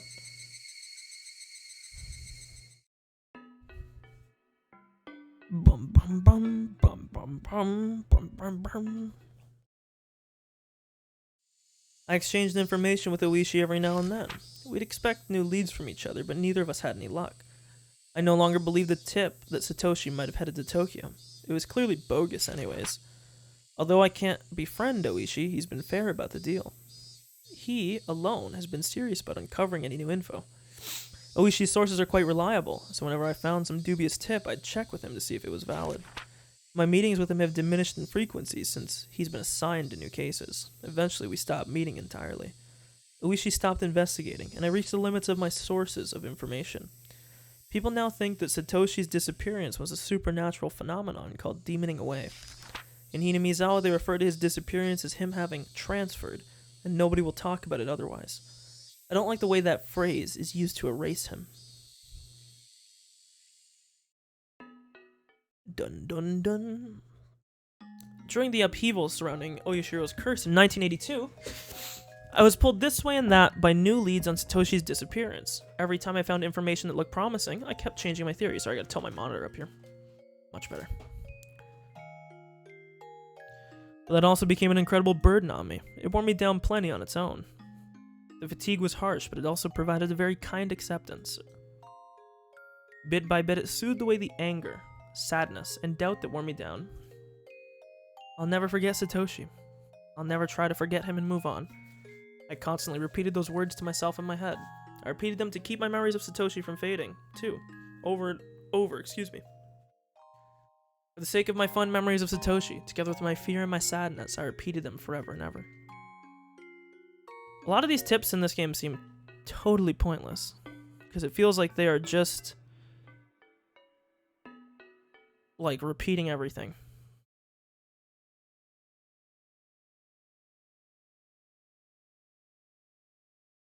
A love that is light and fleeting, like a soap bubble. If it seeks the sky, it will break and vanish before long. The girl's thoughts weren't granted. Feels kind of bad, man. The tears that were shed changed to the color of blood and yearned for sacrifice. The sadness that pierced her transformed into rage, and ultimately to murderous intent. Monka W? Is this what it's saying, what I think it's saying? Everything was absorbed in pure black, and the darkness continued to spread, in the end even to herself. Flashbanged. Ah, that's right. I ran away from baseball practice. I stepped onto the street when the light was red and got hit by a motorcycle. I've been in a coma since then, but I finally woke up.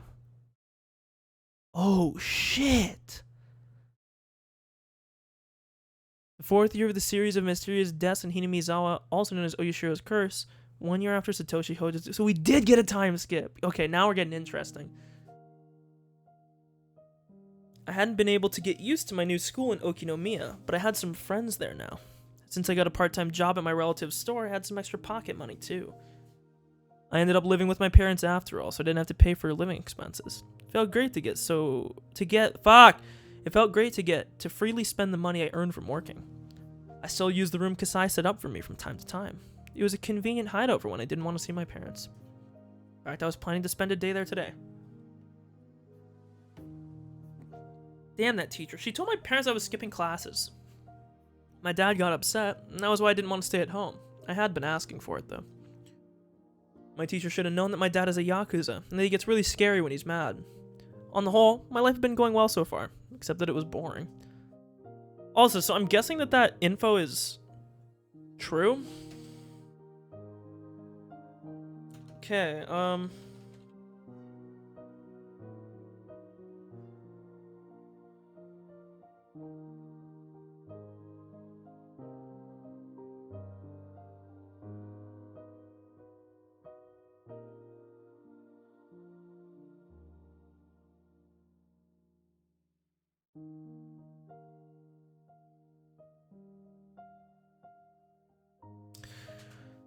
Huh, okay, that's really crazy. So they just out of nowhere, they're like, oh yeah, by the way, just Omega Lol, 1 year time skip. You got hit by a motorcycle. The reason I could enjoy this lifestyle is probably because I had to live in secret before. It was a great relief to be able to live without having to fake my identity. Wow, that might have been a valuable experience. I think I learned from it. I was going grocery shopping and thought I'd get enough food for a week or so. My parents would appreciate my presence more after missing me for a week. I was doing this for their sakes. Oh wait, isn't there a 100 yen sale today? Yeah, there is. I knew how to save my pocket money. I was in a good mood. I spun around with my arms spread out.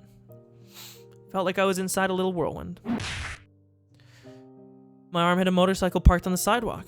It obviously wasn't where it was supposed to be. Ow, who parked this motorcycle here?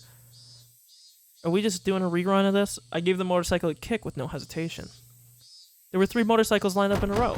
They all felt like dominoes. It was beautiful and so much fun. Oh, this was odd. I felt like I'd gone through the exact same experience before. Yeah, you did. When blinking my eyes in an effort to recall when that was, some people grabbed me by the neck and dragged me into a dark alley. It looked like these punks were the owners of those motorcycles. They started shouting at me. This was really strange. I was having deja vu. Yeah. This is all. That's right. It was when I met Satoshi for the first time. He came to save me. If I pretended to cry again now, would he come to save me again? I made a wish, and I started pretending to cry and beg for mercy. At that time, I doubted my ears. It's gonna be Keiichi. Yeah, cut it out. Can't you see she's crying? It was a boy about my age. I couldn't quite see his face because of the light illuminating him from behind. Satoshi? Of course it couldn't be him. It couldn't be. It's Keiichi! When I snapped out of my daydream, I realized that it wasn't Satoshi after all. He looked less gracious than Satoshi, so to speak. If Satoshi was pristine and untouched, this guy would have scratches all over him. But although they were completely different, I got a similar impression from him somehow. What the hell? What the fuck are you? You want to get hurt or what? Fucking say something, son of a bitch. The boy looked a bit taken aback. Well, I just thought you might want to let her go because she's crying, so... Huh? The fuck you think you're telling us what to do? Whoa, hold on. I'm against violence. What was up with this guy? I felt ashamed that I mistook him for Satoshi even for a second. He seemed cool at first, but he wasn't as cool as Satoshi after all. Well, I mean, I'm sorry that your motorcycles were knocked down, but I hope you don't feel too bad about it. How could I make you feel better? Of course, we don't have any money on us, you know? If you don't got money, then... If you got no money, you gotta pay what you're... I knew they were gonna say something like this. This chick's got some... Okay. Hey, are you kidding me? I tightened my grip on the stun gun in my pocket. Then I turned it up to the maximum intensity. Don't hold a grudge against me if you die, pervs. Also, just because of the theory I put forward, do we remember what Keiichi got hit with at the very end of Chapter 2 before, air quote, Mion ran away? It was a... S-T-U-N space G-U-N. That's right. A stun gun. I love it when girls get stripped. Okay, dude. They indulge in their imaginations, which arouse their spirits. Hey now, what are you perverts doing closing in on me? Your gross hands are groping the air. Are you gonna try and violate me? Okay. I'm not reading this shit. Hey, you out of your mind? Don't touch me with those filthy hands. Then a flash of light cut through the air. Was that the boy? You stupid fucks! Blows like thunderbolts knocked the punks down. Wow, so he was actually strong after all. What the hell? You want some? Huh? You don't have a clue, idiots. What the fuck are you on about? There's nothing arousing but stark nakedness. Leave her socks on at least. No matter what. Okay, what? This is the ironclad rule. Listen up, monkeys. What's the difference between Homo sapiens and other animals? That's right, humans wear clothes. I don't know if that's the only difference, but humans being without clothes are just animals. You get aroused only when the girl's completely naked, you're less than human. You might as well be animals. I'm gonna knock some sense into you. Clench those teeth. You mentioned a porn movie, didn't you? Let's say there's a... Okay, what am I reading? The definition of cosplay is too broad. To lecture on this subject is as difficult as explaining the spirit of Yamato to Yankees parachuting down from B-29s. So I'll limit the scope of the most popular ones, school uniforms. What are the 3 most prominent divisions in the larger category of school uniforms? Answer me. That's right, regular uniforms, oh my god, dude, he's right. Both the sailor style and blazer style are included under regular uniforms, by the way. Gym shorts and bloomers are likewise, and the color preference between white and navy school swimsuits is the same. Well, doesn't this sound exciting already? Let's say each of you has a preference in each one of these 3 divisions. Hey, you delinquent A, you take the regular uniform. Delinquent B, you take the gym uniform. And you delinquent C, you take the school swimsuit. Picture the image in your head within 3 seconds. Are you done? That's not good enough. Do it again. Okay. This is stupid. Yep, it's not cosplay anymore, yep.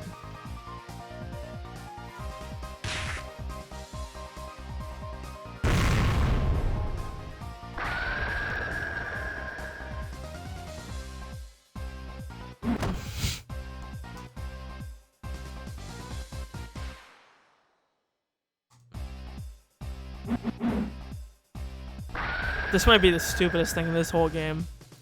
But he's kind of also spitting facts. Not so much with the Japanese part, I have no fucking clue, but...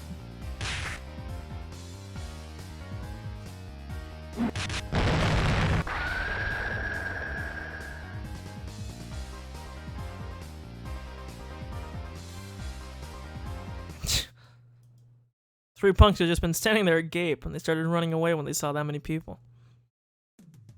You're awesome, Meibara. You had those punks transfixed all by yourself. One of them even had a nosebleed. You're so strong. Whew. Seems my personal aura has grown more powerful, dude. My man, Keiichi. If this keeps up, I'll soon surpass even Coach's made in heaven reality. Okay, dude. Not only do we have a JoJo reference, we have a Fate reference, too. What a fucking guy. Is that a double reference? Are you alright, Mion? The boy was apparently called Meibara. He turned around to face me. Even the way he mistook me for Mion sounded like Satoshi. But Satoshi isn't a pervert like him. I was anxious to see how you'd fight back, but I guess 3 guys were too many, huh? I don't believe it. I was still confused. I couldn't yet grasp the situation. Who was this guy? Mion had friends like him. I was still spacing out in shock, so I forgot to move. Until his hand touched my head. Well, you know. I'll forget that I saw you cry, so cheer up, okay? The boy called Meibara stroked my head roughly. It didn't feel good. It hurt, actually. Later on, Mion told me about him. He was called Keiichi Meibara. K for short. He's 1 grade below us. Not only that, but he just moved to Hinamizawa. Thanks to his attitude and lack of manners, he's already become an idol in their class. Mion joyously explained all this. Sure, he sounded like a fun kid. I knew why Mion was into him, but Satoshi's way cooler. He wasn't worth stealing from Sis, or was he? My heart throbbed. I was excited. I felt like I'd gotten a new toy. I was curious as to what kind of relationship Mion intended to build with him. I'd love to tease her about it. Oh, see, dude, this is when my hatred for Shion starts to come back to the surface. This fucking bitch. Thanks, Kay. Let me buy you a drink. My uncle's restaurant is just nearby. Why don't we go there? Now, this is weird, because now this also doesn't line up with the other timelines now. This is an event that didn't happen, unless... This is just something that I don't remember. But the only situation I remember involving the delinquents of the motorcycle was when Keiichi knocked him over, and Mion came to save him. Or Shion, whoever it was at the time. Meikashi Maebara said okay within 2 seconds. Well then, couldn't wait to tease the two of them. My boring life suddenly became bright again. Whoa, hey, don't cling to my arm. Oh, don't you like it? Well, I don't hate it, but it's just that your breasts are touching me and my breasts bother you. Meikashi Maebara was fun. Mion thought the same way I did. She would always talk about him. I was happy for her. It made me smile. I guess Kei is really your favorite, huh, sis? What's the most interesting thing about him? Let's see. Okay, well, there's also one thing I need to put here.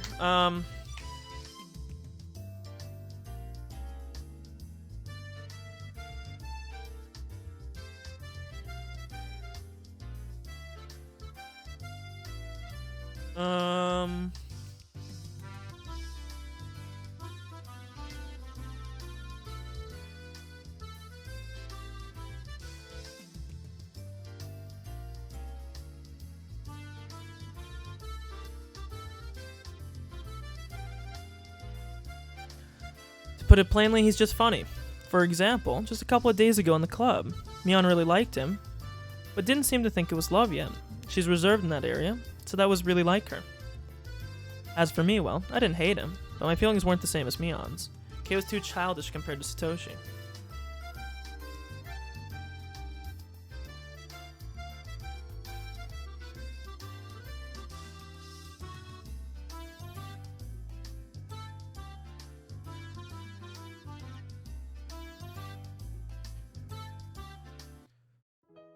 I wondered how Satoshi was doing.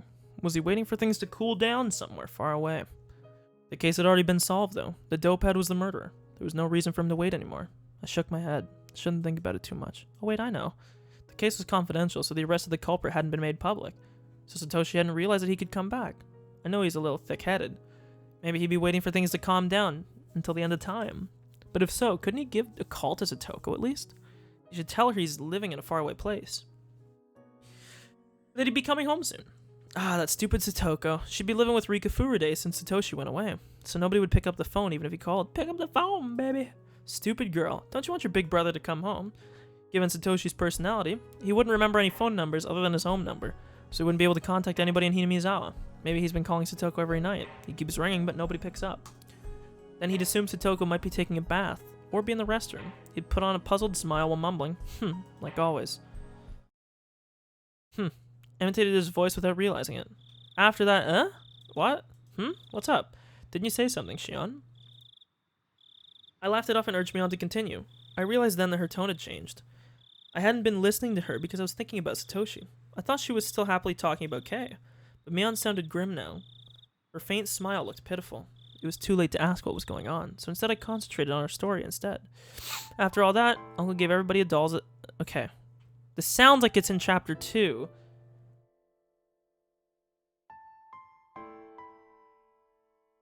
Everybody except for me.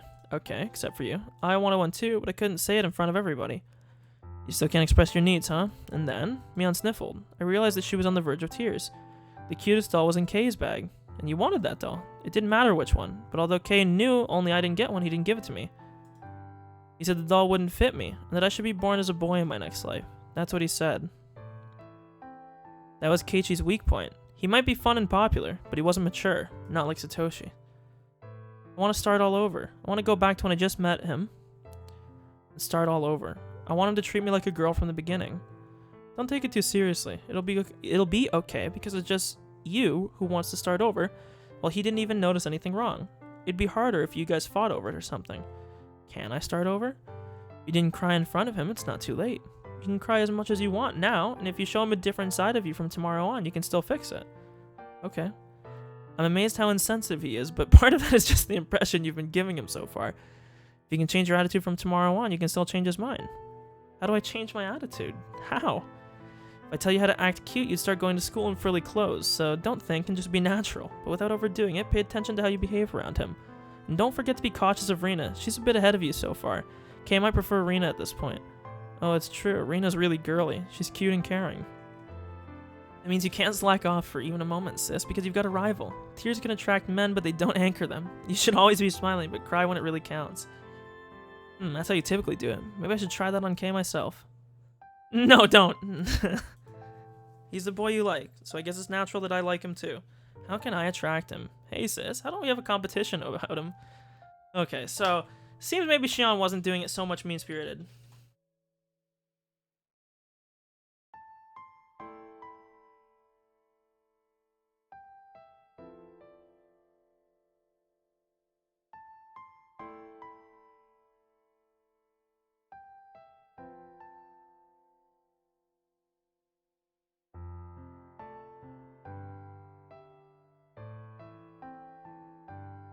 Sorry, I'm just writing stuff down to keep consistent.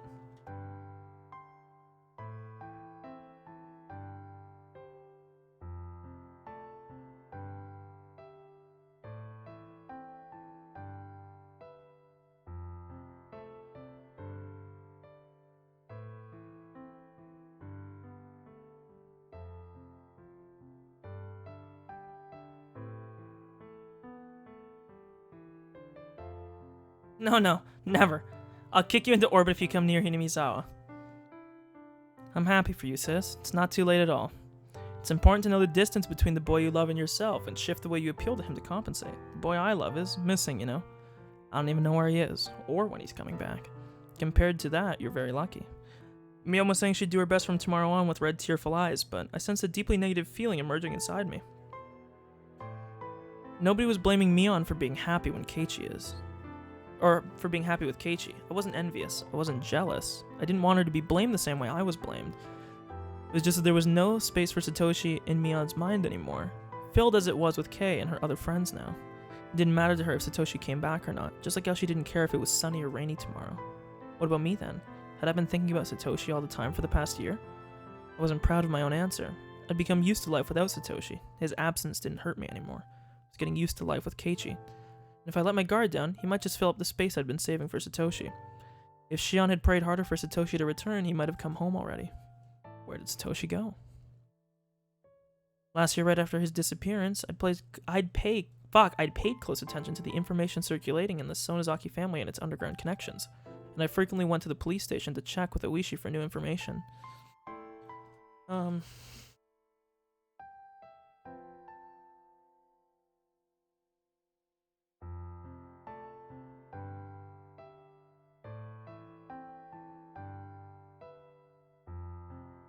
One second. Just writing stuff down.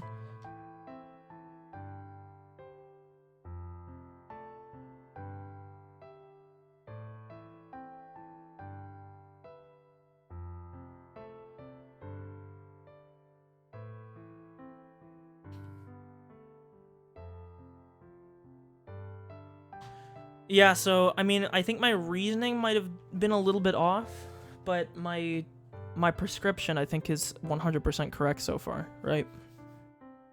Like, it seems as though I was right, or I will be right, I'm positive that they're going down this path, that Shion's gonna become the murderer in the Chapter 2 timeline.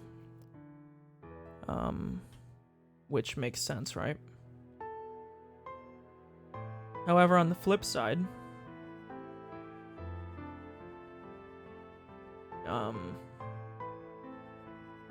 not exactly for the same reasons I initially posited. I could be kind of right. She kind of gave a little bit of the idea that I said, where I was like, oh, she's mad that, she was mad that Mion got to have what she didn't, right? Which seems to be a little bit on base. Excuse me. A little bit on base, but not entirely. Could be part of the greater reasoning, but, we'll see. Even with all that, I couldn't get any new leads on his whereabouts. I eventually became interested in Oyashiro's curse, which surrounded Satoshi's disappearance. I researched the dark history of the village. The more I looked into it, the less likely his survival seemed. I'd returned Mio's scrapbooks to her, and then I hadn't gone to the library since. I started a new life in a new school. I'd made new friends, and in the same way, as falling leaves cover the ground, I felt like I was losing sight of what was really important to me. Excuse me. It was already almost the end of spring. They said that summer was coming early, and it'd be very hot this year. Normally it'd be the rainy season now, but we'd had no rain at all.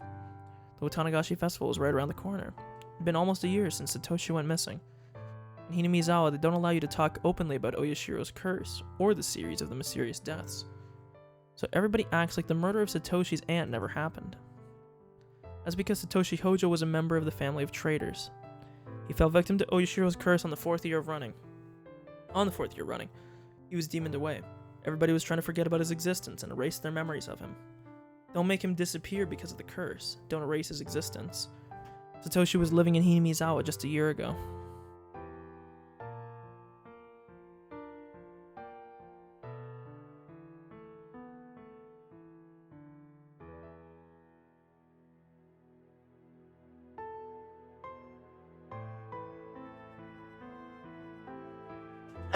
Excuse me. Oh.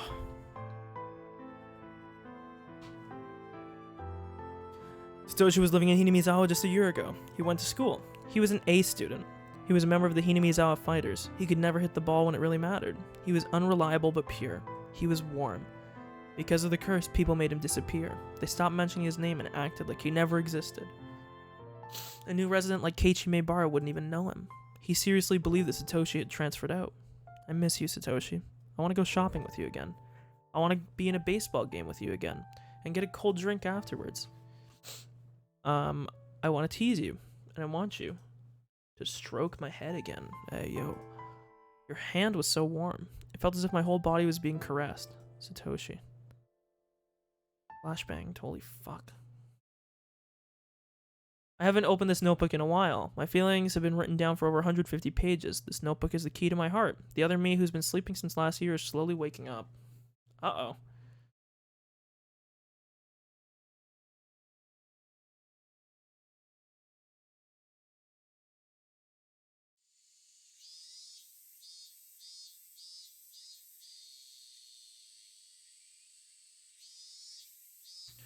Boom.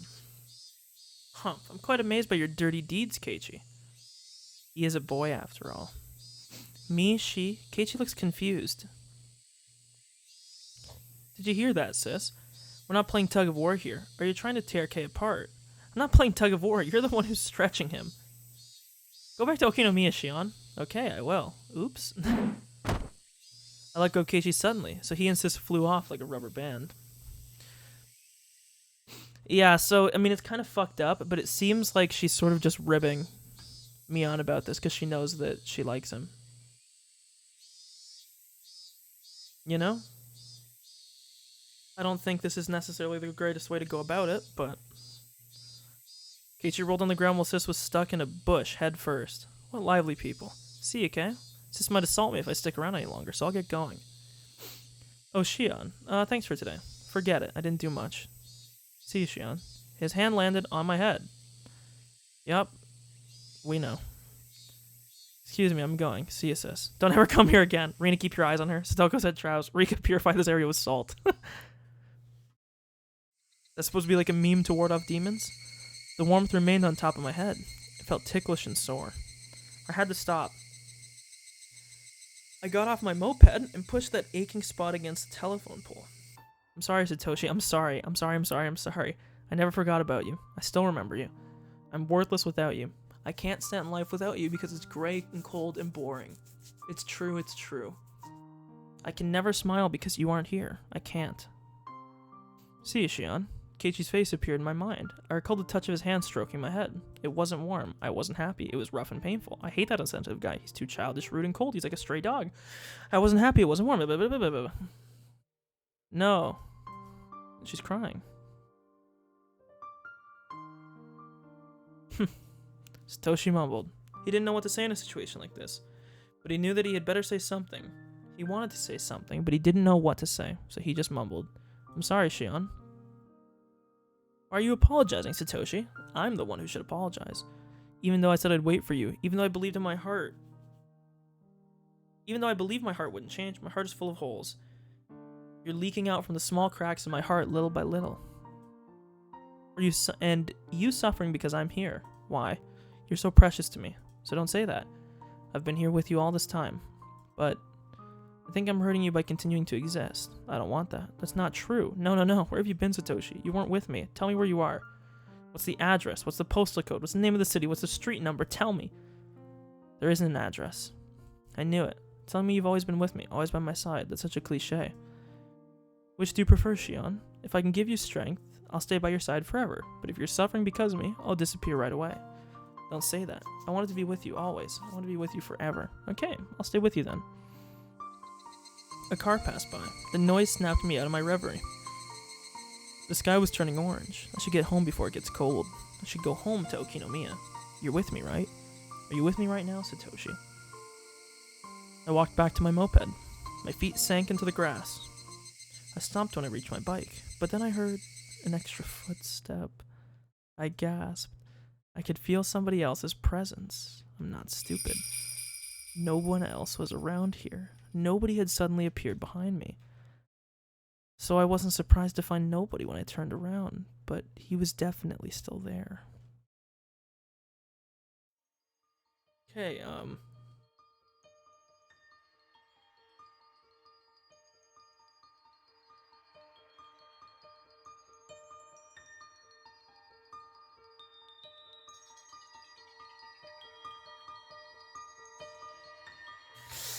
Yikes.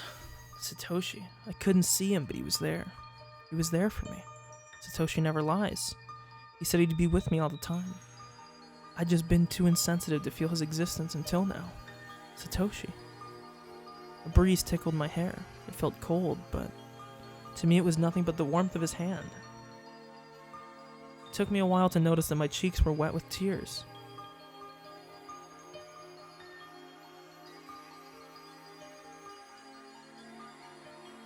So now I wonder what the real meaning of,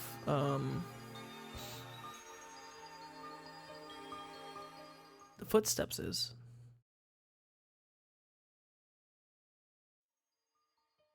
I was too scared to sleep. If I went to sleep, I might not find Satoshi there in the morning, so I kept talking to him until I passed out.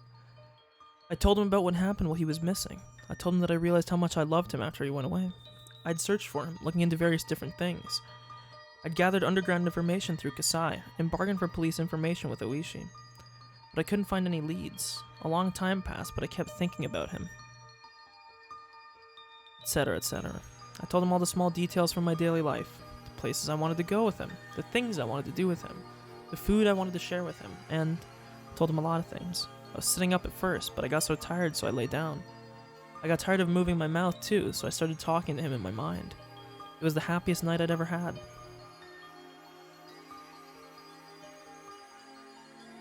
Okay. Flashbanged again? Holy shit, stop. When I woke up, I didn't find Satoshi by my side. I knew it somehow. I was afraid of it. That was why I didn't want to go to sleep, but at least I got to see him for one night. Just when I'd resigned myself to that, I felt Satoshi's presence again. It wasn't a dream after all. I thanked God. Excuse me. Until I began my strange life with Satoshi. As promised, Satoshi was always by my side. He couldn't laugh, mumble, or stroke my head, but he was always with me. Always right by my side. He disappeared sometimes, but he'd come back when I looked for him. It seemed that all I could hear was his footsteps. It's just the way it was. It was a bit sad, but I was still satisfied. She's kind of losing his marbles. Or losing her marbles.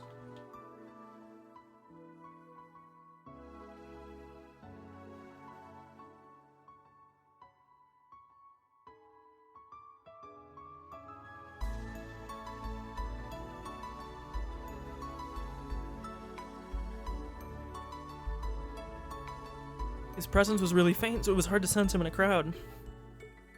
But he never left me. If he were tangible, I'd be taking his hand all the time so he wouldn't be lost. In contrast, I could feel him very strongly in a quiet environment. Of course, I couldn't tell what his expressions were because he was just a presence. And after I got used to it, I could tell what he was thinking. At first, I could only tell if he was laughing or not. Eventually, I started to feel his emotions more strongly. I could communicate with him normally. I was usually alone with him, though. I didn't want to go to school or hang out with my friends anymore. But Satoshi got upset about that. He'd keep mumbling unhappily. Now that I knew he'd always be with me, I shouldn't just stay home all the time. I was sticking to my time alone with him. However, because I was scared that he might suddenly disappear again, and I wanted to make the most of the time I was sharing with him right now. I must have been worrying too excessively. Satoshi will always be by my side. Yeah, that was his promise. He never breaks his promises. I was fine because he was there. Of course, I couldn't tell anybody about him, not even Sis. I could try to explain it to them, but they'd never understand. I was certain. Certain he was with me. So, I'd be alright. Never get fed up with life with him. He's really cute, you know? We always walk together. But when I stop, he always walks one extra step. That's so adorable. I love it. Yeah, dude, she's lost her marbles. Shion, what are you gonna do? I'm with Tanagashi this year. I guess I'll have some fun at the festival. Maybe I'll tease Sis and her friends.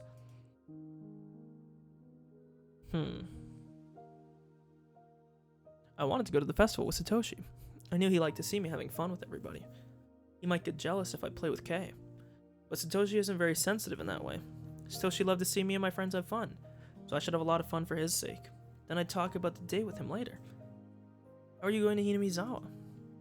Okay, so I guess we're gonna hear... We're finally gonna hear the child jumping on floorboards meme that's been going on, you know? From Shion's perspective. I'm taking my moped, so you don't have to. That won't do. Aren't you going to the family party afterwards? I can't let you drive under the influence. He won't let me drive, but he's kind enough to let me drink. Alright, take me then. Good. Let's leave before nightfall. I'll come pick you up around that time. Dude, Kasai is so long. Like, he's so elongated. After Kasai left, I sensed that Satoshi was excited about going to the festival. Tanagashi, huh? It's been almost a year since you went away. Satoshi seemed confused. I bet you're going all, I know, aren't you? We laughed together. All I gotta say, Shion, is pass the fucking blunt, bitch. You are losing it. Welcome. Here's your net in a bowl. Great. Wow, these fish are so active. They look delicious. I could eat this little one raw right here. Oh, is this the meme they were talking about eating the goldfish, huh? What are you saying, Mion? Mia, you eat goldfish? Yeah, this. Did you eat the one I gave you last year, too? No, I didn't say that. Sis shook her head. Oh, because this is Shion fucking with her, yeah. She turned all red. But you just said it. You said they look delicious. I heard it, too. Sis eats everything as long as it fits in. Okay, dude. If it's really good, I'll try it once. No, you can't, Rika. You're gonna get sick. Wait a minute. Hey, you. How long have you been here, Shion? Hi, Kay, Sis, and everyone else. Good evening. Ah, when did you get here, Shion? I've been here since you were at the chow mein booth. I found you guys quickly since you were making so much noise. Keiichi's taller than I thought. Look at this Chad. Is this Chad-chi? Hey, you're not in our club. Get lost. Don't be mean, sis. Right, Kay. You're fine if I come with you guys, right? I took Kay's arm and held it between my breasts. Puff, puff. We're going to have a ball. Power bomb. Okay, it's just, I was like, is the game frozen? I went around the booth with Sis and her friends. I joked around and laughed out loud. I teased Kay and Sis too. Kay was at the center of the group, so if I did something to him, it naturally involved everybody else. It looked like Satoshi was having a hard time finding his own spot in the crowd. When I glanced at him in a quiet moment, he smiled and told me to have fun without worrying about him. If he were tangible, I'd pull his arm to join the crowd. It made me sad that I couldn't do that. So was she hearing Satoshi? I bumped into somebody's shoulder. It was obviously my fault, so I apologized right away. As it turned out, it was somebody I knew. Oh, looks like you're having fun. Good evening, Shion. The moon looks beautiful tonight, doesn't it? Oh, it's been forever, Takano. And you were... Nice to meet you. I'm Tomatake. I heard you were Mion's twin sister. Nice to meet you too, Tomatake. I heard you were a great cameraman. Please, take a picture of me someday. I'm just an amateur dreaming of going professional. Well, you're really great. Actually great, Jiro. You're good at many things. And he's like, stop. We're talking in front of kids. No, I need to study more. I have no talent, so I have to put a lot of effort to compensate. They must have been in a relationship. You two look so happy together. Am I interrupting you? Oh no, I appreciate your consideration. But you're not interrupting us at all. And you can call me Mio like before, not Takano. It's been hard for me to call someone older than me by your first name. Well, never mind. I always think about how weird that would be if I lived my whole life and people called me by my last name. That's like what your teacher says to you, you know? Guess the honorific memes are just different there, but fuck. I smiled bashfully and Takano smiled back elegantly. I haven't seen you in the library since. I wanted to talk to you more as a fellow researcher. Well, when I feel like it. Fellow researcher, are you interested in it too, Shion? I mean in the legend of this village. Tomitake raised his eyebrows. As far as I knew, Takano's hobby wasn't exactly normal. On the surface, our research dealt with the cultural history of ancient Hinamizawa, but its main focus was the Watanagashi festival from ancient times. The cannibal banquet in which they captured and gutted a live sacrifice. Her research covered various stories surrounding that, and other legends of cruelty. It was nothing if not gory. That's where her main interest lay, so I didn't feel comfortable being called a fellow researcher, to be honest. But objectively speaking, her research notes were fun to read. It was then I heard the loud booms of the taiko drums, the main event of the Watanagashi festival. The dedication dance was about to start. According to Takano's hypothesis, the part of the dance where the shrine maiden tears open a futon mat represents gutting a living victim. It's starting. I should head over. Aren't you guys coming to see Rika's performance? Oh, haha. Tomitake looked bewildered. Did that mean he wasn't coming? Takano giggled and whispered in my ear. To tell you the truth, we're thinking of sneaking into the ritual storehouse. Huh? She made it sound like she was going to do something fun, but it wouldn't be amusing to anyone who knew what the ritual storehouse was. Ritual storehouse, or the storehouse for ritual implements, is a sort of treasure house belonging to the Furude Shrine, where the Oyashiro's sacred treasures were stored in there. Only people from the Furude family and selected members of the other 2-3 families are allowed to enter. They believe that if other people enter, the place will be desecrated. Everybody in Hinamizawa must have been curious about what was in there when they were kids. But the storehouse was always tightly locked. You couldn't just peek into it either. Kids would get chided if they played around it, so they'd learn to stay away. I didn't like being around it myself since I was familiar with all that. Even though I didn't believe in curses, I still didn't want to be near it. Nothing good can come from breaking the rules. Were they still going to enter the ritual storehouse despite all that? Pretty sure it's tightly locked. It was until last year. Rika had the heavy bolt changed to a cheap padlock, because the bolt was too heavy for her to lift. Did you know that? I didn't, thanks for telling me. No, but even if it's cheap, it's still locked, isn't it? Jiro's very skilled. Oh, are you good at lockpicking? Once the Watanagashi ritual starts, everyone will gather around the stage, right? Then that area around the storehouse will be completely devoid of people. Tonight, this place will be a blind spot. Can't see the forest for the trees, I suppose. According to her hypothesis, the ancient tools used for human dissection and torture would be found in the ritual storehouse. Why don't you join us in a bit? It's now or never. Hee hee hee. So maybe I'll see you then. Takano, what are you telling her?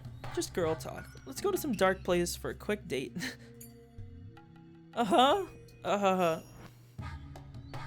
walked against the flow of the crowd alongside Tomitake. The ritual storehouse, huh? It was supposedly filled with torture tools. Considering what they had in the underground torture room at the Sonozaki house, that's quite possible. Satoshi fell victim to the curse in the 4th year. His aunt's death was the sign of Oyashiro's curse. Satoshi was the sacrifice to pacify Oyashiro's anger. That was what Takano said last year. It was just her hypothesis. At present, I wanted to deny her hypothesis because I wanted to believe that Satoshi was still alive. If her hypothesis was correct, either some religious fanatic or somebody from the 3 families must be imitating the curse in order to revive the ancient custom of Onigafuchi. That would mean that it was them who killed Satoshi. So what if the ritual storehouse was filled with garbage instead of torture implements? Maybe it was filled with broken palanquins? Palanquines? I remember this popped up before and I didn't know how to say it either then, but... Or freshly painted signboards for the festival. What then? It wasn't really hard for me to believe that it was filled with the chemical smell of paint. Maybe I'll get to deny the hypothesis that Satoshi was sacrificed by seeing the inside of the ritual storehouse for myself. Whatever was in there, it didn't mean that Satoshi would come back. Satoshi, what should I do? Since most people went to see Rika's ritual dance, the festival grounds were deadly quiet. Even so, I couldn't sense Satoshi. Did he go somewhere, or was I not paying enough attention? Or maybe he wasn't feeling any emotions in particular. After thinking for a while, I decided to go in with them. I'm sorry why I'm yawning. It had been almost a year since Satoshi's disappearances. I'd been avoiding the truth because I was afraid he might be dead. But now I had a chance. I had a chance to see the inside of the ritual storehouse. I felt as though something divine had arranged that coincidence. On my way to the storehouse, I noticed Keiichi. He was jumping up and down trying to see Rika's dedication dance over people's shoulders. If I took him along, we could split the guilt. Oyashiro might put a curse on me for entering the divine storehouse. I wanted a partner in crime, since the boy I loved disappeared last year because of the curse. Oh my god, Shion is a fucking bitch, dude. Unbelievable.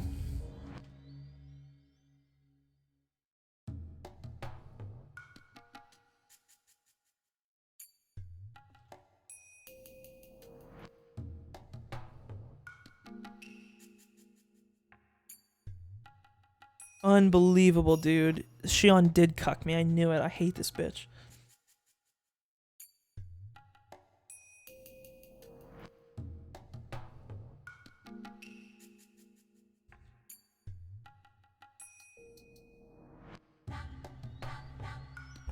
Whoa, what am I thinking? That must have been the demon inside me. I shook the thought out of my head. What's going on, Shion? Where's the best place to see Rika's dance from? Is it far? Huh? I never said I was going to show you that. We made it to the ritual storehouse. Keiichi was baffled by the whole situation. Our timing had been perfect. I could see Toмотake picking the lock. Okay, here we go. This is what I'm really important. I really want to hear about the child floorboard meme. You know? Even though Keiichi must have been curious, he insisted that we shouldn't go in. But I talked him into it anyways. He was quick to change his mind when Toмотake joined in. It was completely dark inside, so Takano lit a battery-powered lantern. A small entry space appeared before us. So dark in here. Take care not to trip over anything. I appreciate the concern. Okay, doorman, keep a good watch. We're shutting the door now. Takano closed the door with a smile, as if leaving Toмотake out on purpose. Man. Alright everyone, have fun. As soon as the heavy door was closed, we were surrounded by quiet darkness. By a quiet darkness. All we could rely on was Takano's lantern. It'll be fine. It's an outdoor lantern with backup batteries inside. It won't go out or anything. Takano teased Keiichi a little. Keiichi in turn looked a little pale. He seemed to be able to recognize the sanctity of the building even though he wasn't from Hinamizawa. Let's go in. Here we go. There. After Takano opened the heavy inner door, a dusty, foul smell flowed out. It was like the mix... It was like the... See, I fucking read down again. It was like the smell of a pantry that hadn't been opened in years and the smell of a fish market mixed together. I didn't know exactly how to describe it, but it was a bad smell. From listening to the echo of our footsteps, I could tell that this room was much bigger than the one we were just in. When Takano raised her lantern, I could clearly see just how big it was. Wow. At the far side of the wall, there was a statue of some kind of god staring down at us intruders.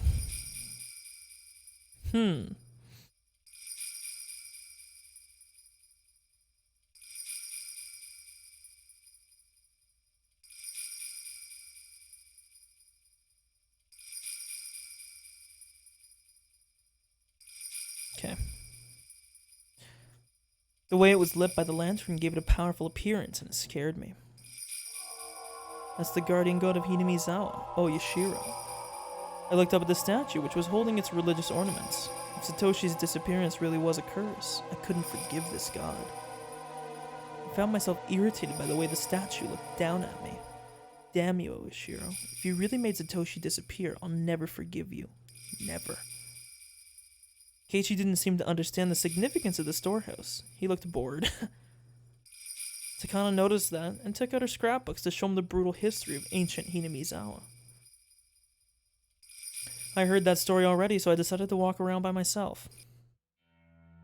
Since I knew the significance of all these tools, I felt a little nauseated. Though they certainly wouldn't jump out at me, I still found them intimidating. They looked as if they were craving for fresh blood after not having been used in hundreds of years. All the tools looked similar to the ones I saw in the underground torture room at the Sonozaki main house. If those tools were the progenies of torture implements, I don't know why I said that wasn't even a word I said. If those tools were the progenies of torture implements, these would be their ancestors. All the implements here looked old. I doubted they could really be used. They weren't kept maintained like the ones at the Sonozaki house. So did that mean they shouldn't scare me? No, on the contrary. They told me that cruel rituals were indeed performed in this village at one point. Now that I found scary. What Takano told me was the truth. When I stopped, Satoshi also stopped behind me one step later. I felt no emotional change in Satoshi. Okay, so let me write this down here.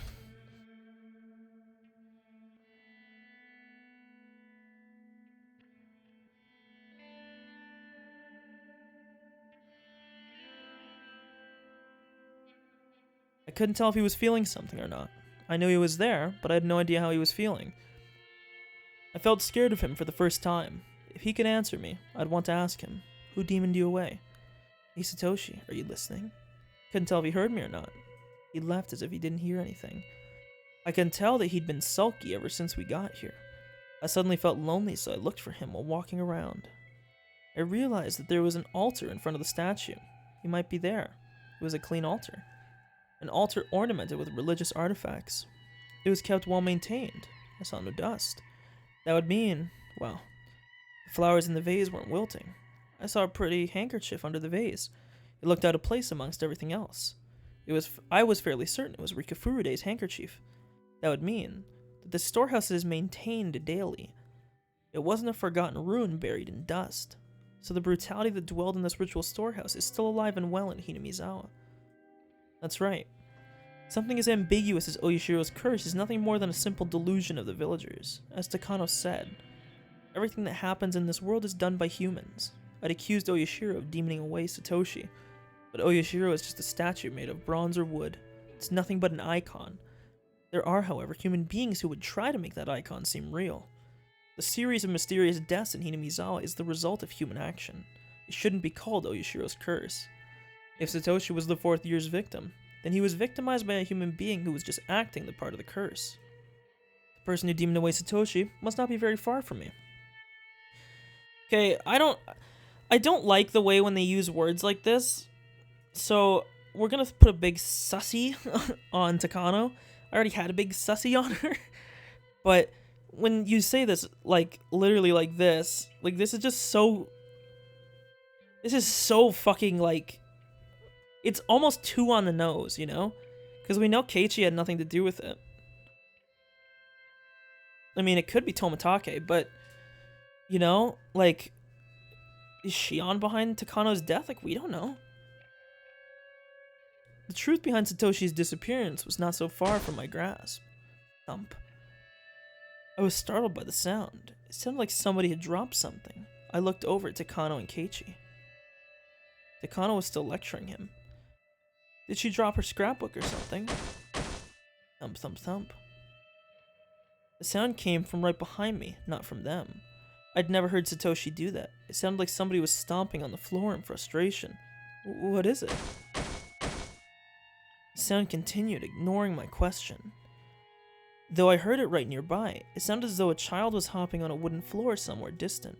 What's wrong, Satoshi? Are you angry about something? I couldn't read his expression. I thought he was mad, but I didn't sense any emotion from him at all. Was he mad that I touched the altar? Maybe you weren't supposed to do that. It's not that I'd been able to communicate with Satoshi in a concrete way. I just talked to him. I was never expecting him to react like that. I didn't sense a willingness to communicate from this creepy sound.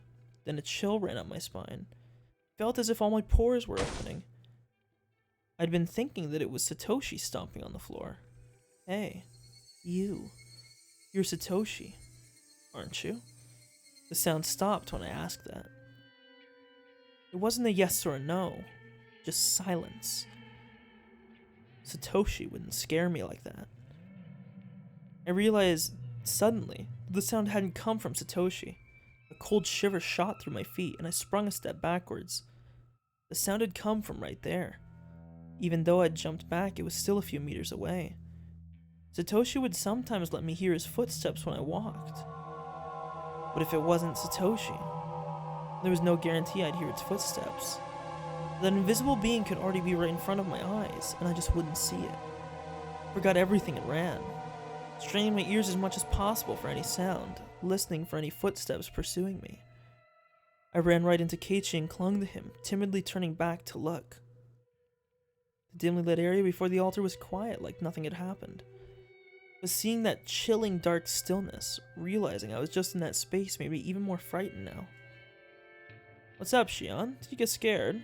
Keiichi made fun of me. Even though he'd looked horrified just a little while ago, he now looks satisfied to see me scared too. I know girls tend to get freaked out by haunted houses. Well, I don't mind it. Anyway, let's go, before Takano leaves us behind. I pretended to be fine, but I wasn't sure if I was able to hide my fear entirely. The footsteps were chasing me. They were outside the illumination of the lantern, as if they couldn't go into the light. The presence never left us, however. It followed us like a fourth member of the party. Sometimes it made a stomping sound as if wanting some recognition, but neither Takano nor Keiji seemed to notice it. It was possible for Takano to be ignoring it, but Keiji would never ignore it. If he could hear it, he would have said something.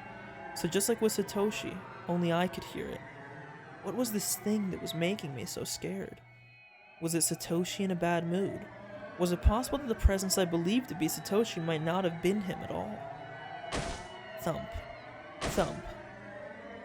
What are you upset about, Satoshi? Tell me if I did something wrong, I'll apologize.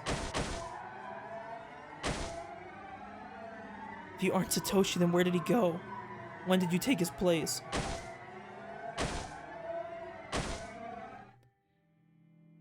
Shion, are you alright? I'm fine. You look pale, though. I'd appreciate it if you didn't stretch my clothes too much. Oh, sorry. Oh, am I interrupting you two? I decided to engage in the conversation to help myself ignore the sound from behind. I didn't hear the sound as much and it became a bit more distant. Yeah, I shouldn't be paying attention to it. It wouldn't bother me if I didn't hear it. I should just ignore the noise. Takano, you're researching whether those customs survived into the present. You are, right? What I'm about to tell you is a secret, alright? I told you, Shion, because you're an understanding person, but the other villagers don't want to hear it. If things go awry, I could be ganged up on and punished. She smiled at me like a witch. Thump thump. Maebara, you keep it a secret too, okay? If this gets out, I could suffer Oyashiro's curse or be made into a sacrifice. If it's the curse, then I wonder what kind of death it'll be this year. If it's the sacrifice, then will I be thrown into the Onigifuchi swamp while still alive? And it is tonight, you know, the night of Oyashiro's curse. It certainly is. If the curse strikes for a 5th time, it'll happen tonight. Thump, thump, thump. Takano pulled out an old scrapbook from her paper bag and started turning the pages. She opened at the page with that one article. It was the one about the brutal murder of a Watanagashi victim. It happened in the Meiji era. This is a story that actually happened. It was around the end of the Meiji era. They discovered an unknown mangled corpse, the victim of a murder in Onigifuchi village. Oh my god. Never before has there been a corpse treated with such cruelty and inhumanity. Hey, you guys seriously don't hear that? It's freaking loud, how can you not hear it? Hell, it's freaking noisy, cut it out already. And the next moment we all heard a squeaking noise. We turned around in surprise. It was just Tomatake opening the door. Haha, did I startle you? Oh, Jiro, can you not resist seeing inside? This is a splendid treasure trove of torture devices. One sec, let me write this down here.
I'll pass on that. I'm bad with this sort of thing by nature. Takano laughed as if making fun of Tomatake for being such a scaredy cat. In any case, the dance and ceremony are over and everyone's going down to the river. The festival as a whole will be over within minutes. Time was up. I never expected that Tomatake would save me from this nightmare. His face suddenly looked heroic. Oops, I didn't mean to do that. Oh. Keiichi, are you leaving too? I've seen enough. Shion, you're good too, right? Let's get out of here. I want some fresh air. I agree.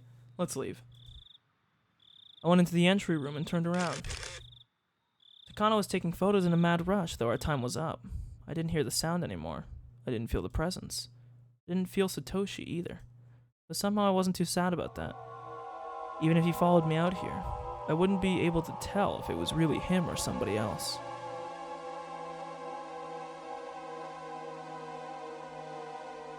Yeesh.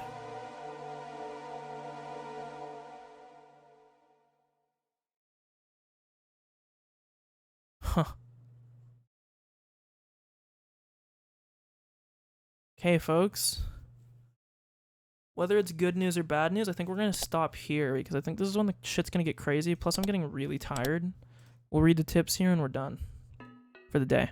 We will probably finish this tomorrow. The underground torture room is officially called the Underground Ritual Storehouse. Good to know.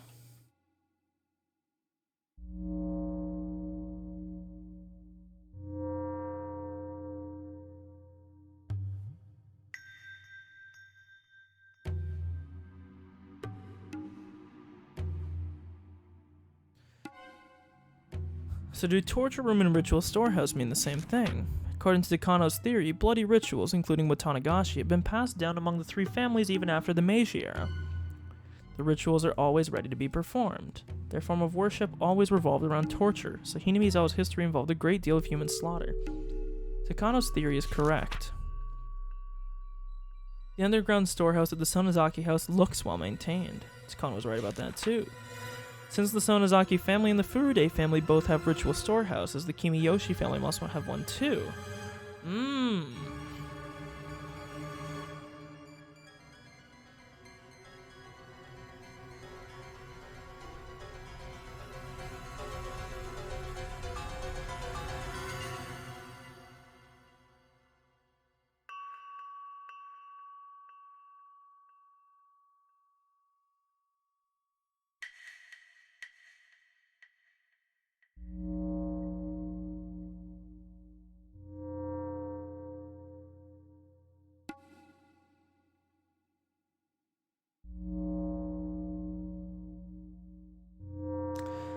After all, these ancient and brutal customs are still handed down through the generations. I should remain armed with the knowledge that occult events are still secretly being performed in the cursed village. This is the next page. The sanctity of the ritual storehouse is one of the most prominent elements in the worship of Oyashiro. Of course, I knew that since I'm originally from Hinamizawa, but violating that sanctity is actually a more serious problem than I thought. Takano's research shows that the history of the ritual storehouse goes way back. The ritual implements within have long been viewed as inviolable objects, which is why it was strictly forbidden to enter. Takano's theory says that Watanagashi was once a public execution, performed to stabilize the reign of the three families, rather than a purely religious ritual. If so, the ritual should hardly be called sacred. Under those circumstances, the implements should have been despised as the symbols of hatred and fear. When instruments of fear are too visible, it only creates a reign of terror. Someone say, reign of terror? I thought you were going to say reign of chaos. We keep them as hidden as possible, and they gain divinity. Many said they would become tainted if the laymen touched them. The only reason for that was to preserve their false prestige through secrecy, since they would lose their sanctity if revealed to the common folk. In other words, the true identity of the ritual storehouse's sacredness was fear. That was the emotion ruling over the village. Okay, that's not really getting much new info here, you know? The reason why Takano and Tomitake were cursed is because they broke into the ritual storehouse. I don't know how the villagers found out about it. Maybe somebody was watching. Maybe there was an anti-theft alarm. Either way, our intrusion must have been reported to the highest level of the curse system. That's because, considering the distance between the village and the site where Takano's body was found, she must have been killed right after we came out of the ritual storehouse. Okay, let me write this down.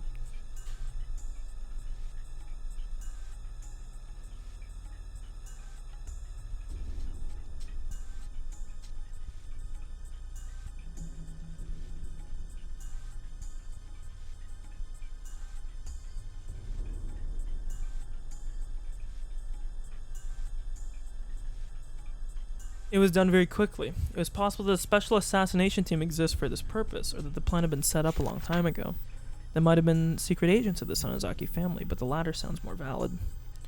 But if so, who would have been the victim if nobody broke into the ritual storehouse? Hey folks, sort of a cliffhanger, you might say. But that's a stopping point for today. So we're gonna stop here. Then we will rip it out. We're looking like we probably only have a handful of chapters. We have, let's see, 9 out of 16 achievements, and again, one of them is for the after party achievement, and one of them is for reading all the tips. So 16 minus 2, 14. 14 minus 9, we got 5. So we got 5 chapters left. Now, to be fair, they do get a little bit longer. So we're probably looking at about the same length stream. I'll probably start earlier than I did today, tomorrow. And we'll polish this chapter off. But there it is. We're done for the day. Have a good night. Bye-bye.